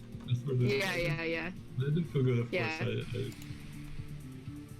Kind of despite that, there was still a lot of, I feel like you guys both chose to go for macro play a lot. And it kind of turned into having some really long games. Particularly the game on, I think it was Escalade, where it was 14cc versus Nexus first. That was almost a map split. Yes, and that was Nexus first, right? Yeah, because I think we were kind of like hypothesizing the game before because you had gone for a 10-15 into proxy DT. We thought that maybe you were starting to get tired and you were gonna like choose a little bit more and play some shorter games, and then you guys both went for. But the DT game was the only cheese that actually worked, so the other one was a failure. Also, the carrier game could have been much better, but the thing is that my carrier micro is, so that's not something you might want to learn from me. So I don't feel good using carriers. So I think even though I could kill some SCVs there, but I kind of feel I'm hopeless on that map, playfield. So in the end, I decided that maybe I'm the most confident in my macro game, even though my macro was also slippy in the very end. So I think I could have macroed a lot better out of all those gateways. Right, that makes a lot of sense. What did you find the most challenging about the way that Kraazy was playing? Because I know you aren't familiar with him as a player before playing these I don't games. think we've ever played. Well, his vulture usage was quite good. So he had lots of vultures, and I didn't. So sometimes even for instance, in the last game, I had masses of zealots, but those were quite inefficient against those vultures. So I think it's usually the turn that's using its vultures well is killing me the most. Right. So in general, I'm having a hard time against vulture play. That's my. Yeah, he definitely went for vulture drops a couple of games. All right. So that totally killed my third break plans on Toe Cross. What were your plans on Talcross? I wanted to break the third with some shuttle and speed zealots follow up, but then I got lost somewhere when I had to remake the probes and also macro out of that 2 mega gateways. So that game didn't go according to my plans at all. So that was a handy loss. Right, for sure. Well, I think that in general we saw some very impressive macro play out of both sides. Very engaging series, some really great games. Yeah, thank you so much for playing this monster series. Yeah, we really enjoyed it, and congratulations on the win. Thank you. Bye, guys. Bye. All right, guys, that is going to be it for us. Again, shout out to CPL. If you have not heard of CPL, Coach Pupil League, great opportunity to learn StarCraft, get coached by really good players.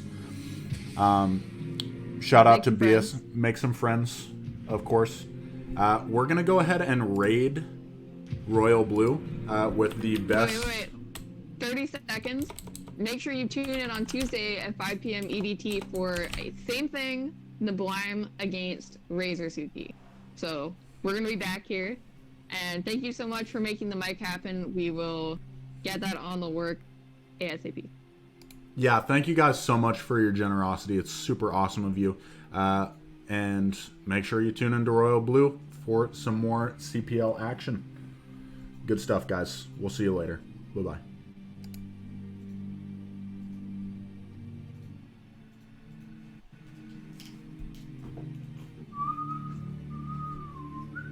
All right. Sick, dude. Wow, that was monster. Yeah, oh my god. 4 hours, 15. Holy shit. Okay, I have to go play my CPL game because I thought we were going to be for sure done by 7 p.m. EDT.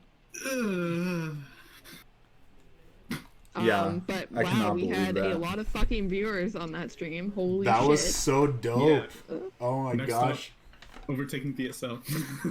Tim, tell your brother thank you so much again, though. That was so cool of him. Oh, yeah. Yeah, that was very cool. Man, I'm gonna have not shit quality casting. What the fuck? What is even happening? What is that even gonna be? Next week, Oh my gosh. fun to a new computer. Something that'll run Twitch. Something that'll run like Brood War and Discord at the same time. I don't know. A few potatoes wired together might be a little better than